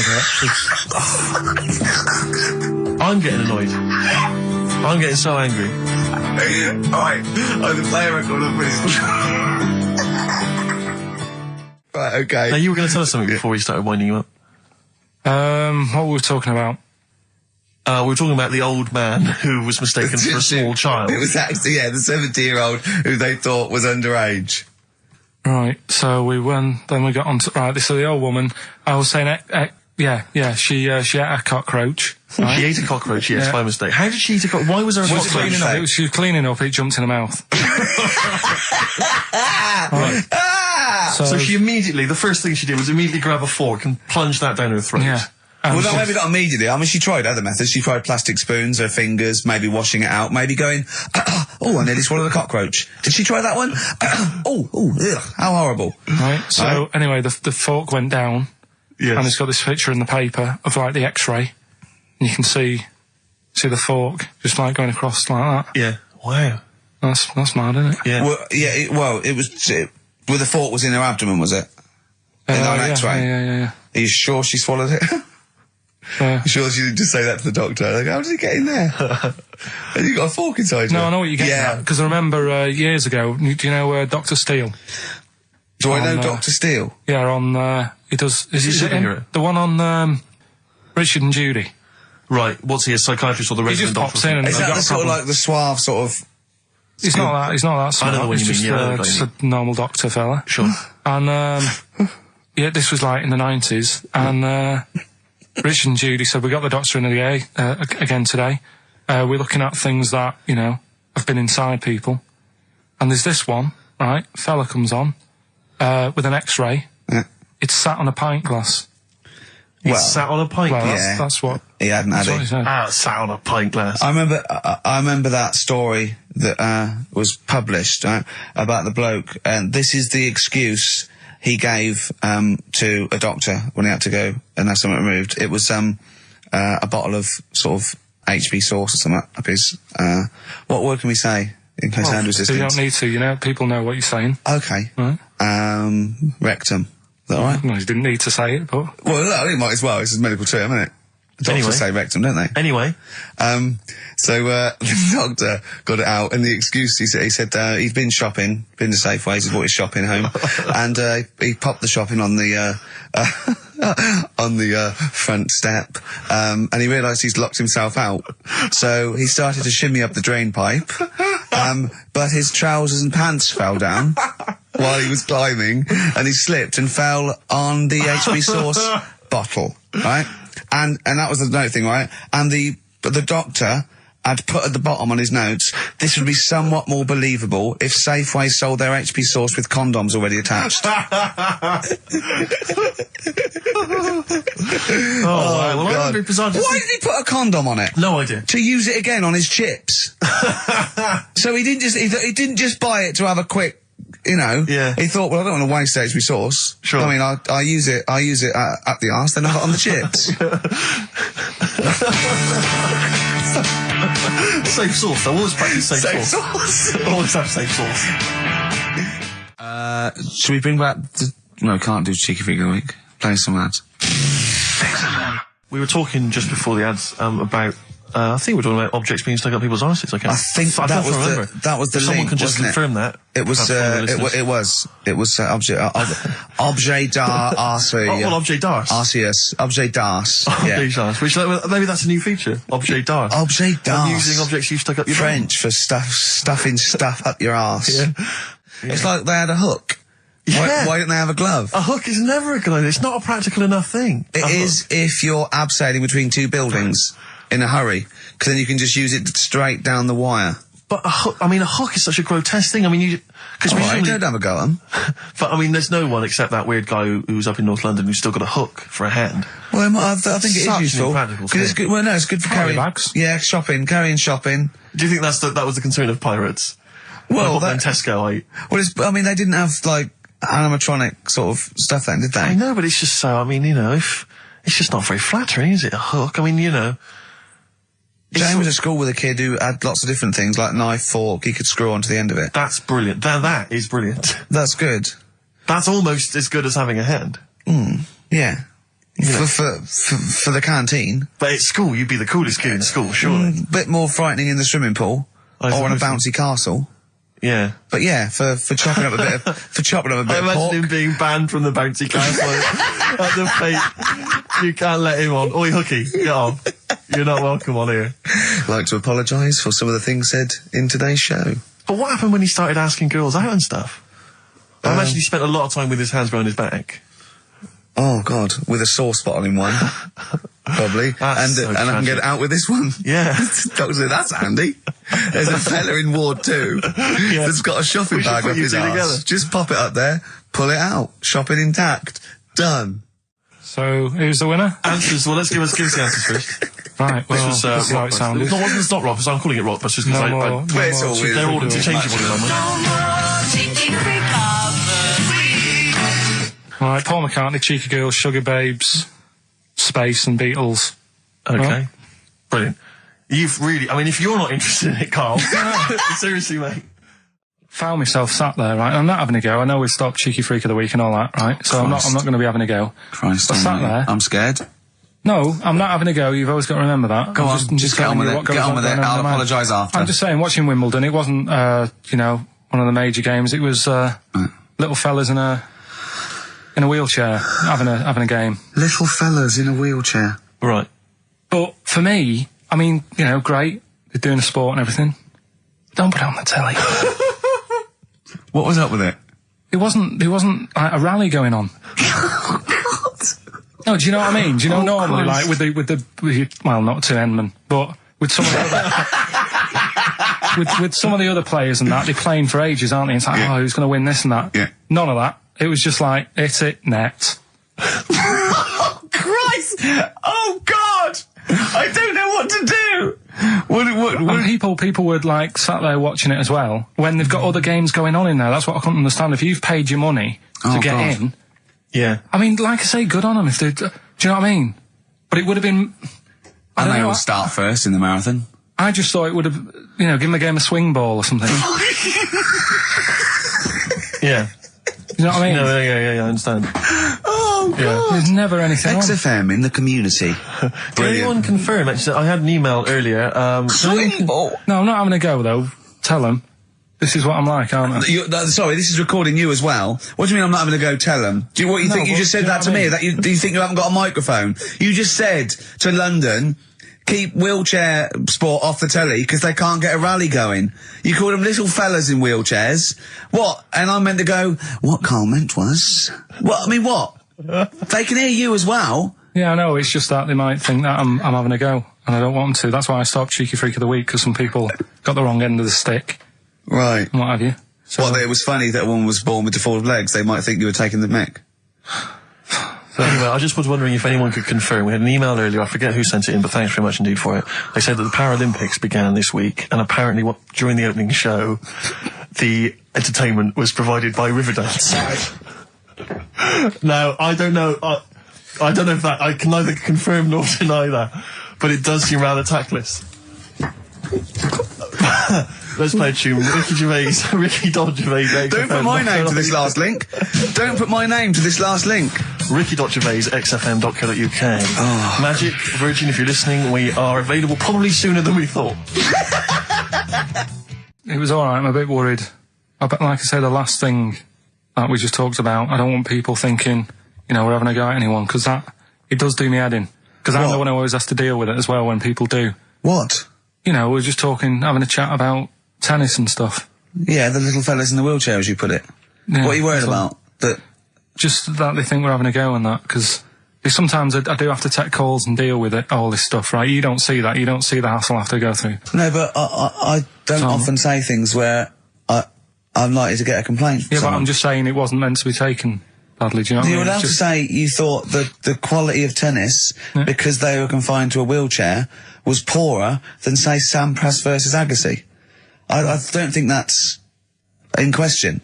It wasn't as good a game of tennis. That's what all you were saying. You weren't saying they shouldn't play or... Wreck the grass. Right mess. Well, stop while No, you're ahead. I'm just saying as well. I can confirm, incidentally, we've had several emails, I can confirm that Riverdance opened the Paralympics in Dublin recently. So I'm sure that was very good, very entertaining. Leave it then. Yeah, no, I'm sure it was entertaining. They're very good. Who was it that thought? Was it Jimmy that thought it was short for Paraplegic Olympics? Really? I've no idea. Yeah, it's Parallel Olympics, isn't it? It's yeah. Right. But as we pointed out, that would be pretty much blow football. Yeah. There wouldn't be many sports in the Paraplegic Olympics. It stands for Parallel Olympics. I'm educating, Carl. Don't let me like that. I'm educating. I'm not saying funny little fellas in wheelchairs playing up the grass. What? I'm always educating. I'm always telling you about stuff that I learn about and that. That you get offhanded over, and it's about a monkey who became king. No. No? Have you got monkey news this week? Got a little bit of monkey news coming up. What does he do? Drive to Spain, rob a bank, or get married? No, we're done all them, aren't we? We have done all them. Yeah, it's a good one, it's a good one. And in fact, it's a bit related to what we've been talking about in a way. Oh, God. I've had a lot of emails, actually, people saying, Carl, please don't leave, we don't want to see the show ending, blah, blah, blah, blah. We've had a couple of calls bringing back Cheeky Freak of the Week. And do you know what Carl said?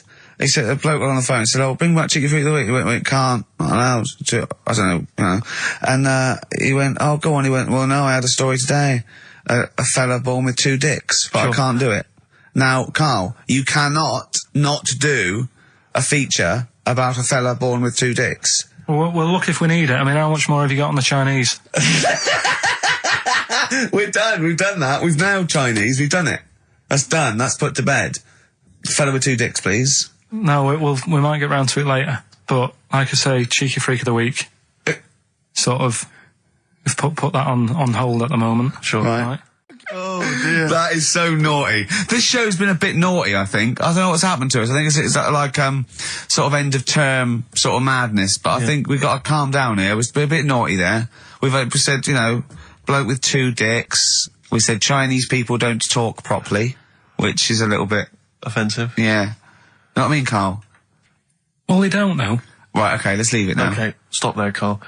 Carl does not necessarily reflect the opinions of XFM or any other human being. If you think that me and Steve have been being offensive, we are strongly behind the guise of irony, satire, and ignorance. Carl only has ignorance and hate. Yes. No, but as long as you say something good about someone, you can also say something bad about them. How does that work? Go on, then, give us an example. Well, Chinese. Yeah. Yeah? Yeah. Great people. Right? Good. The women really good looking as younger people. No! What are you doing? I'm just saying, as long as you know what I mean, there's good and bad and everything. For every what are the old ones like? Yeah, they don't age well. What do you mean? The fella in Karate Kid, the teacher, was only about 36. We started this. Oh. Fact. So, songs of praise. There's a fella who was in a coma for 20 years. Just they kept like taking him through like the normal day. They take him to Alton Towers and stuff. He doesn't know anything about it. Just kept going through the motions. Don't know if they kept charging him. Kept putting him through all that. He eventually came out of it. 20 years. And went, stop taking me to Alton Towers, it's shit. I just thought, imagine how much post he had. Eh? How much post?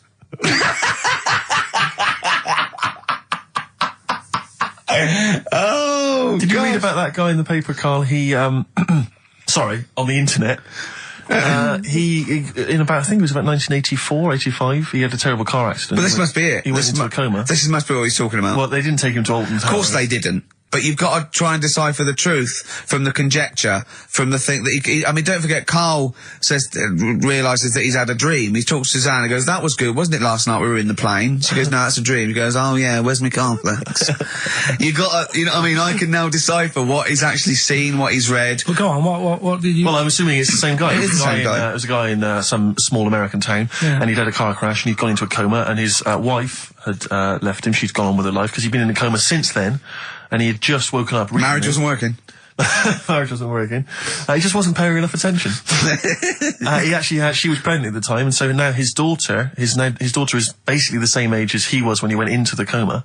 And he's just started coming around, he's just started making jokes. They said, how do you feel? He said horny, which I thought was quite witty for a man who'd been in a coma for however many years. But anyway, so he's slowly trying to rebuild what life he can. What do you make of that, though? Because the thing is that he's missed. Imagine what he's missed, Carl. Imagine the music that he's missed. The Live TV Aid. programs, Missed Live Aid. Live Aid. He missed Phil Collins playing in 2 continents in one day. Which, frankly, I'd be devastated if I discovered that. Missed Bros. Yeah. Yeah, so he doesn't. So he'd put on ripped jeans and they go passe. They just have to send him a series of those I Love 1986 programs with Kate Thornton filling him in on what he's exactly. Peter Kay reminding him of space operas. Yeah, he remembers those. Talking rubbish. Yeah. So extraordinary, though, isn't it, Carl, to think? No, obviously. So had he aged much? Because he hadn't had any problems or anything. No worries. Well, he probably wouldn't have, physiologically, he probably wouldn't have the wear and tear of a 43-year-old man. Because he wouldn't have had sun, he wouldn't have had sort of nicotine, beer. Unless they were just feeding that to him. Anyway, still. Yeah. Yeah. So you'd feel groggy though, wouldn't you? Yeah, you might feel a bit groggy, yeah. Well, he's not fully back to normal. I mean, there's some kind of residual brain damage. Yeah. But nevertheless, he can form sentences. He's got no real memory, so he can't remember a lot of things. It was just when I saw Carl, have you been in an accident?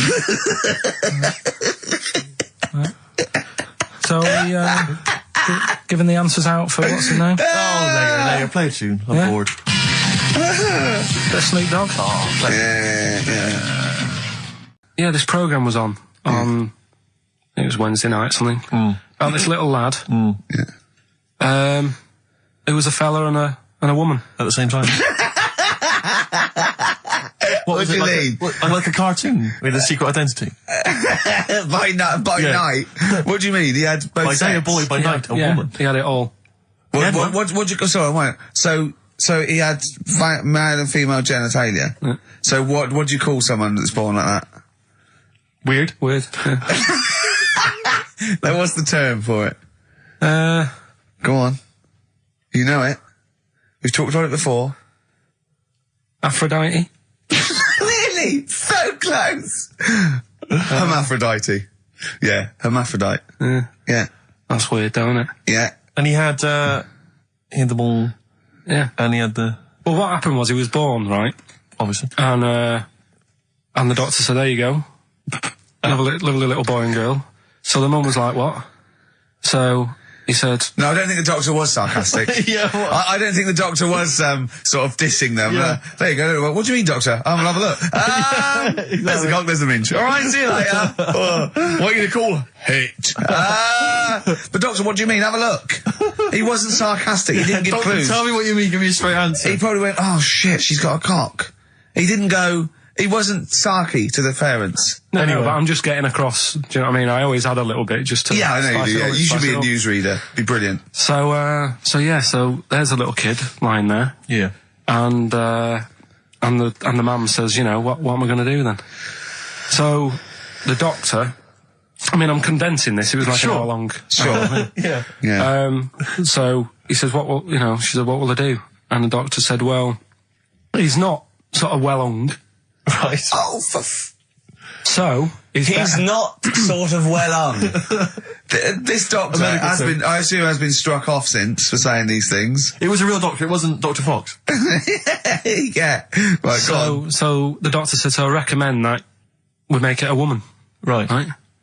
So they sort of do a little bit of... Jiggery pokery. Yeah, a little bit of work. And I don't think that's true, Carl. No, it is. It was on the programme.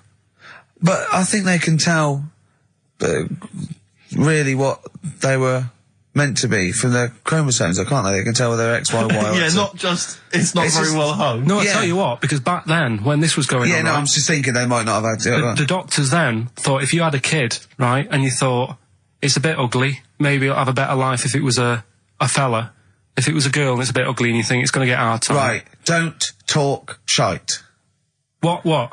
That a doctor would go, right, you've had a young girl. I'll tell you what, she's a pig, let's pop a cock on her.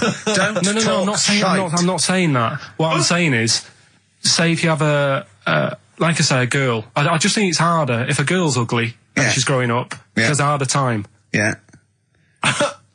Don't you agree with that? Possibly, but you don't they change don't someone change- when they don't- No, yeah. You don't change their gender No, because but they're I'm a just bit of a saying minger. what I'm saying is the Elephant Man would have had a harder time if it was Elephant Woman. Is what I'm saying.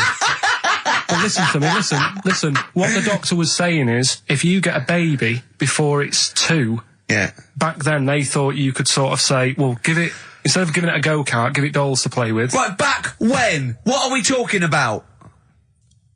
The Middle Ages? We put a song on, come back to this. Yeah, it's Bruce Springsteen, Atlantic City. Bruce Springsteen, Atlantic City, on XFM 104.9. Okay, look, have another go, Carl. What were you saying? As an hermaphrodite, yeah, he was born with both sets. The doctor said he's not well hung. Let's lose that. Let's get rid of that. Let's make it it a into a woman. girl. Okay. I'm with you so far. Go on then.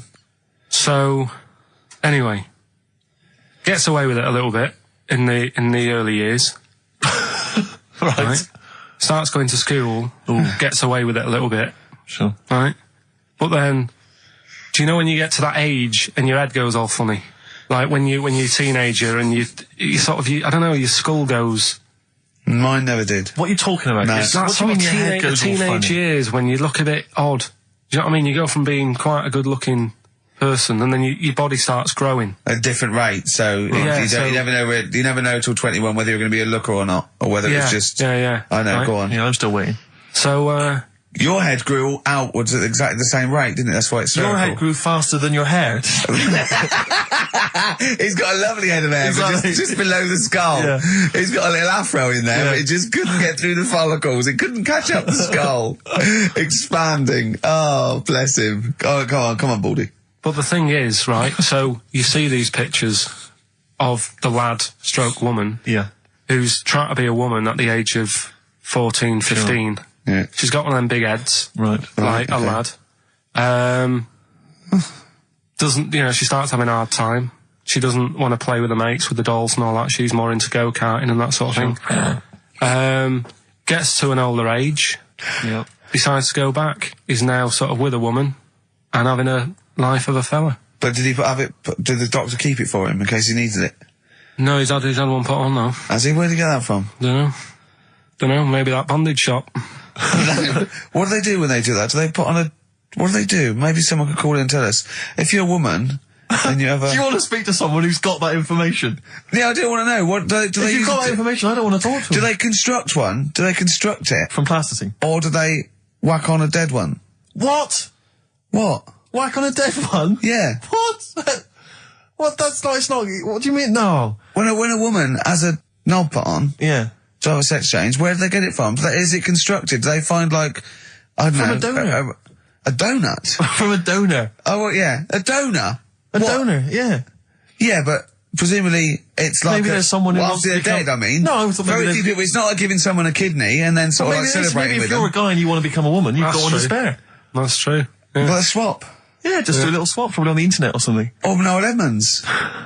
What do you mean? On Swap Shop. He's not a man. No, but he could go, we got a fella here who, got a lovely, nearly new, unused penis. Yeah, Keith Chegwin out in kind of Bognor Regis. Wants a couple of tits and a fanny for that, so, call in. It is weird. I mean, I don't want to go on for this too long. We've probably got about a minute left for the first half hour, and I reckon should can this sort of... What, 30 minutes of genital talk? Do you think that's enough just quickly, on a Saturday afternoon? There's Go on. one in a museum. I think it's like that London museum. What? One what? Well, do you know like how people are buying weird stuff and that to put in museums? Yeah. There's this device that, I mean, think about it. Years and years ago, they used to torture people, didn't they? Yeah. Really badly. And the device Yeah, that there's they've got... no real good torture, but go on, I see your point. Yeah, but this device, right? Think about it. You've done something really bad years ago. Yeah. Right? And you're thinking, oh, what are they going to do? Do you know what I mean? Could do anything here. It could be the end for me. The device they've got is this thing that you put on your bits as a fella, and it's sort of metal, so it means you can't sort of, you know, get excited. It puts a stop to you, sort of. That wasn't a torture device. I think it was a Victorian thing to stop adolescent boys wanking. They used to have things like wrist things as well with like spikes on them. It's not a torture device. Isn't that? Well, not really. Imagine that being captured by No, I was right, gonna you're say, never I was going to get gonna hard say. on again. All right. Not really a torture device, is it? And there wasn't that many nice looking women wandering about anyway about them, was there? You didn't get excited about stuff. What are you talking about? Well, they filthy, they stunk and everything back then. What are you on about? Right, we've covered that. No more of that talk now, right? Let's move on. Filthy. All Victorian women, filthy and stinky. Yeah. Oh dear. Bit of Rolling Stones Yeah, and then let's set go up for the it. old songs of phrase. Yeah. Stones, Beast of Burden. We've not played it before. It's an absolute gem. We're not doing Cheeky Freak of the Week anymore. We're not. No, No. don't want to upset people and that. Sure. But there is a good freaky programme on this week. Go on. I think it's on Channel 4. Yeah. Got a woman with a big head on it. No, I think it's BBC Two. Is it? Yeah. All right. Well, look Unless out there's for that. two on, because that'll be a great week for you, wouldn't it? Brilliant. Won't be coming out. Is that the one when you said, go on, say right, say what you said when you saw it. The woman with the head Yeah. just said it looks like a cartoon. I just think That's so mean. I don't want to discuss No, that. it's not. It's not mean. It is mean, Carl. Again, Steve, if we were in a restaurant and I'm arranging to meet her, and I said to the guy on the door, I'm meeting, you know, Lisa, or whatever her name is, yeah? Right. What does he look like? Well, looks like a cartoon. I'll be over there. Do you know what I mean? I don't think he'll get mixed up. What would you That's say I'm about saying. me and Steve again? If you were meeting us? No, it just starts getting nasty, doesn't it? I'm meeting Karl Pilkington. We're very busy. What does he look like? He looks like Charlie Brown grew up. He's got a complete little round bald head, and he's got a gormless look on his face. He's over there, mate. Yeah. All right, that started the ball rolling for you, Carl. I love that it's okay to say what you like about people. If you go, yeah, but if I was looking for her in a restaurant, I know, but... yeah. And why have you arranged to go on a date with this woman? Be a good night out. For her or for you? Well, I'd like to have a chat with her. You know what I mean? Just find out what worries her and... Do you know what I mean? Because some girls worry People about like you. things. Like their hair being a mess and that. Yeah. You know, with her, it's like, least of your problems. Do you know what I mean? Fine, all right. Well, let's move on, mate. We're not doing Cheeky Freak of the Week anymore. No. Let's do something nice. Let's talk nicely about things. What's happened nice in the world, Carl? What do you like in the world? We're just talking about looks and stuff, right? Always. Because, you know, it sort of Cheeky Freak of the Week, we did that and I stopped doing it. Sure. It was upsetting a few people. There was a thing on the website the other day about Elephant Man. Yeah. Right? Just keeping up to, you know, up on the news, what's going on there. And they did Drunky news. They did a thing about him and what he'd look like if his head wasn't messed up. Yeah. Yeah. And they made a little picture for him. Was he quite good looking? Not bad looking, but you can't use it. It's not like you can't put it on a passport. Sure. Yeah. Well, and the fact that he's been dead for several years. Yeah. No, but they also do that sort of thing for people who are alive. They say, this is what you look like. So you can't use it for that. Yeah. You can't use it on Isn't that, that's sort of like rubbing it in, though, isn't it, really? It is a bit. Yeah. Unless they said, good news, you were ugly anyway. Yeah. To be quite honest. You wouldn't have pulled if you didn't look like an elephant. If you were symmetrical, you weren't a looker. You couldn't use it on a little dating agency picture. This is what I look like. Yeah. This is what I would have looked like. And they phone up and go, I'm intrigued, what do you mean would have looked like? Well, I see you, as we said, 7 o'clock. How will I recognise you? I'll be eating buns. Yeah, look for the giant cauliflower. Yeah, in a coat. Exactly.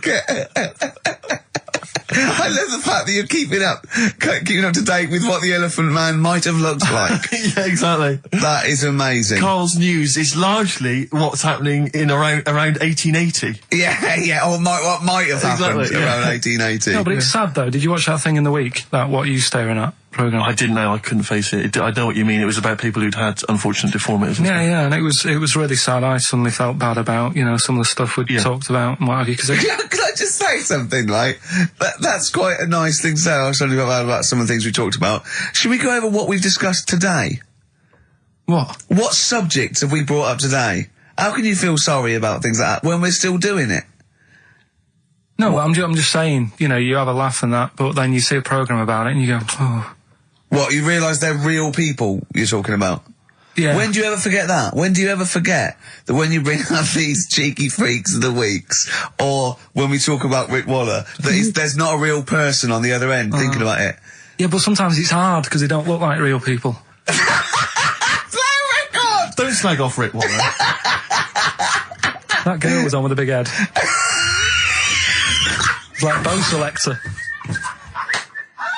I think we should have done something like some roundups, like Cheeky Freak of the Week. We could have done Cheeky Freak of the Year. What's your Freak of the Year, Carl, if I put it to you? What, out of all the ones that I found out about? Yeah, all the ones that have ever been, yeah. Well, no, you have the Elephant Man in there that you found out about at the end of the 19th century. Go on. Watched The Elephant Man again last week. Good. Yeah, loved it. Probably that one, the kid who was like 7, but aged to about 38. That was pretty weird. That amazed me. That sort of blew my mind. No, it was worse than that. She was about 90 or something, wasn't she? She is now. But back then... a couple of months ago she was 38, but because of the ageing. She's sort of aged fast and that. Yeah. It's really... This is the one that you think should be allowed to get fags and beer and an off-licence because she's got the body of a 90-year-old. Well, yeah, it's only fair, isn't it? Let her have a decent life. Even though she's 6. If she wants a packet of fags, the doctor said, you know, you're older and that. Even though you're 6, you are sort of 72. If she wants a packet of fags, let them have them. She was 72 September, wasn't she? Yeah. So, yeah. But it was that's probably Do you the actually weirdest think that would be a good idea, to give a 6-year-old with an aging disease a packet of fags? If that's what they want. If that's what they want. And a pint of Tennants. All the stress and that she goes through. It was saying something about how she has to have a passport picture done every 3 months or something. Do you know what I mean? Wow. That's what she's dealing with. So that was probably the weirdest. Can we just say that Carl doesn't take the mickey out of these freaks? No. These people. I just, you know, it's things that fascinate me at the end of the day. Yeah. Things like that are weird. And things that, I mean, there's certain things that people get excited about that I think, well, what are you getting excited for? Like what? News, just news. Do you know I normally do the headlines and that? Yeah.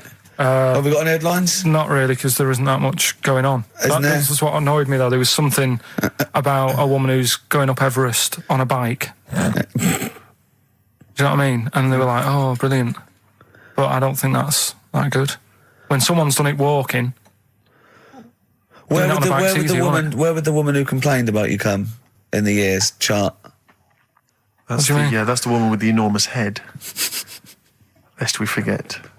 She took offence to some of the comments you made on the show, and rightly so. I can understand. I was out of order, and, you know, so I'm sorry about that. Yeah, well, I'll just explain again that Karl, I mean, it's the Freak of the Week is sort of like more of a punchy catchphrase than a derogatory term. And Karl's fascination and childlike. I mean, I think we'd have to include Karl in the roundup. Yeah. I mean, it'd certainly be in the top 10. I think the fact that she didn't sort of pursue any official complaints means that, you know, she's a bigger person than you, Karl. Yeah, really, because, you know... Certainly, you know... Well, you know, so... Headways. She is. Karl, you're going to do some news stories, I think. Well, like I said, there hasn't been that much going on. There's a story about a fella who hasn't eaten for 70 years. Right. He hasn't eaten. Is that all that's all the information you're going to give us? Yeah, hasn't eaten for 70 years. Hasn't had a drink, but he's all right. That's rubbish then. Next. It's not rubbish. Yeah, it is, yeah. Next. Well, what is it? How is that? How is a man not eaten or drunk for 70 years? It's that thing, isn't it? Your belly gets used to it or something. Steve, has he misinterpreted it, or is it rubbish? Well, it does, to be honest with you, it doesn't actually offer any explanation. It just says that that's what happened. Right, so that's rubbish. It doesn't go on to anything else. A woman's had 6 organs transplanted. Woman needed a new kidney, a new heart, a new stomach, a new liver, new kidney, intestine. Does that mean that she's the same woman? I know. You'd just say forget it, wouldn't you? Yeah. Wouldn't you, though? Well, not really. You know, the organ is just a lump of tissue. If you're that knackered, call it a day. And don't waste time with that. Yeah. And good advice. There's a woman who hasn't slept for 8 years as well. Well, that's impossible. Again, you want to see that, Steve? Yeah. That's the news for the week. Yeah, all rubbish. Turn Next. Do you want to apologise once more for anyone you might have offended over the year? Yeah, like I say, I never upset anyone. We're just chatting about stuff. It's just chatting. It's from the heart. You see something, you say, "Oh, it looks a bit like so and so," or "Isn't it a bit?" You're not really, you know, you don't really try and hurt anyone's feelings, do you? But I think most people know that. And I've got to apologise for laughing at anything you say. I actually can't help it. Again, it's not vindictive, but when Karl comes out with some of the things he says, it's impossible for me not to laugh or react. So have a Merry Christmas, everyone. Well, before that, Rick, is there some final for the year monkey news? Tell you what, let's play a good song. Okay. Right, we'll have a bit of monkey news, and then that's it. A bit of Amy Mann, then. Perfect. Brilliant, this one.